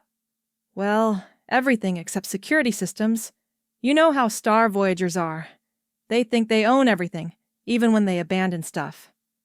Solve replied, his voice trailing off a bit at the end. Even you? Lorraine asked. She couldn't imagine what it would be like to be awake one moment, only to come back to a completely different millennium. I was powered down before the evacuation and told that someone would be back for me. Looking around, I see that wasn't the truth. In a way, though, I guess you are here for me. Solve. Yes, Administrator Laroach? Can I change how you address me? Of course, how should I address you? Just Lorraine is fine. Acknowledge. New designation accepted. Just Lorraine. No, just Lorraine by itself. Don't worry, I knew what you meant. I just couldn't resist. Solve chuckled to himself. Solve! Can you gather all of the data on the experimental star? Oh, I already did that. I was wondering when you were going to ask about it. All you need to do is plug in one of your drives and you can begin the download. Solve replied, showing Lorraine a collection of folders on the screen that he lumped together into a single folder. Lorraine proceeded to plug in the first data drive and begin the download. She watched the screen as it acknowledged the connection and began transferring the data onto the drive. Metello, have you heard any word from Kaufman and Kelson? Lorraine asked. Kaufman called earlier when our new friend gathered the data for him. He was surprised to say the least, Metello said, chuckling a bit at the end. Did they manage to get everything? He told me that he and Kelson extracted as much data as they could. He was in a good mood, so I'm confident he made some good finds. Metello said, as Lorraine turned her gaze back up to the large monitor. The download had finished, and she proceeded to disconnect the data drive. Ouch! What's wrong, Solve? Oh, nothing. I just saw that you yanked that data drive before disconnecting it. Could you do me a favor and disconnect mine before you remove it? I'd prefer not to lose an ear of code, Solve replied, as Lorraine rolled her eyes. So, how exactly will this work? It's simple. You just plug the data drive in. I'll move my programming into the drive. You click confirm when prompted, and then you make sure to click disconnect. Proceed to disconnect the drive. Hook me up to your communicator, and then we're ready to travel. Solve said, laying out the steps. One more thing. Once I move my programming into the data drive, I won't be able to talk to you again until you plug me back in. I get lonely easily, so try not to take too long. Please. Solve said, as he started the process of moving his programming into the data storage drive. Lorraine watched the monitor and waited for the prompt that Solve had mentioned to come up. The prompt soon popped up on the screen. Lorraine prepared to click the confirm button, but noticed something. Within the options was a highlighted line that read, Please click before confirming transfer of Problem Solver V4. Lorraine pressed the button and was greeted with a large wall of text. She began to read. Florian Citadel Research Log. Program Problem Solver. Version 4 continues to underperform. Our testing concludes that Solve, as he prefers to be called, has not yet properly dissociated his programming from the core personality of his host. His host, Subject 4417, was kindly donated to us from the research wing of the Kratos program. We expected the first 2 versions of the program to address the issue of separating the lesser parts of the host personality from the program. However, for it to persist this long has left many of us concerned about continuing to pour resources into its testing. In 67% of his tests, Solve was prone to heavy strain on his logical faculties. This, combined with emotional outbursts from his host, can result in volatile episodes. Credit where credit is due, his ability to sift through large quantities of information earned him an 87% efficiency rating, placing him at the forefront of his class. Solve, in his current state, is a liability. However, we have received numerous inquiries and even hold orders from the regional director of the program. Just what do they have planned for him? After reading through the long message, Lorraine sighed. If what it said was true about Solve, would she be able to justify bringing him back? He wouldn't be of much help fighting the Ralerins, but he could still be of use to the archivist, or even help with making projections. Lorraine brought her gaze back up to the screen, and the prompt still sat there, staring at her. The mouse currently rested on the link she had pressed. Looking to either side of it, she could see the options Abort Download to the left and Confirm Download to the right, along with a small trash can icon in the top left corner. Lorraine moved the cursor and confirmed her selection. The Galactic Tribune. We arrive at the top of the hour with several updates from the recently resumed session of the Galactic Assembly. A motion was passed increasing the Assembly's contribution to the Rusmane Explorer Corps. The organization, hailing from the Rusmane Compact in the northeast, has long sought to explore the stars and assist in establishing safe routes of travel through the galaxy. Funding to support the organization was a key sticking point when the Rusmanians originally agreed to join the Galactic Assembly many millennia ago. Since their joining, the Explorer Corps has assisted with maintaining and protecting lanes of travel throughout the eastern fringes of the galaxy. A report was read before the Assembly today, offering an update on the delegation sent to Holypedia to try and de-escalate mounting political and religious tensions in the area. The nation, once known as Holypedia in its entirety, has faced mounting internal pressure from a religious schism between opposing camps within its ruling clergy. The delegation is hopeful that a peaceful resolution can be found. The motion to extend the lifespan of the Ralerin corridor, allowing for the Ralerin Empire to transport supplies and reinforcements to their expeditionary force safely and legally, has recently gone to the Assembly floor. A few firebrands in the Assembly continue to push for the dismissal of the motion or the stipulation that if the Ralerins do not attempt to find a diplomatic solution, the corridor be closed or a restriction be placed on the number of supplies and additional forces they can bring through the corridor. Reports are circulating that a message from the commander of the Historian Alliance is expected to arrive and possibly be presented to the Assembly. For now, we conclude our coverage, but will return with any breaking news. CH 21. Lorraine and Metello silently stood in the lift once more. The ride up felt as though it was taking much longer than the previous ride. The pair stood there, silently. Are we there yet, just Lorraine? Hey, you said that was just a joke. It was. Sorry, I don't really like silence all that much. Solve replied. With the data that the two groups had gathered, along with the intact Ralerin processor, Lorraine was confident that Admiral Goslin and the rest of Sector Command would be pleased with her find.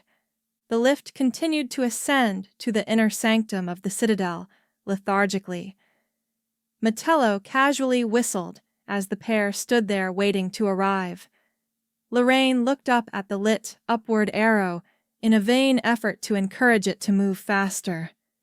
Lorraine? Yes, Solve? Do you think the rest of your crew will like me? I don't see why they wouldn't. Well, I used to recall some of the research staff here calling me annoying, immature, clingy, and other things I'd rather not repeat. Do not worry, Solve. My ex-wife said many of the same things about me.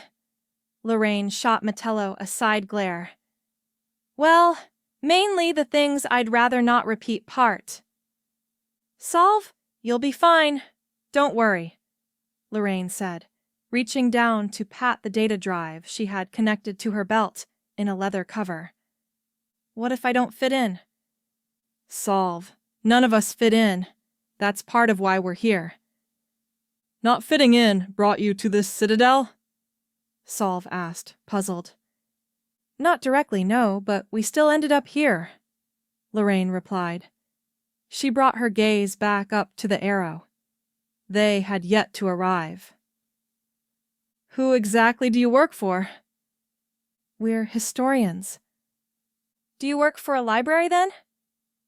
Not exactly, you see. Before Lorraine could finish, the arrow finally beeped, and the metal doors of the lift slid open. How about we get safely out of here, and then I can answer your questions, Solve? I'll hold you to that, Solve replied before Lorraine and Metello made their way out of the elevator. Looking around, the pair made their way over to the original entrance they had come in at. Kelson and Kothman were waiting nearby. We were wondering when you would get here. Slow lift? Kelson teased as Lorraine rolled her eyes. Metello, help me pack these drives for the return trip. With the amount of data we found, I don't want to risk anything happening to them, Kothman said, waving Metello over. Didn't you already get me to help you pack those, head archivist? Kelson asked. I did, yes. But I need a second set of trained eyes to ensure everything is properly secure, Kothman replied, as Kelson rubbed his forehead. Yes, head archivist. Metello joined him, and the pair readjusted the hefty storage drives in their cases. Psst, Lorraine. A small chirp came from the drive on Lorraine's hip. Lorraine responded curiously, glancing down.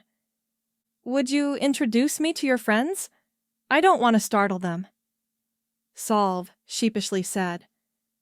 Of course, we can start with the easiest one first, Lorraine whispered, taking a few steps over to Kelson, giving him a tap on the shoulder. Did you get my message about how we found the data so quickly? Lorraine could hear a soft, yet shy ahem from her hip. And about our new friend? I did. When do you think we could meet him? I'd certainly like to thank him. He saved me a tedious time helping Kothman sort all that data, Kelson said, shivering a little at the thought of being stuck assisting with that search for so long. Lorraine waited, giving Solve the chance to chime in. Her waiting continued until she placed her hand against the data drive and gave it a gentle pat. You're welcome. A timid response finally came. This is our helpful friend I was telling you about, Solve, Lorraine said, keeping a gentle hold on the drive. It's nice to meet you, Solve. I'm Lieutenant Kelson. That wasn't too difficult, was it? Lorraine asked. You're right, it wasn't. Though I hope your other two friends are nicer than the researchers here were. Kothman might be strict and by the book, but he isn't heartless, Lorraine said to reassure Solve. She also reminded herself that there was more to the old archivist than his hardcover. For now, let's get somewhere safe. You both got everything? Kelson asked, as Kothman had just finished repacking the data drives, now content with how secure they were. All set, Lieutenant. Probably for the best we get out of here. The camp just radioed that the Ralerins are stepping up their sweeping of the area, Metello said, as the group started to make their way out of the inner sanctum of the Citadel. My team will be busy sifting through our findings for weeks. How did you manage to find so many valuable deposits of data so quickly, Captain? I asked Metello, but he said it was your answer to give. Kothman asked curiously. I can't take all the credit for the find. I may have met a friend who knew just what to highlight for you, Lorraine said. Kothman raised a brow curiously. Solve mustered the courage to chime in. It's true. Your captain, Lorraine asked for my help. My unofficial designation is Solve.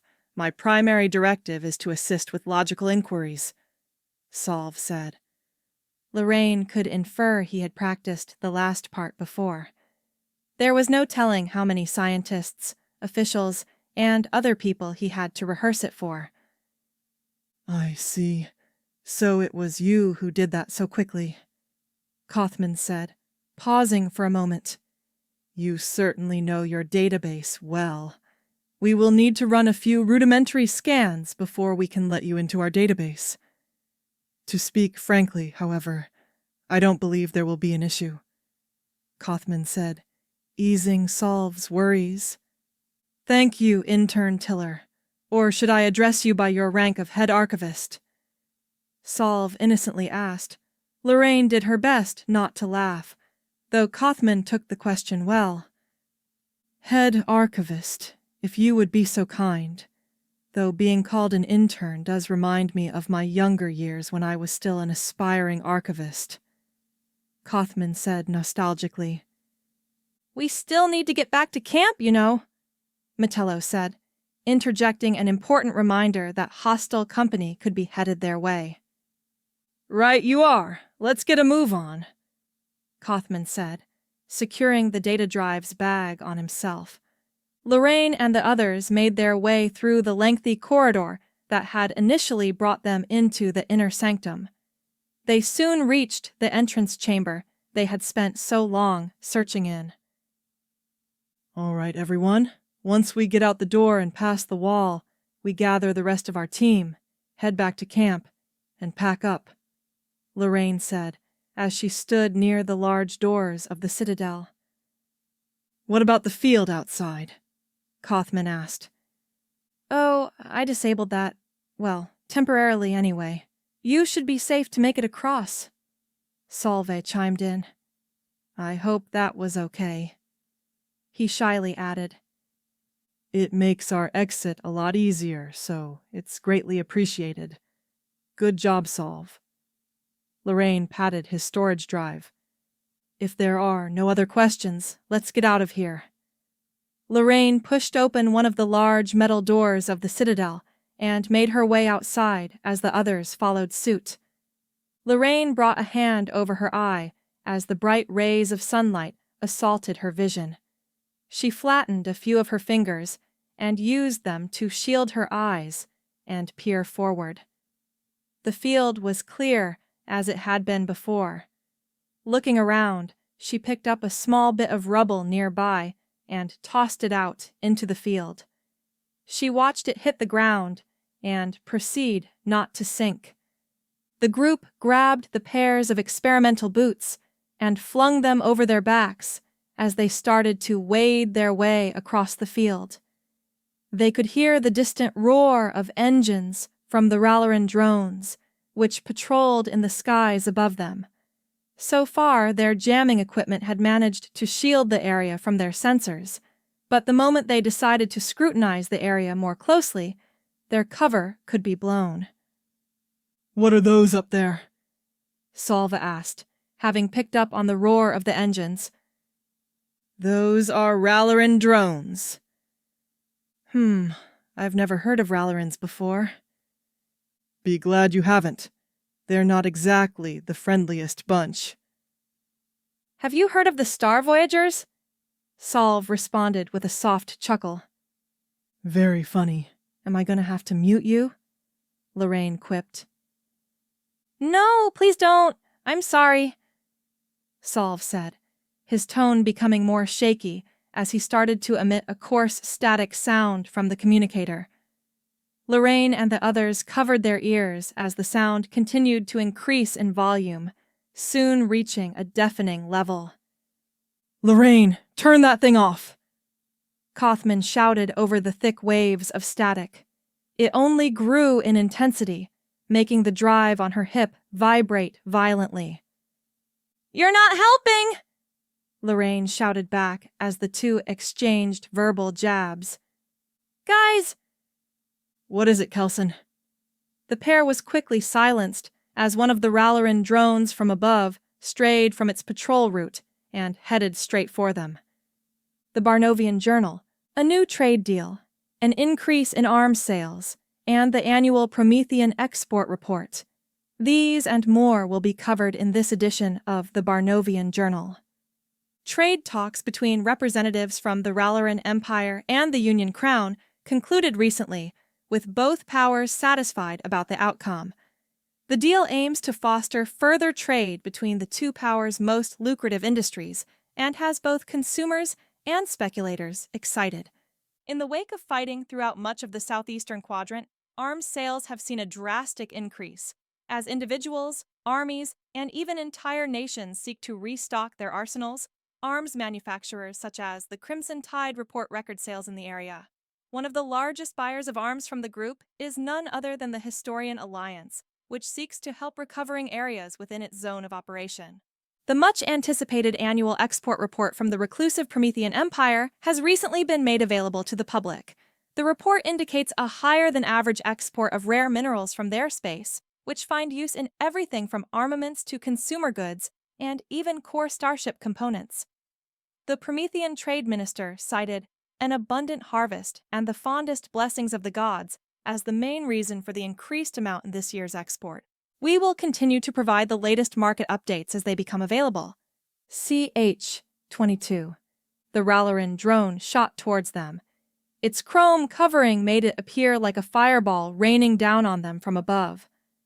Lorraine struggled for a moment to regain her senses after the deafening static. Her ears rang a bit as she held the side of her head. The drone began to tumble through the air, seemingly losing control of its descent as it sped towards the fore at greater speed. Kelson and Metello quickly leapt down to the ground as Kaufman and Lorraine were still a bit dazed from the static. Finally, Lorraine was pushed down as the drone whooshed past overhead. The drone proceeded to tumble, flipping several times as it crashed against the ground. Bits of debris and parts burst off its hull with each rough skip across the ground until it finally found its resting place near the citadel wall. "Everyone all right?" Kelson asked as he slowly got up from the ground, looking over at the smoking pile of debris where the drone had crashed. He scanned around and above for any other threats. "I'm all right. Do you think there's any good salvage on that drone?"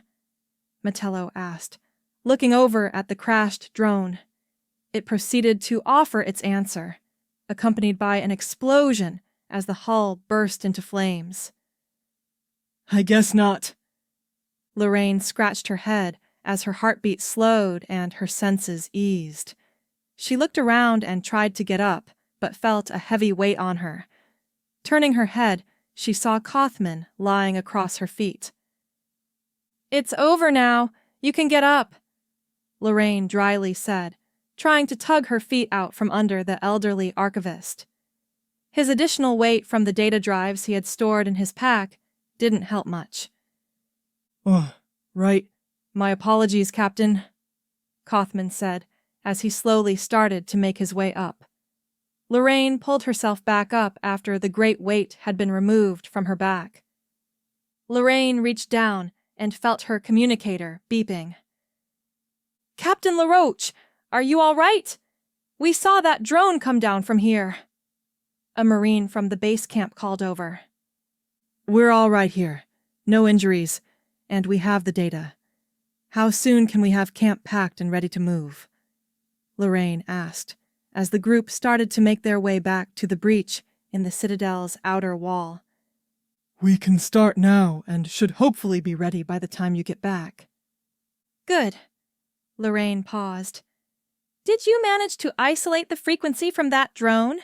I've noticed the lack of drones swarming us presently, Lorraine said, giving a quick glance up at the sky as she saw the other Ralerin drones patrolling about. They appeared to be oblivious to their fellow drones' disappearance.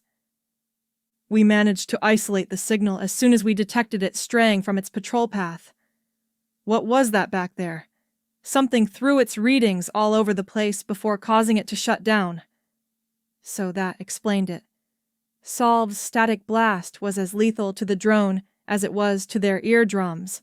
Well, potentially more lethal, considering they were all still alive. I'll explain when we get back. Laroach out, Lorraine said, as she ended the transmission. She had expected Solve to jump into the conversation at the slightest mention of his existence. Lorraine stopped for a moment and reached down to inspect the data drive to make sure it hadn't been damaged. She removed it from her belt and removed the leather covering, carefully looked it over. It had picked up a bit of dirt when they had to duck down, but ultimately it seemed to be in working condition. Solve, you all right? Lorraine asked, looking down at the data drive in her hand. She heard no reply. Solve, you can talk to me. I'm not mad at you, Lorraine whispered to the drive as she gently rubbed her hand over the data drive. You aren't? Solve hesitantly replied. I'm not, Lorraine said, holding the drive against her chest. I'm sorry I had an outburst like that. I'm still getting used to being around people again. Solve sniffled. It's all right. The important thing is we're all safe.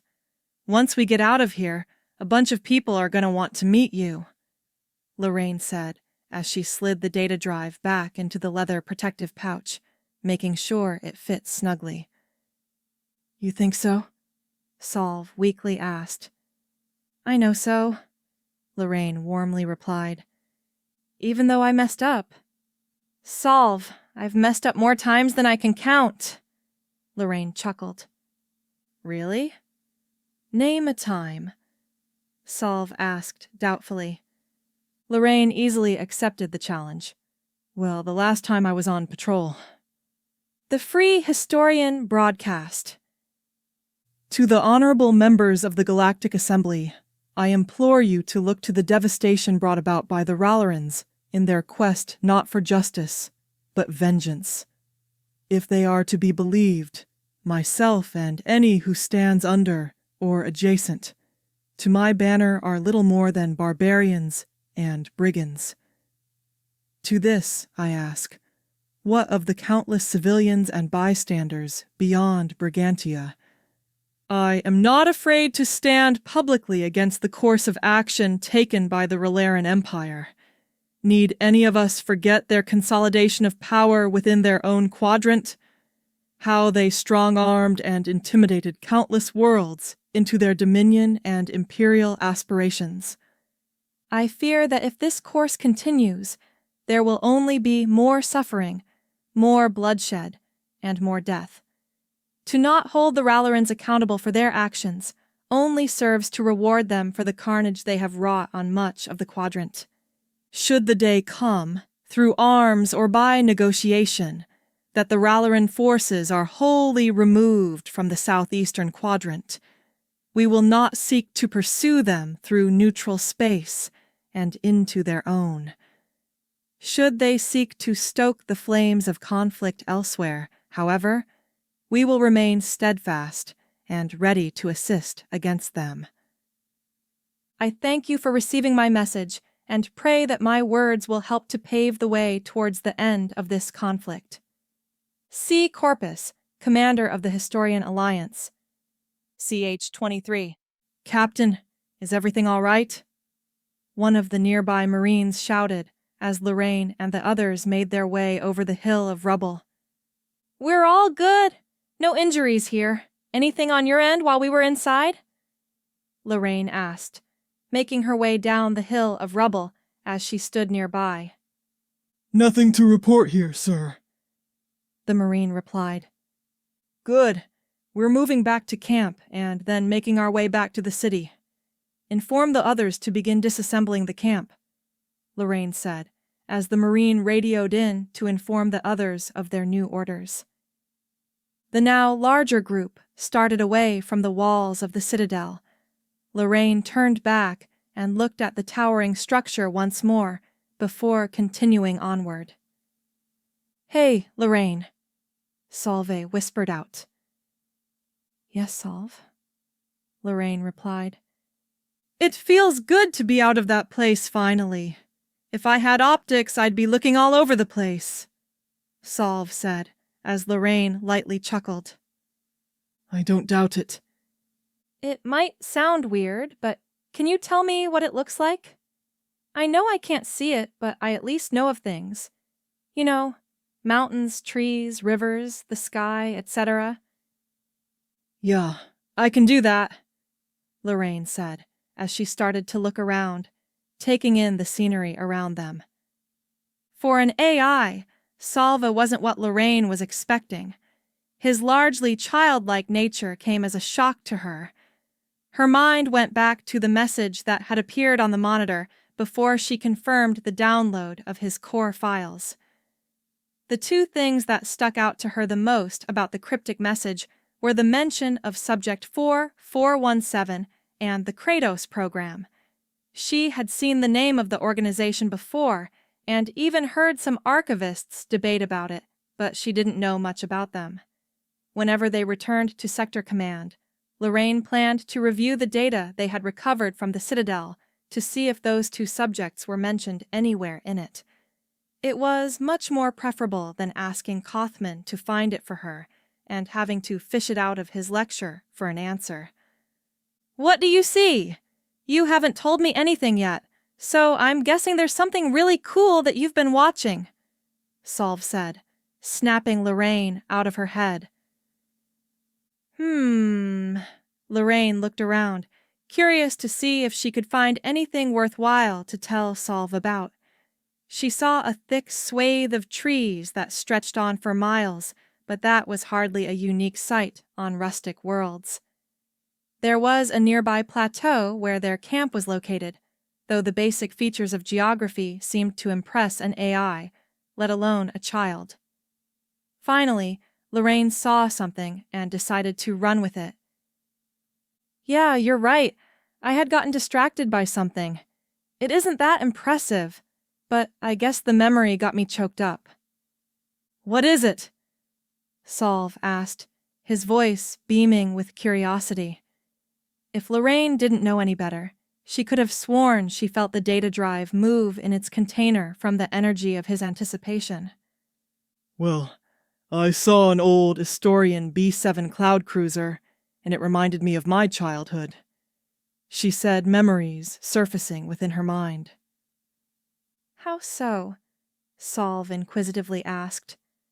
Well, I grew up in a rural area of a rural world, a lot like this one.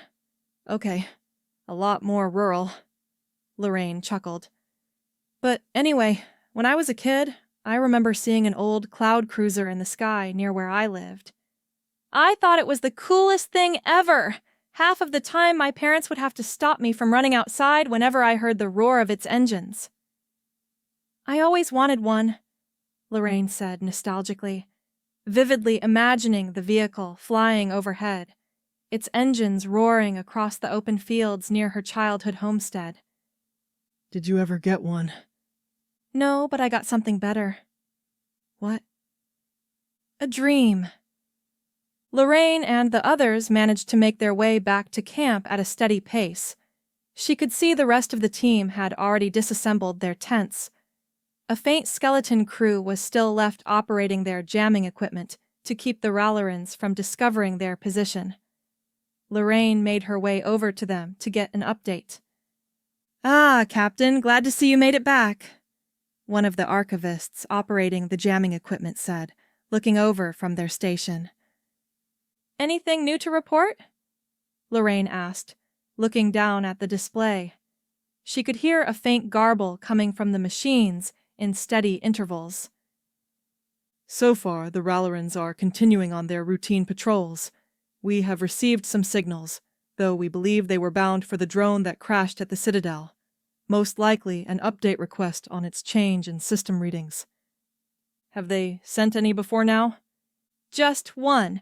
We are worried that if they don't get a reply soon, they'll investigate the area more thoroughly.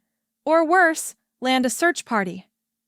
The archivists replied, as Lorraine scanned a different monitor. She could see a few blimps showing the patrolling Ralerin drones in the nearby area. She could at least be thankful that this world wasn't an active war zone. Otherwise, the area would be swarming with more than a handful of drones. However, it was only a matter of time before things started to heat up here. Would it be possible for us to forge a response signal using the Ralerin processor we have? It is for a drone, after all? Lorraine asked, as the archivist scratched their temple in thought. It would be possible to set up a transmission, but the moment we feed any power to the Ralerin processor, it would most likely just report on its compromised status and request assistance. The archivist replied as Lorraine thought further to herself. We need its operating ID, but not a response from it. Would it be possible to block any outgoing comms from it and just hijack its drone ID? That would be possible. But isn't this drone different from the one that just crashed? The archivist said. Lorraine worked her mind further and tried to think of another prospect. If we masked the exact ID, but still kept it verified as a Ralerin drone, do you think it would work? It might work, but I doubt it would buy us much time. I don't need much time, just enough time, Lorraine said, as she looked up from the monitor. She saw two people she knew could make this work walking by. That's pretty much what we need. So, do you think it'll work? Lorraine asked, looking at the pair anxiously awaiting their responses. I can make it work, though I don't know if he can make the setup we'll need to manage everything, Metello said, looking over at Jakob, who gave a groggy yawn. Lorraine, Captain Laroach, don't you worry one bit. I can make the setup you need, Jacob said, stretching his arms out some before he scratched his side. Lorraine wasn't exactly filled with confidence by his display, but from what she had seen of his work at his homestead, the man was talented. Do you have the tools and materials needed to make it? Lorraine asked, as Jacob's attention snapped back to her. Oh yeah, I saw what you have and I should be able to make do with it. Jacob reached around and found his trusty toolbox. Lorraine recalled how he was insistent on taking it with them when they left his homestead, even if it took him a while to find it. So, where is this third member we're working with? You already told me it isn't Kelson. I hope it isn't that Kaufman fellow I heard you talking about, Jacob said, as Metello shot Lorraine a curious look and raised an eyebrow. No, it isn't Kaufman. Metello has already met him, but Jacob, I want you to keep in mind that... Hello, I am Problem Solver V4, but you can call me Solve for short. Solve enthusiastically boomed from the data drive. Lorraine had sat him down on a nearby table and set the communicator that he was hooked into nearby to serve as a speaker. Was that a ghost? Jakob said, before he leapt up, his feet almost escaping from his boots as he hid behind Metello. He is not a ghost, I know. I asked that too, Metello said, standing still as Jakob continued to cower behind him for a moment longer. Oh, I see. Is he one of those artificial intelligences? Jakob asked, looking over at the data drive where Solve's voice was coming from. Yes, actually I am. Though if you like, I could always pretend to be a ghost sometime. I always felt like I would be a convincing ghost.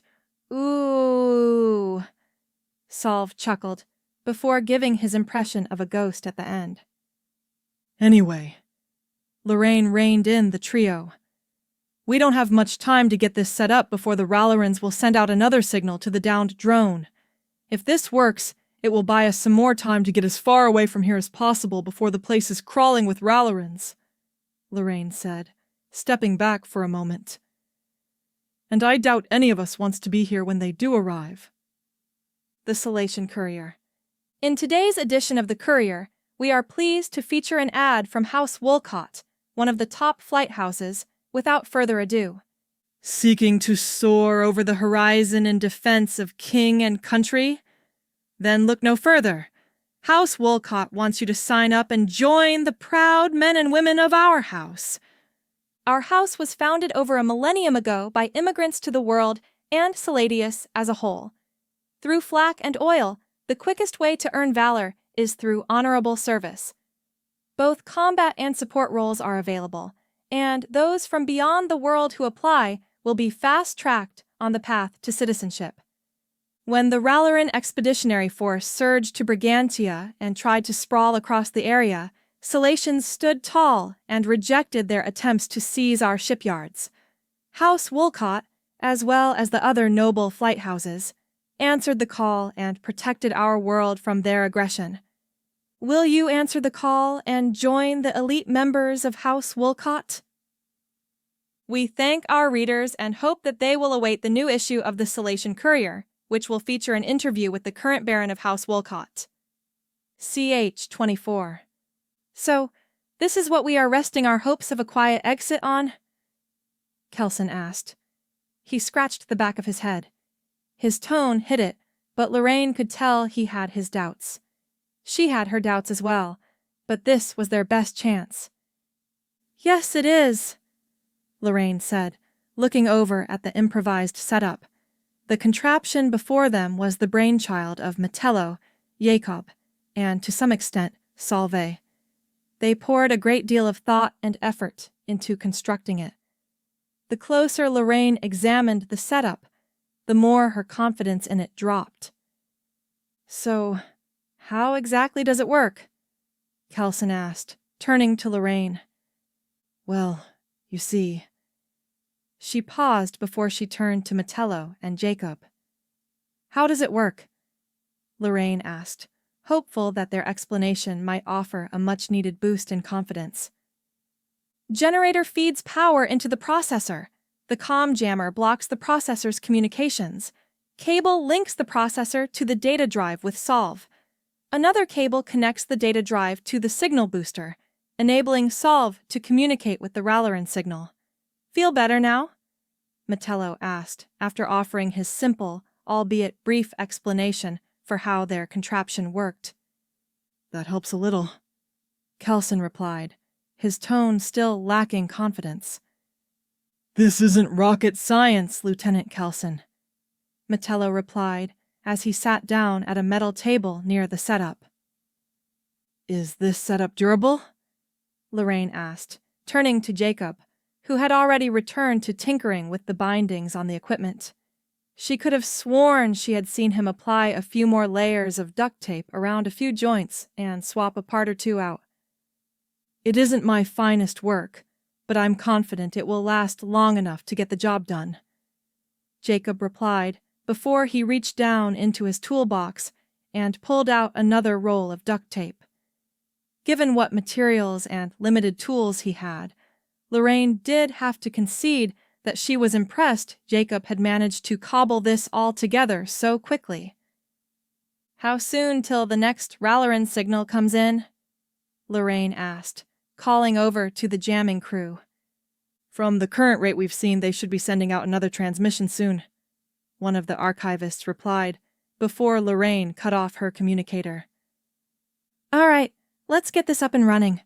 We don't want to look any more suspicious than we already are, Lorraine said, making her way over to the table that held Solve's data drive. Are you ready, Solve? Lorraine asked, as Metello turned on a portable terminal and started to power up the processor and jamming rig they had set up. "Don't worry, I know what to do. Metello gave me a script to work off of. It's very straightforward," Salva replied, as Lorraine winced a little. She could only imagine what sort of script their tight-lipped tech expert came up with. Though given the nature of the Ralerins, it might be for the best that he came up with the speech. Their machines did favor brevity of detail, after all. "All right, Solve. Good luck," Lorraine said, as she sat down next to Kelson a few meters away from the setup. Jacob checked to ensure the generator was running smoothly, as the motor hummed softly. He gave the thumbs up to Metello as he proceeded to feed more power into the processor, bringing it online as the jammer rig around it worked to suppress any potential distress call that it might try to send out. A few minutes had passed. Lorraine and Kelson sat at the edge of the tent, watching the trio. Jacob kept a steady eye on the generator's power levels and the amount of power being fed into the processor. His grip might not be the most steady, but his mind was clear enough to know when to act. Any sudden repairs were snuffed out in a flash by him. Lorraine could only wonder what feats the man could pull off fully rested, motivated, and sober. Lorraine's hand clutched the empty leather pouch on her belt where she had been storing Solve's drive. She was no stranger to tense situations, but having no real way to impact success or failure sent her nerves skyrocketing. Her eyes frequently darted back and forth between the trio. Metello sat silently at his table. His eyes held a steady watch over the readouts displayed on the small terminal. His hands would occasionally move to make inputs or adjustments to ensure their disguise didn't falter in appearance. Kelson sat idly by as the deception played out. He had already briefed his Marines on their escape plans if things went hot, though seeing Metello preemptively adjust and adapt significantly boosted his confidence in the whole charade. He had always heard rumors about Metello, how he had managed to make it to the southeast, and he was starting to see the truth in them. Lastly, Solve's data driver sat on another table nearby. It offered no movement, as Solve's voice provided no sound. He was silent and focused, waiting for the cue to begin reading off the script. He most likely was running through it in his head, in his programming, to ensure a more fluid and believable performance, and to work off any jitters. Kaufman stood a ways back from the group, but was still just as focused on the trio hard at work. He didn't always care for the blunt and even curtness of Metello's speech, but his technical skills were second to none. He knew of only one other ranking archivist who had tried to recruit Metello when he first arrived, but Kaufman doubted that he would have to worry about her again anytime soon. Finally, a ping sounded off on Metello's terminal. Everyone in the tent looked towards it in acknowledgement before returning to their respective task. Metello tuned in their frequency to that of the signal. The room fell silent. No one dared to make any movement that wasn't necessary to the job at hand. Everyone held the same anticipation for what reply would soon come. "Drone 2771/4. A cold voice called out, spreading a chill through the room. "What is your status?" "Drone 2771/4 responding command. I suffered mechanical failures and was forced to make a controlled crash," Solve replied. Through the setup, his voice mimicked that of the Ralerin voice from the signal. There was a brief moment of silence before another reply came. "Why did you not respond to our earlier signals?"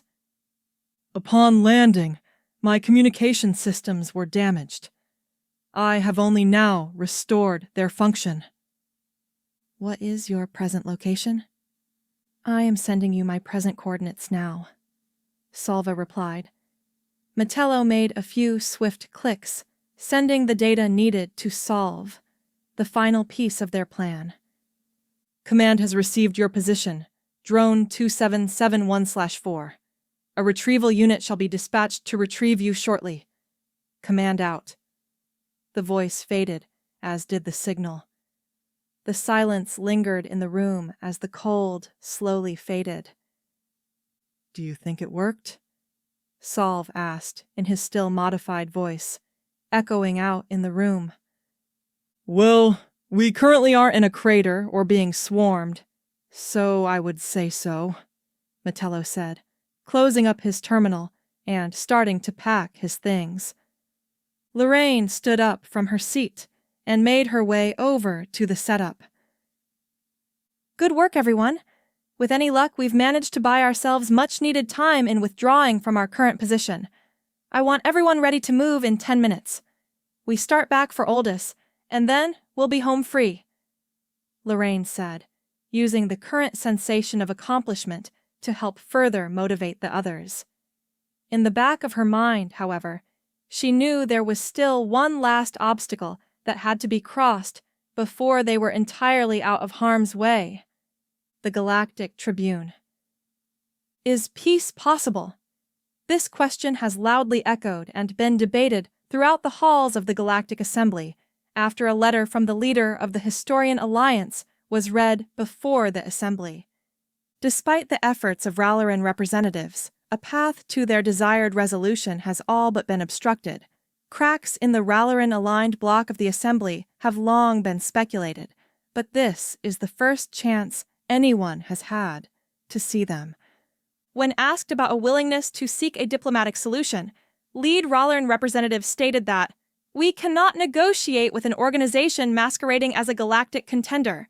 We have already restored peaceful relations with the Brumeles and Luxkins, the Cerularians, and their Salatian lords to the north of that world are still venting their frustrations from our previous presence. We are confident that in time they will come to see the proper order of things." The Cerularian delegation started a motion to officially recognize the Historian Alliance as a major galactic power and offer them membership in the Galactic Assembly.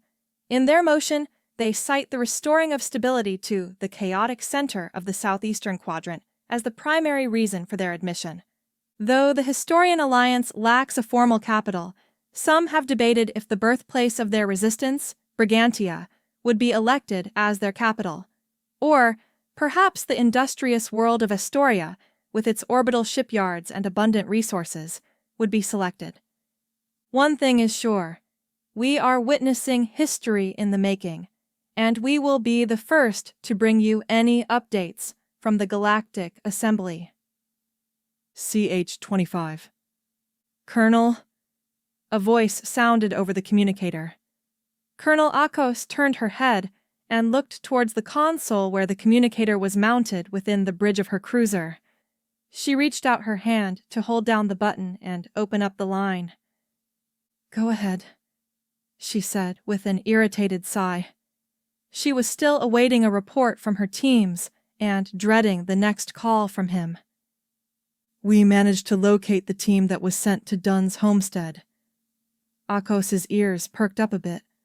Finally, news and hopefully some she could work with. "What's their status?" Akos asked, already knowing the answer thanks to her benefactor. She had been perplexed by Captain Laroach's simple knockout of the team she had sent to originally intercept Dunn at the bar. "We checked their vitals. Only one member of the team survived. The rest were all killed with blaster rounds in the head." A slight grin slowly crept across Akos's face. "He has been busy," she thought to herself. "Colonel!" The response from the other end of the line drew her back in. "Has there been any news from our observers near the Historian camp?" She didn't care to have those reckless historians messing around with the world under her watch. "The latest report indicates that they are still in the forest near the ruins." "How recent was this report?" The silence that answered did little to preserve her prior joy. "Well?" she asked, her impatience growing. The last thing she needed was her subordinates bumbling, which would keep her from success. 7 hours ago. The answer finally came, albeit hesitantly. Get me a new report then. Akos snarled, slamming her hand down next to the communicator before cutting off the communication. She held her forehead in one hand and scratched at her temple. Akos had hoped that this whole ordeal would have gone more smoothly. The offer she had been given was too good to refuse. She was no stranger to shady dealings and had broken up her fair share of them during her tenure. Now, however, she may have taken on more than she could handle with this deal. Colonel Akos, one of the soldiers called over from a different line. Yes? She dryly replied. You're reviving a transmission on your private channel. Should I forward it to the Brid? No, I'll take it to my quarters. Colonel Akos quickly interjected. She rose from her seat and made her way to the back of the command vehicle. Akos made sure to seal the door behind her and had checked the hallway to ensure that none of her personnel were nearby before she turned on her private channel. Colonel Akos, you have been avoiding my transmissions. A cold voice called out from the communicator, berating her. Akos lowered her head, accepting the verbal lashes and waiting to speak. She knew better than to interrupt. My deepest apologies, my lord. I have been hard at work keeping a close eye on the historian team. I am displeased you have allowed them too much freedom. He interjected. My lord? She asked, confused and taken aback. I have received a report that another of our drones operating in your system was lost. I'm starting to notice a trend. The voice chided her in disgust. My lord, do not worry. My forces are spread across the city and have secured the landing bay with their ship. If they should attempt to escape, we will stop them and retrieve what is rightfully yours. Ensure they do not escape with the processor. If you should find any artifacts from the Citadel on them, then perhaps it isn't too late to consider increasing your reward. I will not fail you, my lord. See that you don't, for your sake, Colonel. The transmission cut out, and Colonel Akos breathed out. She knew that the historian team had managed to find Jakob and had the processor.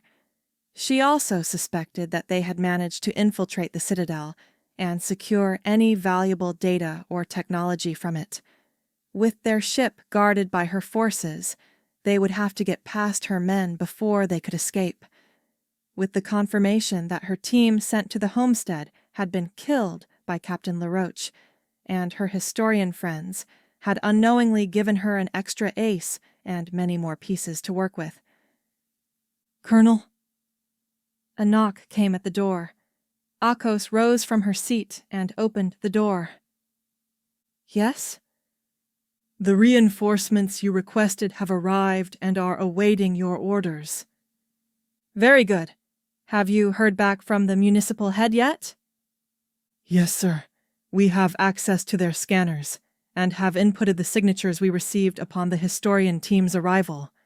If their ship should attempt to escape, we'll be able to track their escape vector. Good. Colonel Akos turned to her nearby viewport. We had best prepare the brig for our new guest. The Nisoan Chronicle. In today's special edition of the Nisoan Chronicle, we bring you breaking news. Reports are still coming in, but a team from our local defense force was found with only one survivor at a local homestead. An active investigation is still underway, and no party has claimed responsibility for the attack. Our reporters reached out to Colonel Akos from the local defense force for comment, who had the following to say. We are all deeply troubled by the blatant assault on our personnel. Our investigators are hard at work to catch the culprits behind this attack and to prevent any further senseless loss of life. In response to the attack and hunt for those responsible, additional forces from other garrisons on Florian have been sent to assist in protecting key areas of the capital.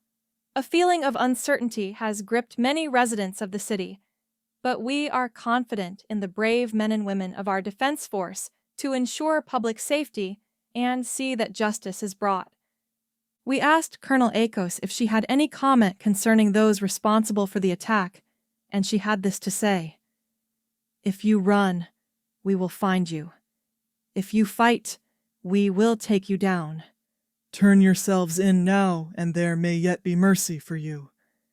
We will broadcast further updates as they emerge, and make sure to purchase tomorrow's edition for a brief history of Florian's previous notorious criminal acts. CH-26. Lorraine and her crew had managed to cover a great distance since they had packed up their camp. With the added time from their forged transmission, they had managed to clear the forest near the citadel before the Ralerin recovery team arrived. She chuckled to herself, wondering what bewilderment they would have when they arrived to find the drone was gone without a trace. Captain. Kelson started towards Lorraine ahead of their small convoy. "We've almost made it to the outskirts of the city," he said, as Lorraine made her way over to his position. Once there, Kelson directed her gaze over towards the edge of the city. Lorraine pulled out her binoculars and raised them to her face, focusing the lenses and examining the area. From what she could see, there was a relatively large presence of Defense Force ships and some ground-based vehicles patrolling through the area. Looking between the narrow cracks of view in the cityscape, she could see the occasional checkpoint. "Do you think Colonel Akos missed us?" Lorraine asked, lowering her binoculars from her face. "I imagine she misses what We found more," Kelson replied as the pair chuckled. This mission had gone from a cold search to a hot pursuit faster than any of them had anticipated. Lorraine raised her binoculars once more and peered towards one of the more visible landing areas. The area was crawling with Defense Force soldiers. Peering towards its entrance to the city, she could see a faint beam of light shooting out from a bulb on a tall post down onto the travelers as they prepared to enter the city. "Well, this complicates things. What's the problem?" "I think Colonel Akos managed to get access to the city's scanners. I imagine they have my ID signature since I went onto their station, though I don't know if they managed to get anyone else from the crew," Lorraine said, with a slight pout. We still have one thing Colonel Akos most likely hasn't accounted for," Kelson said, as Lorraine turned her head towards him. She pondered for a moment before the realization kicked in. "I know I agreed to help you guys slip past the Defense Force, but with all of this, that's a lot bigger ask now," Mara said, as she crossed her arms and leaned against her still-running speeder. "Just how badly did you piss off that colonel?" she asked. "I was more civil to her than I was to you when we first met. You were at least upfront about your hostility, though," Lorraine said, earning an eye roll from Mara. "Well, personal grudges aside, we believe she wants the Ralerin processor that Jacob managed to find," Lorraine said, not about to mention Solvay or the rest of the data they had recovered. The last thing she wanted was a price hike at such a sensitive time. Makes sense from what I read in the mission briefing at the homestead," Mara replied. "Speaking of that," Kelson said, as the two turned their head towards him. "I've been monitoring their communications, and the additional Defense Force troops came in as a result of the men at Jacob's homestead," Kelson said, as Mara removed her helmet. Her fiery eyes illuminated the darkness around them as she stepped up towards Kelson. "Something you are implying?" she asked, not appreciating his tone. "When we left, they were alive. But when their reinforcements got there, those men were all dead. You didn't circle back after dropping us off, did you?" "Some of them could have been crooked, but none of them had an outstanding bounty," Even if they did, I would have brought them back alive. She paused.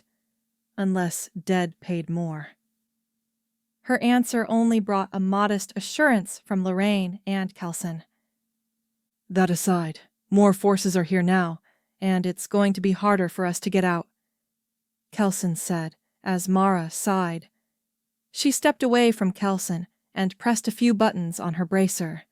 She turned back to them. I have a ship nearby that can get the three of you and the processor out of here, if we hurry. What about the rest of our crew? Lorraine said, chiming in. You mean that small baggage train behind you? What about them? I'm not leaving them behind, Lorraine said, stepping closer to Mara this time. I don't run a taxi. I can't ferry you and the rest of your merry band out of here.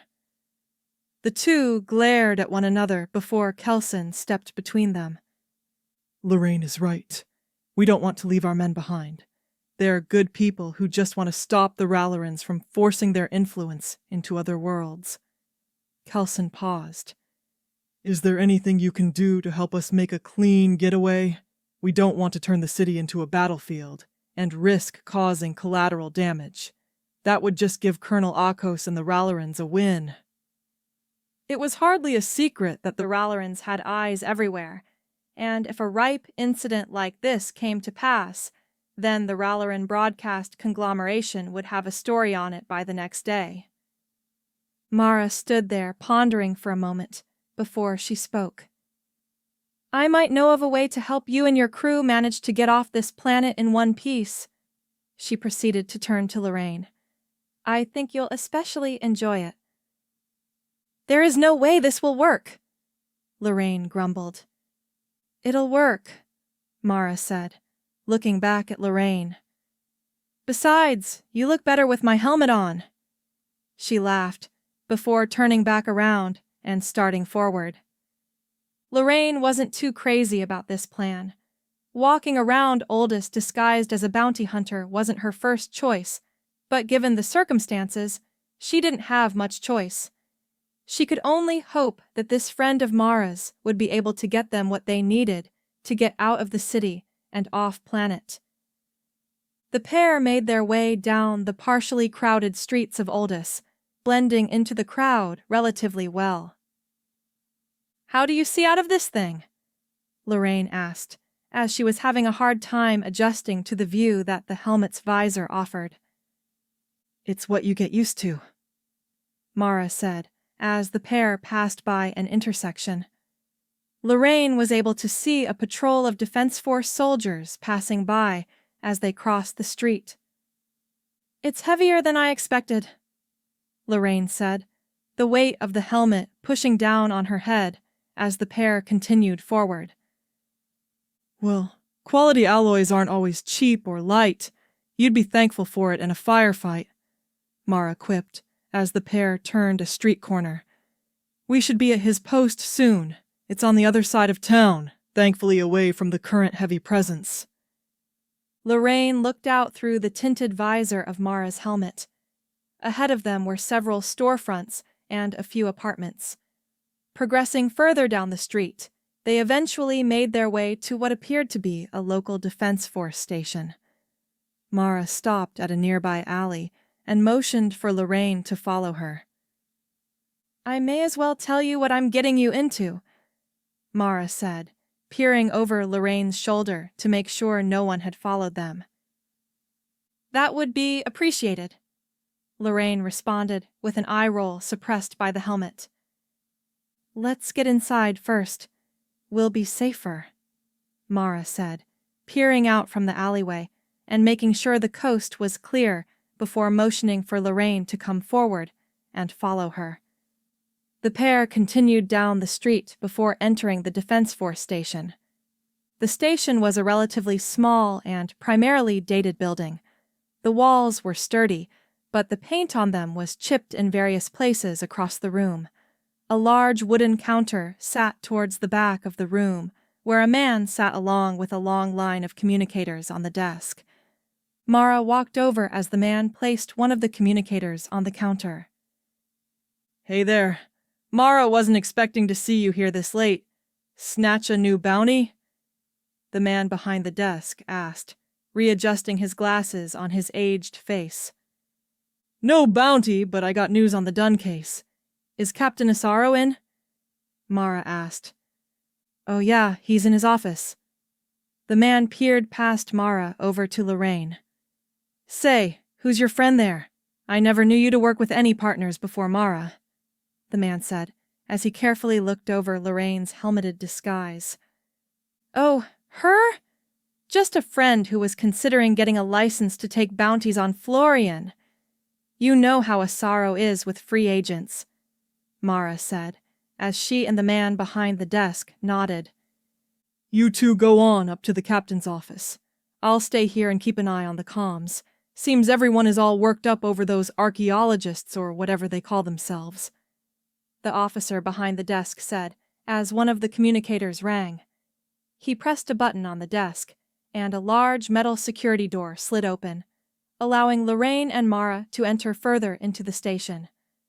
The door closed behind them as Mara shoved Lorraine forward and up to the second floor of the station. Mara knocked on the door at the top of the stairs and proceeded to enter after it slid open for her. Mara, can't say I'm surprised, the man seated behind the desk said, without looking up from the paperwork he was tending to. Was I that obvious? Mara said, leaning against the wall near the door. No, but Jenkins called up from the front desk. The man looked up from his desk. He also mentioned you brought a friend. He peered over to Lorraine, noting that she was wearing Mara's helmet. How about you both come in and have a seat? He said, as Lorraine and Mara entered the room. Mara made sure to close the door behind her as the pair came over and sat down in the chairs in front of his desk. I'm Captain Asaro, Florian Defense Force. Any friend of Mara's is welcome here, Asaro said, offering his hand to Lorraine. Looking through the visor, she could see a warm, calm smile on the man's face. She extended her hand forward and accepted the shake. You said you had an update for me on the Dunn case, Asaro asked, turning towards Mara with a raised eyebrow. Yeah, I managed to track him down to his homestead. I heard about that. Heard that Colonel Akos had sent a team over to wait for his return and apprehend him. All dead. Apparently the historian team that entered the system helped Jacob kill them and fled the scene, Asaro said, shaking his head slightly. Yeah, Mara said, already aware of Lorraine's most likely volcanic reaction of anger. She waited a moment before responding, curious if Lorraine would blow her top or not. Her plan wouldn't stand much of a chance if that hard-headed historian couldn't keep her calm. So what kind of update did you have for me? Well, I happened upon the scene when the men were very much alive and... Wait, are you telling me you were there before they got killed? Yes, Mara paused. I'm telling you that the historians didn't kill them. I have the evidence with me of not just that, but the bigger problem you've been after, Mara said, as Asaro sighed and brushed a hand through his short, kept hair. Mara, are you sure about this? You know, killing a Defense Force member is what got a bounty on Dunn, Asaro said with a note of concern. The data is all here. Mara handed him the mission, brief she had pulled off of one of the men at Jakob's homestead. I even brought you something better. What's that? Asaro said, as Mara stood up and pulled her helmet off. Lorraine. Someone who can help us with the real problem. The Jatharwi Herald. Guild debates and tariffs. We bring you the latest news on the latest skirmish in a long-standing issue for the consortium. It is well known that the Jatharwi have always been an industrious and proud people. Chief among the Jatharwi's pride is their expertise as the greatest miners in the galaxy, despite what the Luxkins may claim. A major pillar of Jothar society, and the consortium as a whole, has been the mining industry. Jotharwi space has long been known for its mineral-rich properties. This, coupled with our innovations in asteroid mining, has always given the consortium a cutting edge in the broader galactic mining industry. The League of Nasoa has long been an avid trade partner of the consortium. Still, recently, a greater quantity of ores and basic industrial components has found its way into our local markets. The consortium understands the strength of unity better than most, but must first and foremost protect the interests of its native members. The various mining guilds of the consortium hold a great deal of leverage and have been seeking to increase tariffs and customs costs to protect their interest. Debate rages over the extent of any proposed rates, and the ruling council will doubtlessly seek to negotiate an agreeable rate. We, like you, our dear readers, curiously await the outcome of these talks, and we shall be the first to report on any updates. In our next edition, our Lacertilian lifestyle expert will debut their long-awaited piece, What Your Favorite Heat Source Says About You. CH27. Exactly what kind of problem are we talking about here?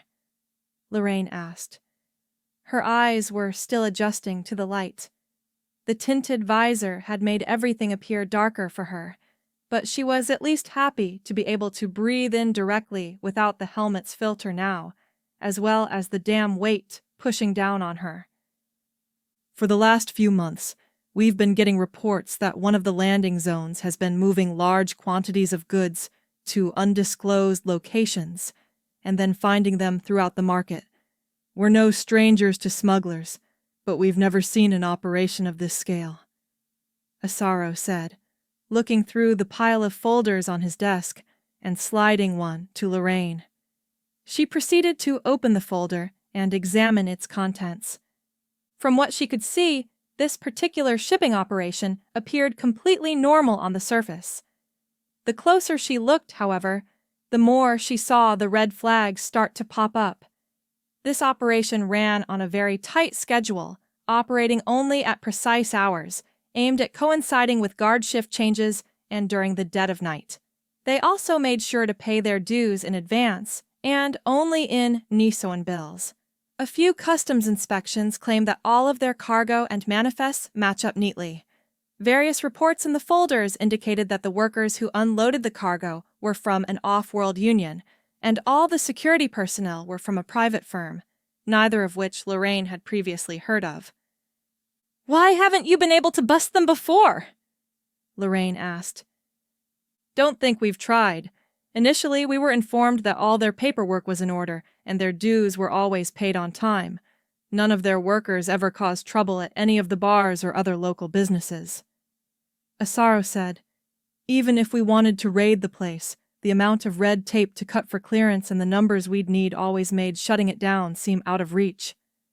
His brow furrowed, being reminded of the long-standing impasse that kept the bay out of touch, yet right next door. "Hard to believe that with the army outside," Mara chimed in. She peered out the window, spying the significant defense force presence in the city. "Additional forces were only approved when we got word that a team had been killed and might be aiding a fugitive in escaping off-world, though I'm also a bit confused about the sheer amount of forces we received. It seems like overkill for catching such a small group," Asaro said, scratching at his chin. Lorraine had been curious about that. With what little she had seen of the increased defense force presence in the city, they seemed more prepared for an invasion than a simple manhunt. "That leads me back to our main issue." Asaro peered past Lorraine and made sure the door to his office was firmly closed. "A few colleges, and I believe Ralerin agents have bribed some of the officials in the defense force, perhaps even some government officials. None of us is sure just how high this reaches. I haven't told this theory to many people for obvious reasons." "Do you think Colonel Akos is one of them?" Lorraine asked. "Until now, I had no reason to suspect she was, but with the evidence you and Mara have brought me, I'm starting to think she might be," Asaro said with a sigh. Which brings us back to my plan, Mara added. What exactly is this plan? Lorraine asked, curiously what they expected from her. Mara thinks that if we can line everything up right, we can help each other. You can help us take care of the operation we haven't been able to bust, and we can get you and your crew off of Florian, Asaro said. How do you propose we do that? Lorraine asked. Simple. Mara made her way back over to Lorraine. We want you to help us cause a scene at the landing zone where the operation has been going on. With all the Defense Force troops present, they will have no choice but to respond. And when they do, we'll be able to slip out, Lorraine said, finishing the thought. Won't Akos just track our ship once we take off and shoot it down? We already thought of that, Asaro said, reaching into a desk drawer and sliding a small device to Lorraine. This is an ID fabricator. It can cloak your ship's signature so that Colonel Akos and anyone else watching won't suspect a thing. You'll just be another ship leaving Oldus. So, will you help us? Mara asked, looking down at Lorraine. Can't say that I have much choice, Lorraine responded as she stood up. What do we need to do? We've already drafted up a plan. Mara will brief you on the way. Before you go, I wanted to thank you, Asaro said, rising from his desk. What for? Lorraine asked, a bit puzzled. Sticking your neck out for us. Given the rough welcome Colonel Akos gave you, it would have been easy for you to have just tried and blast your way out and leave us with a headache. She might be a traitor, but that doesn't mean everyone else here is. I hate to cut this short, but we need to hurry if we're going to pull this off. A shipment arrives soon and we'll stand a better chance of catching them before the ship can leave, Mara said, making her way over to the door as she tossed her helmet back to Lorraine. Right. Lorraine started towards the door, but stopped and turned back to Asaro. I don't know if or when the historians will be back on Florian, but if we do return, can we count on you? Lorraine asked. If the historians are anything like you, then we'll proudly stand with you, Asaro said, giving Lorraine a quick salute. She returned the gesture before putting Mara's helmet back on with a sigh and following her out of the office. Keep your head down, Mara whispered to Lorraine as she placed a hand on her shoulder and pushed her head down. The pair ducked down on the roof of a nearby building. Lorraine scanned below them and could see the large open landing zone where a cargo freighter had recently docked. Looking towards the exposed walkways, Lorraine could see workers moving large metallic containers from the ship and into the nearby structure. Do I need to go over the plan again? Mara asked Lorraine in a hushed tone. I know what we're doing. I just hope you know what you're doing, Lorraine teased as Mara swatted Lorraine's shoulder.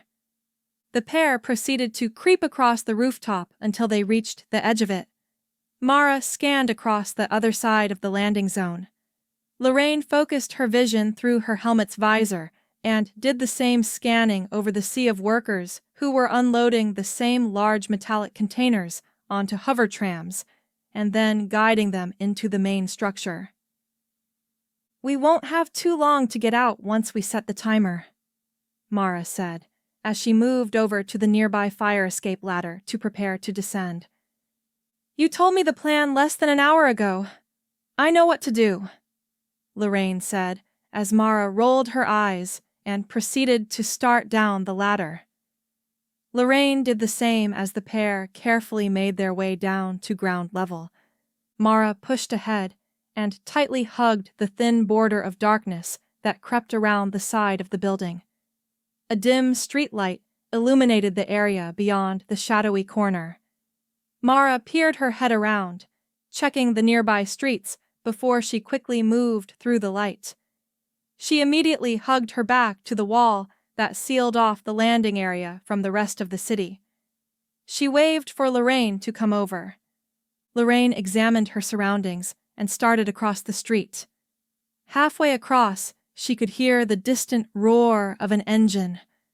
Her feet lifted from the ground as she made a mad dash to reach the safety of the nearby wall. She reached it and hugged against it as the pair saw a Defense Force ship fly by overhead. It was most likely scanning the nearby loading area to make sure there wasn't anyone trying to stow aboard the ship. Once it had satisfied its search, it continued forward with its patrol. Mara took the lead once more as the pair slowly moved along the length of the wall. They rounded a corner and paused. They could see a nearby gate that would allow them to enter the area. The two began to move forward, carefully lifting and placing their feet back on the ground with each step to avoid making any unnecessary noise as they continued. They stopped. They were now mere feet away from the guard post, which controlled the gate. Mara looked back at Lorraine. She motioned for her to withdraw her blaster. Lorraine unholstered her sidearm as Mara slowly crept forward. She lowered herself closer to the ground as she slowly moved under the open counter to the guard post. She proceeded around the corner and inched closer to the opening to examine the area. She peered inside and waited for a moment. Mara moved to turn back around the corner and motioned for Lorraine to stand up. Rising to her feet, Lorraine peered curiously into the guard box. Inside, she saw a man with his feet on the counter, reclining with his security cap covering his face. The man loudly snored as Lorraine looked on in mild shock. This was what passed for security in an illegal smuggling operation. The pair proceeded to casually make their way through the side opening as the guard continued to slumber. Once inside, Mara pointed towards a shadowy section by a large set of barrels. She and Lorraine quickly made their way over to them and ducked back down. The two scanned around the area, making observations. The landing area was a maze of containers, a series of barrels and boxes, along with the occasional stray vehicle and structure. The area was lit with clear, bright lights, which cast their illuminating rays across the landing area. The lights did not cover every bit of the landing area, however, and still offered a few safe havens of darkness for the two.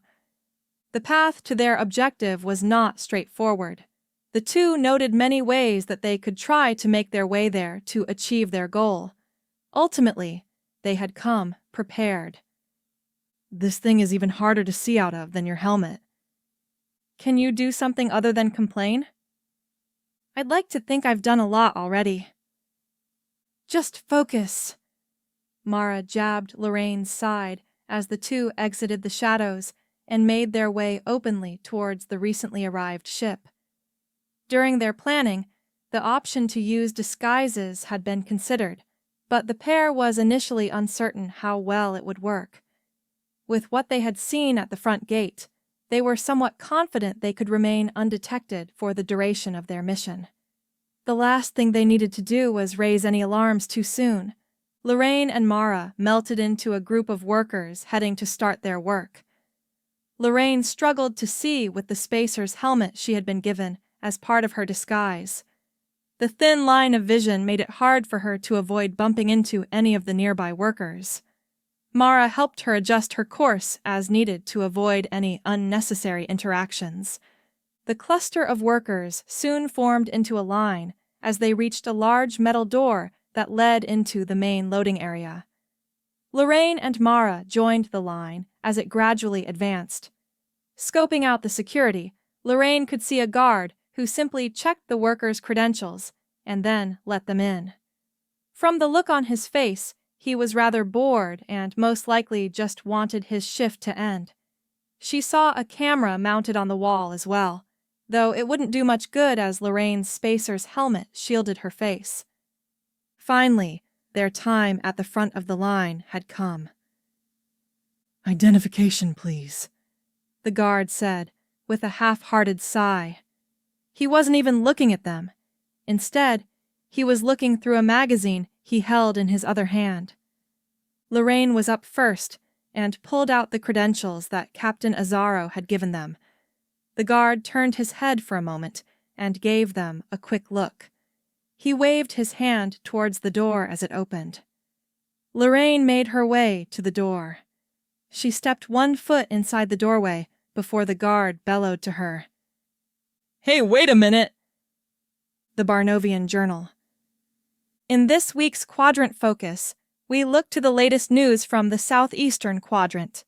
The Brumel Alliance continues its recovery trend as its latest jobs report increased for the 5th consecutive month. Relief efforts from the Historians and Roosmain Explorer Corp have greatly aided in accelerating the recovery. Trade is still recovering, with the conflict narrowing in scope, and many merchants are now safely able to resume their operations before the Ralerin Expeditionary Force's arrival. Speculators are hopeful that increased stability through the heart of the quadrant will help boost the overall market capacity. Despite the threat of conflict looming closer, investors are cautiously optimistic about the potential for many tech startups within Nasoa. Though there are still many uncertainties that linger over the quadrant, the general mood among investors is one of hope. With the ensuing stalemate between the Historian and Ralerin forces, and the growing interest within the galactic community in a negotiated peace, the prospects of normality slowly returning to the area become ever greater.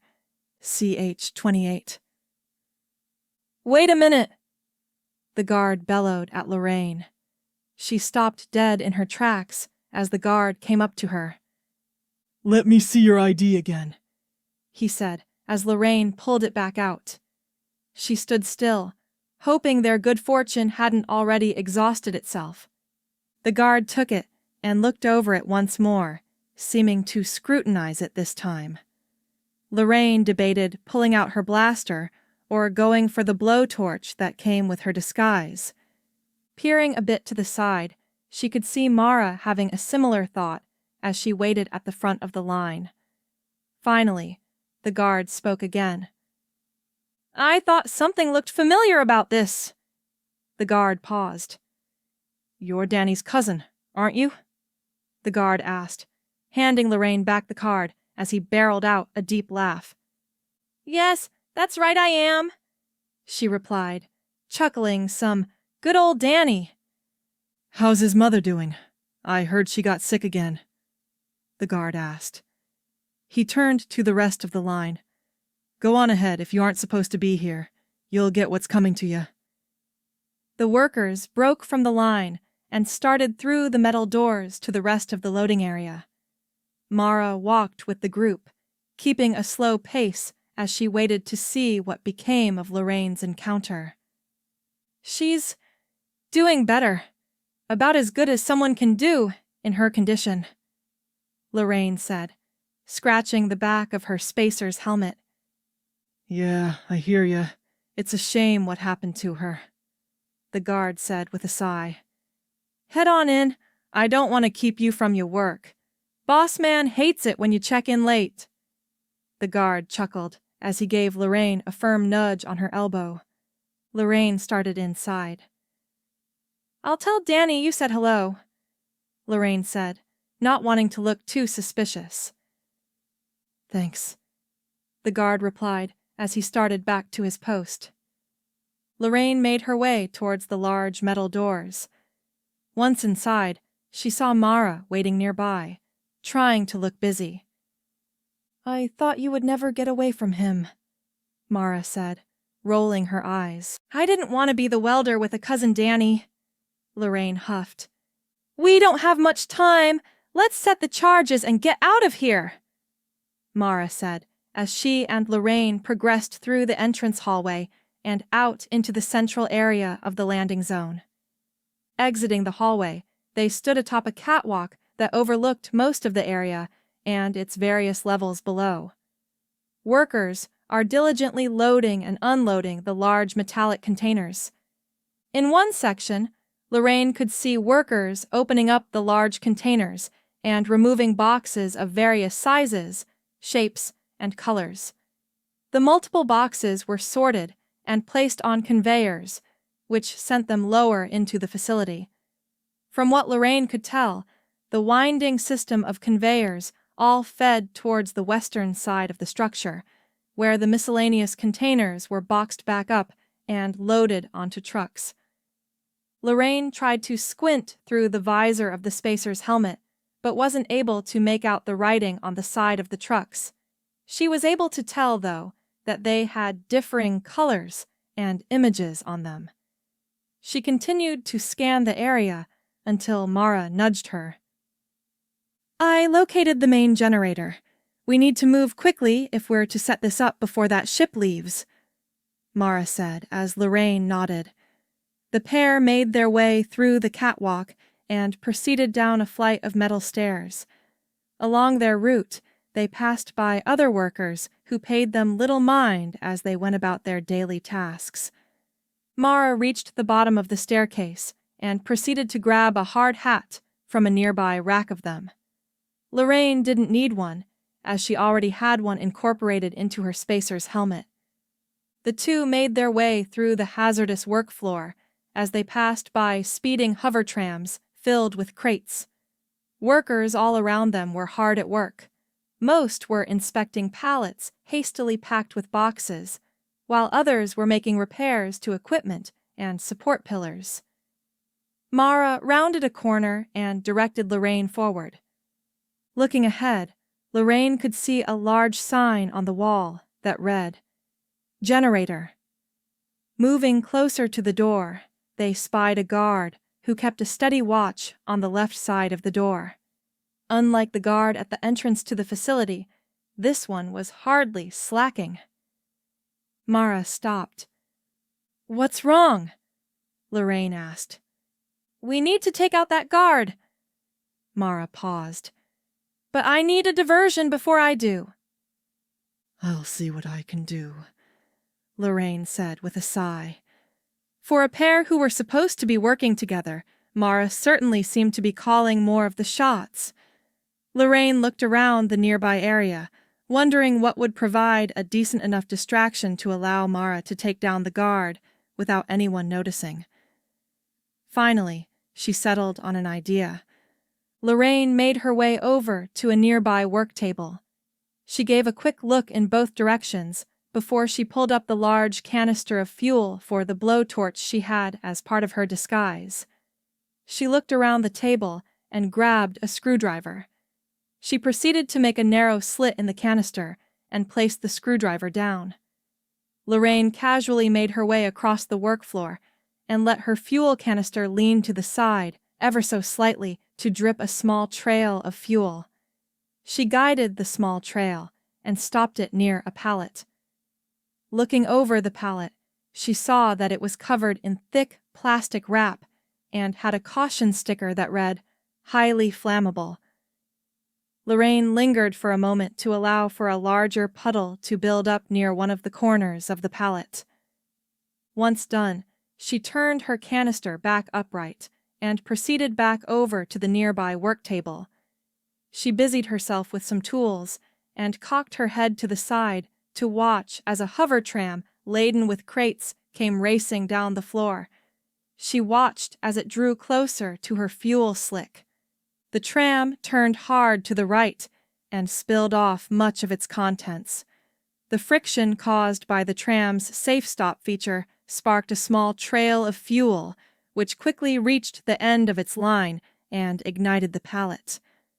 A worker rushed over and pulled the fire alarm as the sirens began to wail. Workers scrambled about the floor, some fleeing for safety, while others were looking for safety equipment. Lorraine turned and watched as Mara made her way over to the guard.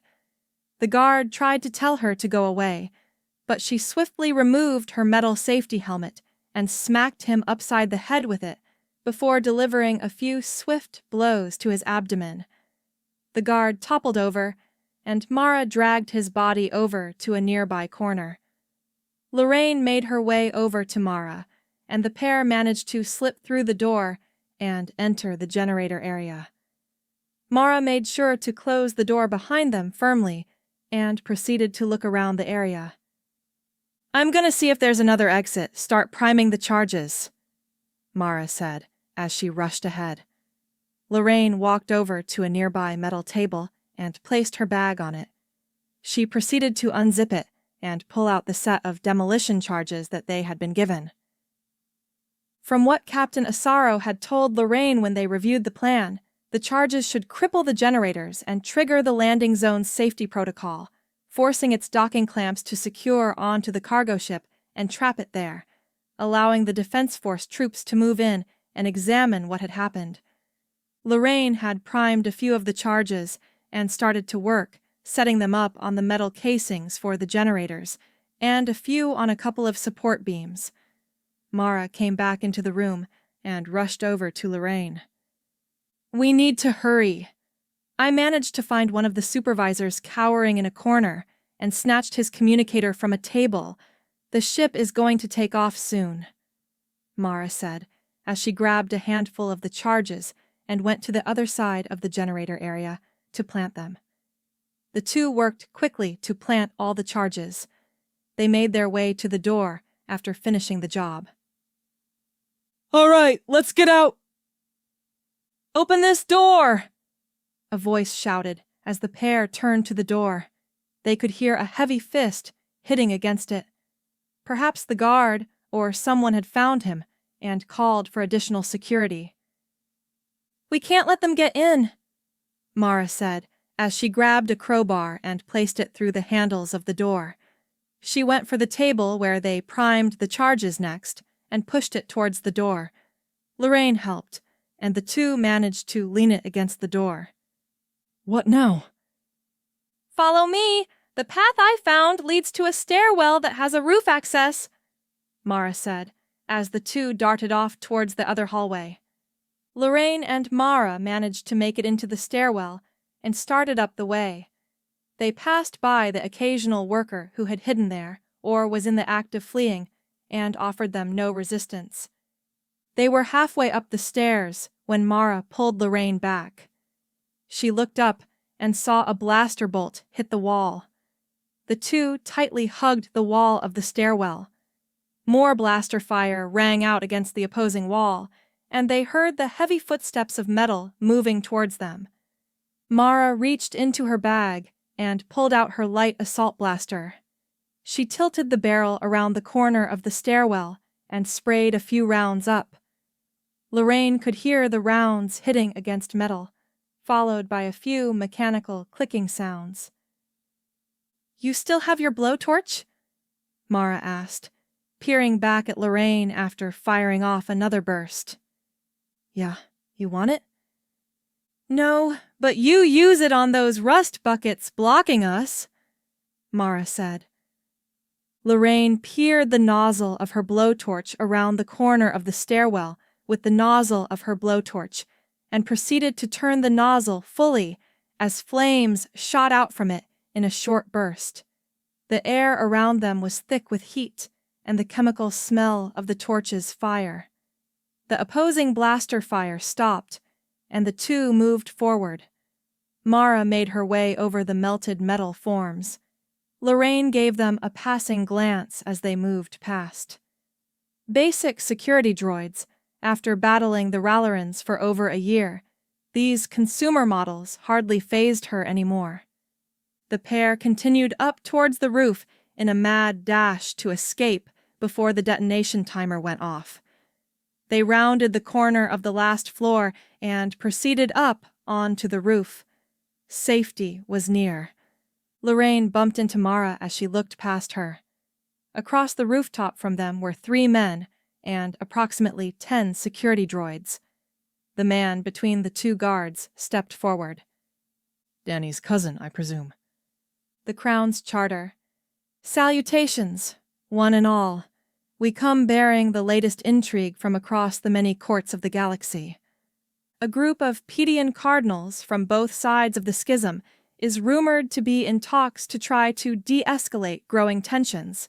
These rumors are backed up by reports that an envoy from the Promethean Order, as well as a senior Rosmanian diplomat, are present in Pedian space. As always, the more rural half of the galaxy is brimming with conflict. Speculation continues to grow about the annual meeting of the Ralerin High Council, scheduled for later this year, and whether they will issue any new decrees concerning their entanglement in the southeastern quadrant and its future. Though the mood in diplomatic circles across the galaxy has been changing, these whims can ultimately do little to stop the Ralerin juggernaut should they wish to continue this endeavor. Members of the Nisoan Reform Party are reportedly planning their post-election agenda. A leaked internal memo details their plans to pivot towards a closer alignment with the Ralerins. Though many competitive seats lack a clear frontrunner, this election is up for grabs by any party that can seize the moment. Our reporters will continue to pursue the latest developments diligently. If any of our readers believe they may have a credible lead, do not hesitate to reach out. We always pay top price for anything that leads to a story. We hope you have enjoyed these pieces of intrigue and feel closer to knowing what may await the galaxy in coming times. CH-29. Colonel Akos sat in her seat aboard her command vessel. She expected Captain Laroach and her team would have tried something by now to get back to their ship. Was it possible that she was wrong? If so, then she might have played her hand too soon and risked dissatisfying both of her employers. Colonel Akos, one of the soldiers from the control pit below her called up. Yes? She asked, looking down at the pit. Perhaps the historian team had finally been foolish enough to make a move. We're receiving reports of explosions and blaster fire. Colonel Akos perked up a bit in her chair. It was about time. Where do the reports indicate the fighting is coming from? One of the landing zones on the other side of Oldest Sur. Colonel Akos frowned. They couldn't have discovered it, not without help. Reports are coming in from local units who have already responded. They report encountering heavily armed mercenaries at the landing zone and request immediate support. Your orders, sir. They did. Dispatch what troops we can spare. We must not compromise our current operation to deal with this, Akos said, as her fingers moved over some buttons on the paneling of her chair. Yes, sir, the soldier replied, as they responded to the request. Colonel, another of the pit soldiers called up to her. Go ahead, she replied with a soft yawn. We're receiving additional reports of fighting that has just broken out. Her eyes brightened as she pulled up the view from one of the vessel's lower-mounted optical sensors. Akos scanned around the landing zone where the historian ship sat, but was disappointed to see nothing new. She simply kept her forces on guard. Where is it? She asked, her agitation rising. The soldier proceeded to input some data into the pit controls, and the display shifted away from the landing zone and over to a defense force barracks. The building was ablaze as Akos could see blaster fire being exchanged between defense force soldiers and a group of unknown mercenaries. They didn't appear familiar to her, as the others did. They weren't the historians either. The men on the ground report heavy casualties and request immediate support. Colonel Akos tightened her fist as her knuckles turned white. She sighed and finally responded.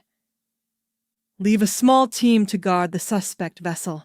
I want the rest of our forces to reinforce the barracks, Akos said as the pit soldier nodded. The soldiers in the pit input new data, and the vessel started to turn, setting a course for the barracks, which burned in the distance.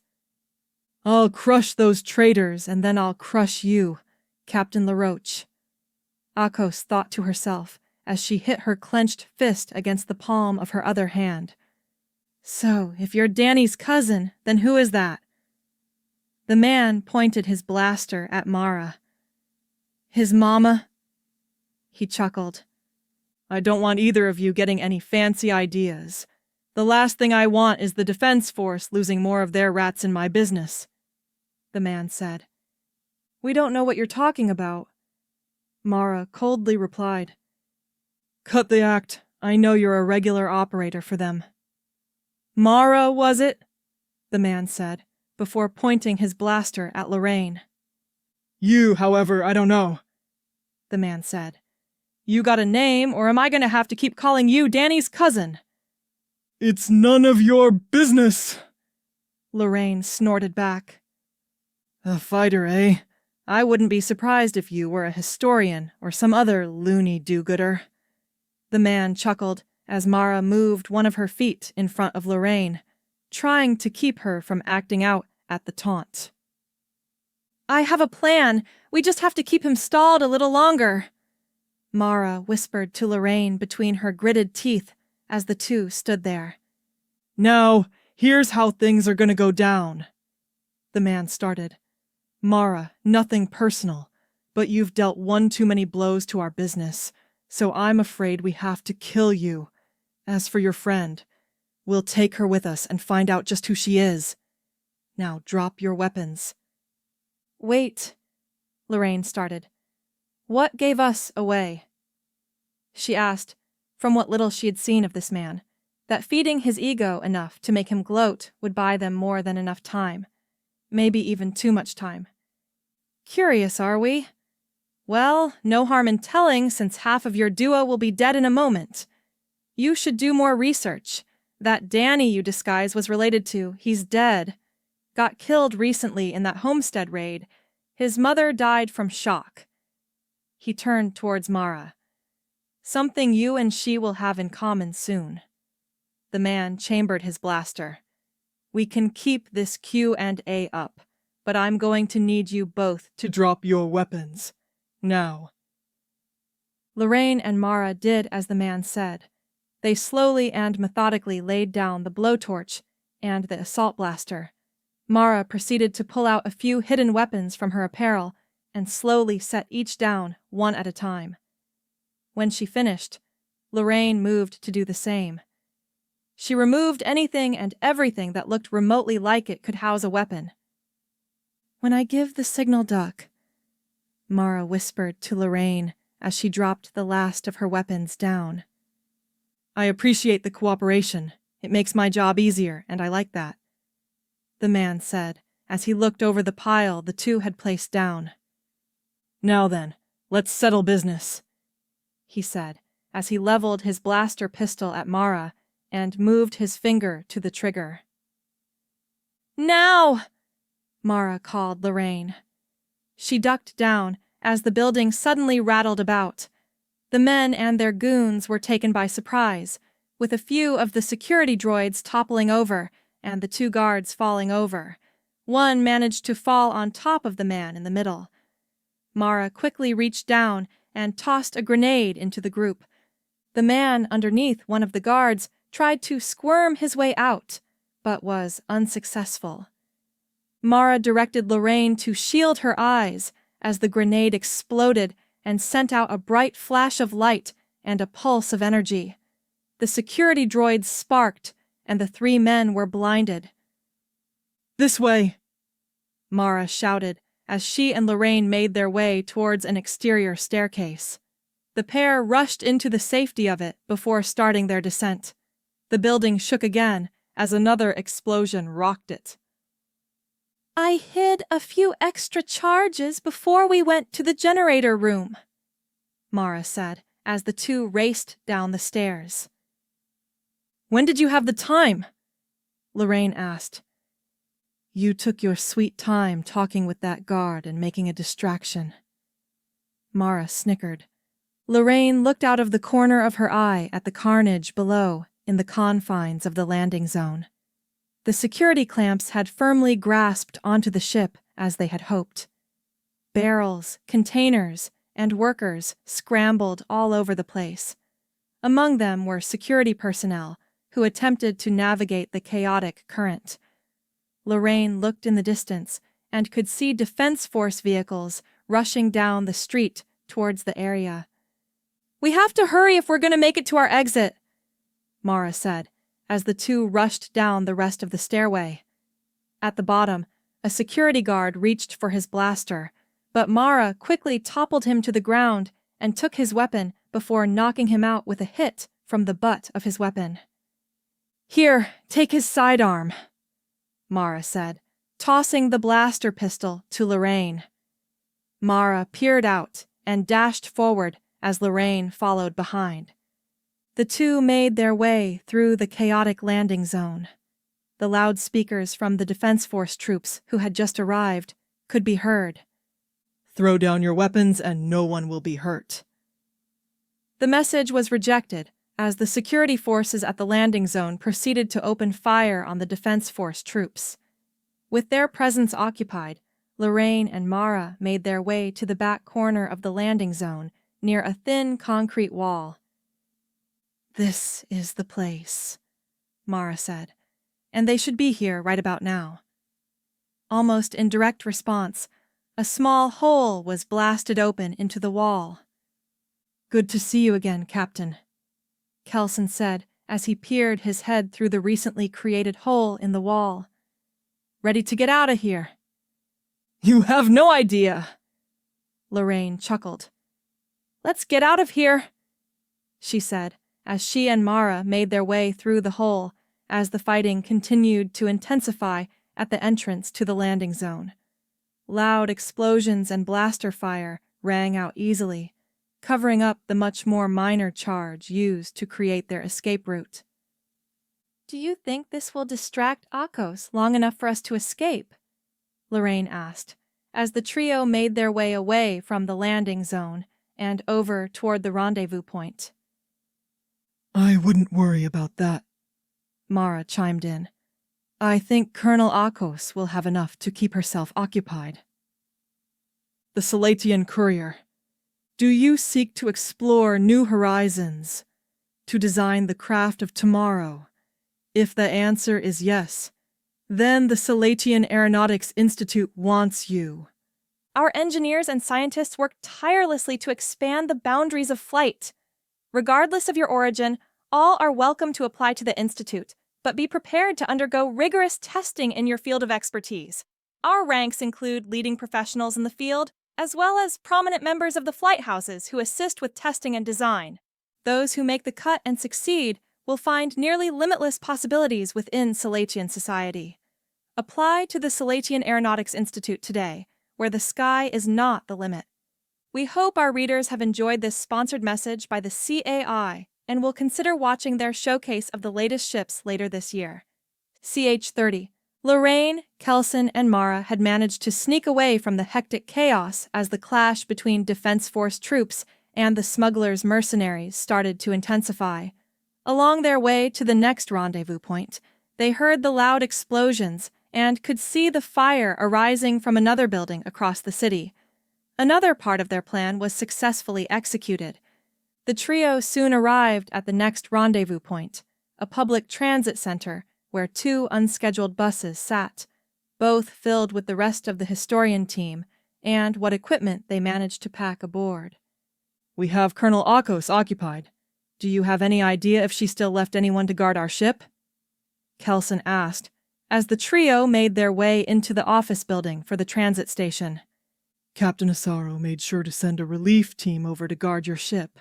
They'll let you through," Mara said, pulling out the communicator on her belt. "Now there's just one last detail to settle before I let you go." Mara starred as Lorraine and could already tell where this was going. "All right, how much do you want?" Lorraine asked, rolling her eyes a bit. Of course, a bounty hunter like Mara would ensure that she collected on her billable hours. No doubt she planned on charging them a hefty price for her services rendered. "I don't want any money," Mara said. "Why not?" Kelson asked. Mara stood up and walked over to the wall of the office. The way I see it, you managed to do Florian a decent service. You exposed a corrupt official and quite possibly sat back, preventing the Ralerin's interest in Florian from taking hold. "For that, I thank you." Mara paused. "But—" "Oh boy," Lorraine thought to herself. She turned her gaze to Lorraine. "You owe me a favor," she said. "All right, what do you want?" Lorraine asked. "I don't want anything right now. I just find it pays to have connections when needed." She chuckled. "Besides, we surprisingly make a good team. My work is a lot easier with you to distract people. She smirked. All right, I take it you'll find a way to get in touch with me when you want to collect on that favor. Smart girl. I can see why they sent you on this mission. Mara teased. Thank you, Mara. With any luck, you won't need to see us again, Kelson said. He knew too well the toil the more heated Historian and Ralerin clashes could take on a world. I doubt that will be the case, but I'll welcome you back regardless, Mara said. Her communicator beeped, and she went over to grab it, clicking it on. Mara, did you manage to make it out all right? Asaro asked over the communicator. We managed to get out and are at the rendezvous. Is everything clear for their departure? I got word back from my team at their landing zone. They managed to relieve the team on guard duty there. Wait, something's going on outside. The trio listened in as they heard distant blaster fire over the communicator. We have a problem over here. Mara, get the Historians out and get back here ASAP. Asaro out. The communicator's call cut out. All right, you heard the man. You need to get going, Mara said, making her way to the door and motioning for Kelson and Lorraine to follow her out. She practically pushed the two out of the door and dragged them over to the two buses. What about Asaro? Lorraine asked as Kelson got onto one of the buses. You have your mission. Let me take care of my own. Good luck, Captain Laroach, Mara said as she pushed Lorraine towards the bus and started quickly towards her speeder. She slid over the side and drove off towards Asaro's station. Lorraine made her way onto the bus and found an open seat next to Kelson. Once seated, the two buses began their journey through the city towards the landing area, where their ship was waiting. Captain Laroach. Lorraine didn't even bother to turn her head as she knew the aged voice that called from behind her. I was wondering when you would get back. Lorraine turned in her seat and saw the elderly head archivist sitting there with Metello. Between them, she saw the data drive that held Solvay. I hope you didn't have to wait for long, Lorraine said, somewhat unsure if Kaufman was simply tired from the long day's journey, or perhaps Salva's endless chatter. Waiting is no problem for us, Captain, Metello chimed in. Kaufman panted a bit as Metello handed him a canteen with water. Here, Solve missed you, Metello said, handing Lorraine Salva's data drive. She took it and proceeded to hook up her communicator to it. Lorraine, Solve happily chimed out as she plugged him into her communicator. Hey, Solve, you managed to keep Kaufman and Metello company? Lorraine asked, placing the data drive back into the leather holder she had for it. Yes, I did. I asked Head Archivist Tiller so many questions. I already forgot half of them, but I still have the data. Solve happily chirped. Good to hear. Are you ready to get far away from the Citadel?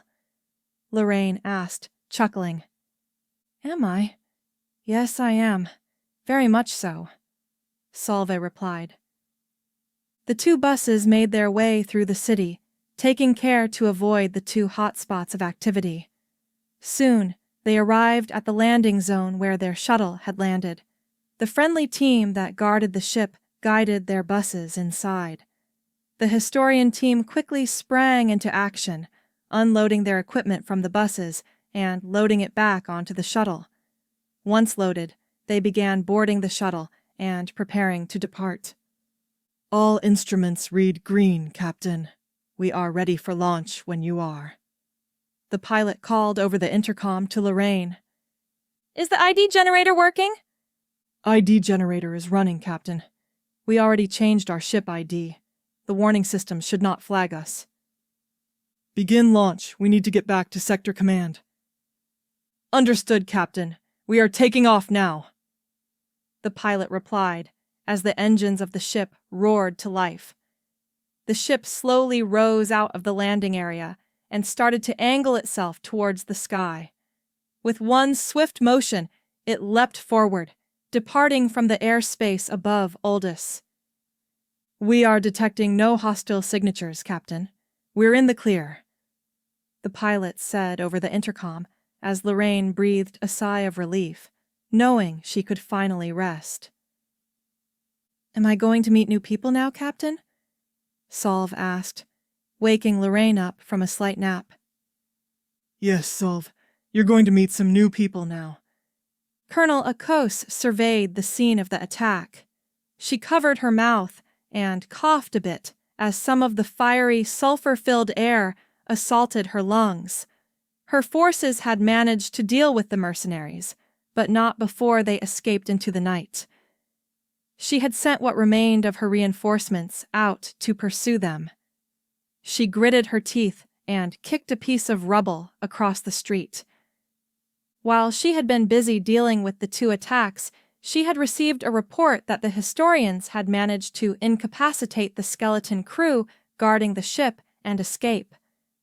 What bothered her more was that there was no registry of their ship's departure.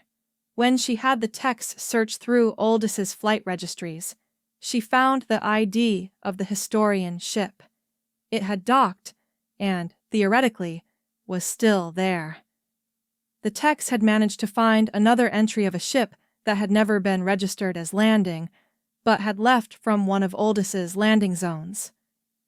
"How could the historians have altered their ship's ID?" Colonel Akos thought to herself as she surveyed the charred remains of one of the Defense Force vehicles. She placed her hand on it and brushed away some of the ash that clung to its hull. When her superior heard the news that she managed to bring down a large-scale smuggling operation in the capital, they would be ecstatic. She could even stand to get a promotion. When her new employers heard about the loss of their revenue and supply stream to her, however, they would be most displeased. She gulped as she thought of how they would react when they learned that the historian ship managed to escape with the processor and the data from the Citadel. Focus. Colonel Akos thought to herself. She had survived worse situations than this. If she could prove her value with the new promotion to her employers, then surely they would see fit to give her another chance. Right? "Colonel Akos," a Defense Force soldier called. She turned away from the scorched vehicle and looked over at the soldier. "What is it?" she crassly asked. "We've received word from our teams at the landing zone. They managed to seize large quantities of unregistered goods and contraband. We're still trying to figure out the origins of the cargo, but have no leads presently," the soldier reported.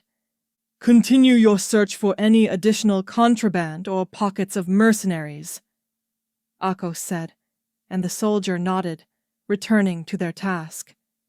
She started back towards her command ship. It had landed in a nearby landing bay. Akos made her way past her men and re-entered the vessel. She made her way through the corridors and reached the bridge. "I want our ship back at orbital command. Prepare all stations for—" The bridge was dark and empty. The door soon sealed and locked behind her. A dim blue light illuminated the room. "Colonel Akos, we need to talk." The cold voice cut through the room as she made her way closer to the source. "My lord, I don't know what you've heard, but I assure you, I do not care to listen to your excuses. Did the historians leave the system?" "Yes. I've also heard reports that one of our shell operations was attacked." "My lord, I have the situation under control. We will get—" "No." The voice paused. "We gave you a chance to prove yourself to us, and you failed. Now you will pay the price." Behind her, a shadow moved closer. She stiffened, feeling a chill as tears streamed down her face as she pleaded, "My lord, please, I can still be of use to you." Her mouth was covered despite her protest, as she was pulled away into the darkness of the bridge. "Do not worry, Colonel. You will be of great use to us." The Nisoan Chronicle, a planetary capital embroiled in conflict as an underworld operation was uncovered. As many of our readers may have already heard, or witnessed for those in Oldys, heavy fighting suddenly erupted last night between our defense force and criminal elements operating from a landing zone. It is believed that during the unloading of their latest shipment, an accident sparked a chain reaction that alerted local authorities. You can imagine their surprise when they found heavy-armed mercenaries greeting them with a barrage of fire. Though damage to the city and casualties were both low, the ensuing incident caused some damage to buildings within the capital. As cleanup operations are underway, authorities are still investigating the exact cause of the incident. Some within the government have raised suspicions about the presence of a historian team who coincidentally departed on the night of the attack. In the wake of this incident, many within the Reform Party demand that harsher restrictions be placed on foreign groups, such as the historians, who seek to undertake operations within Nisoan space.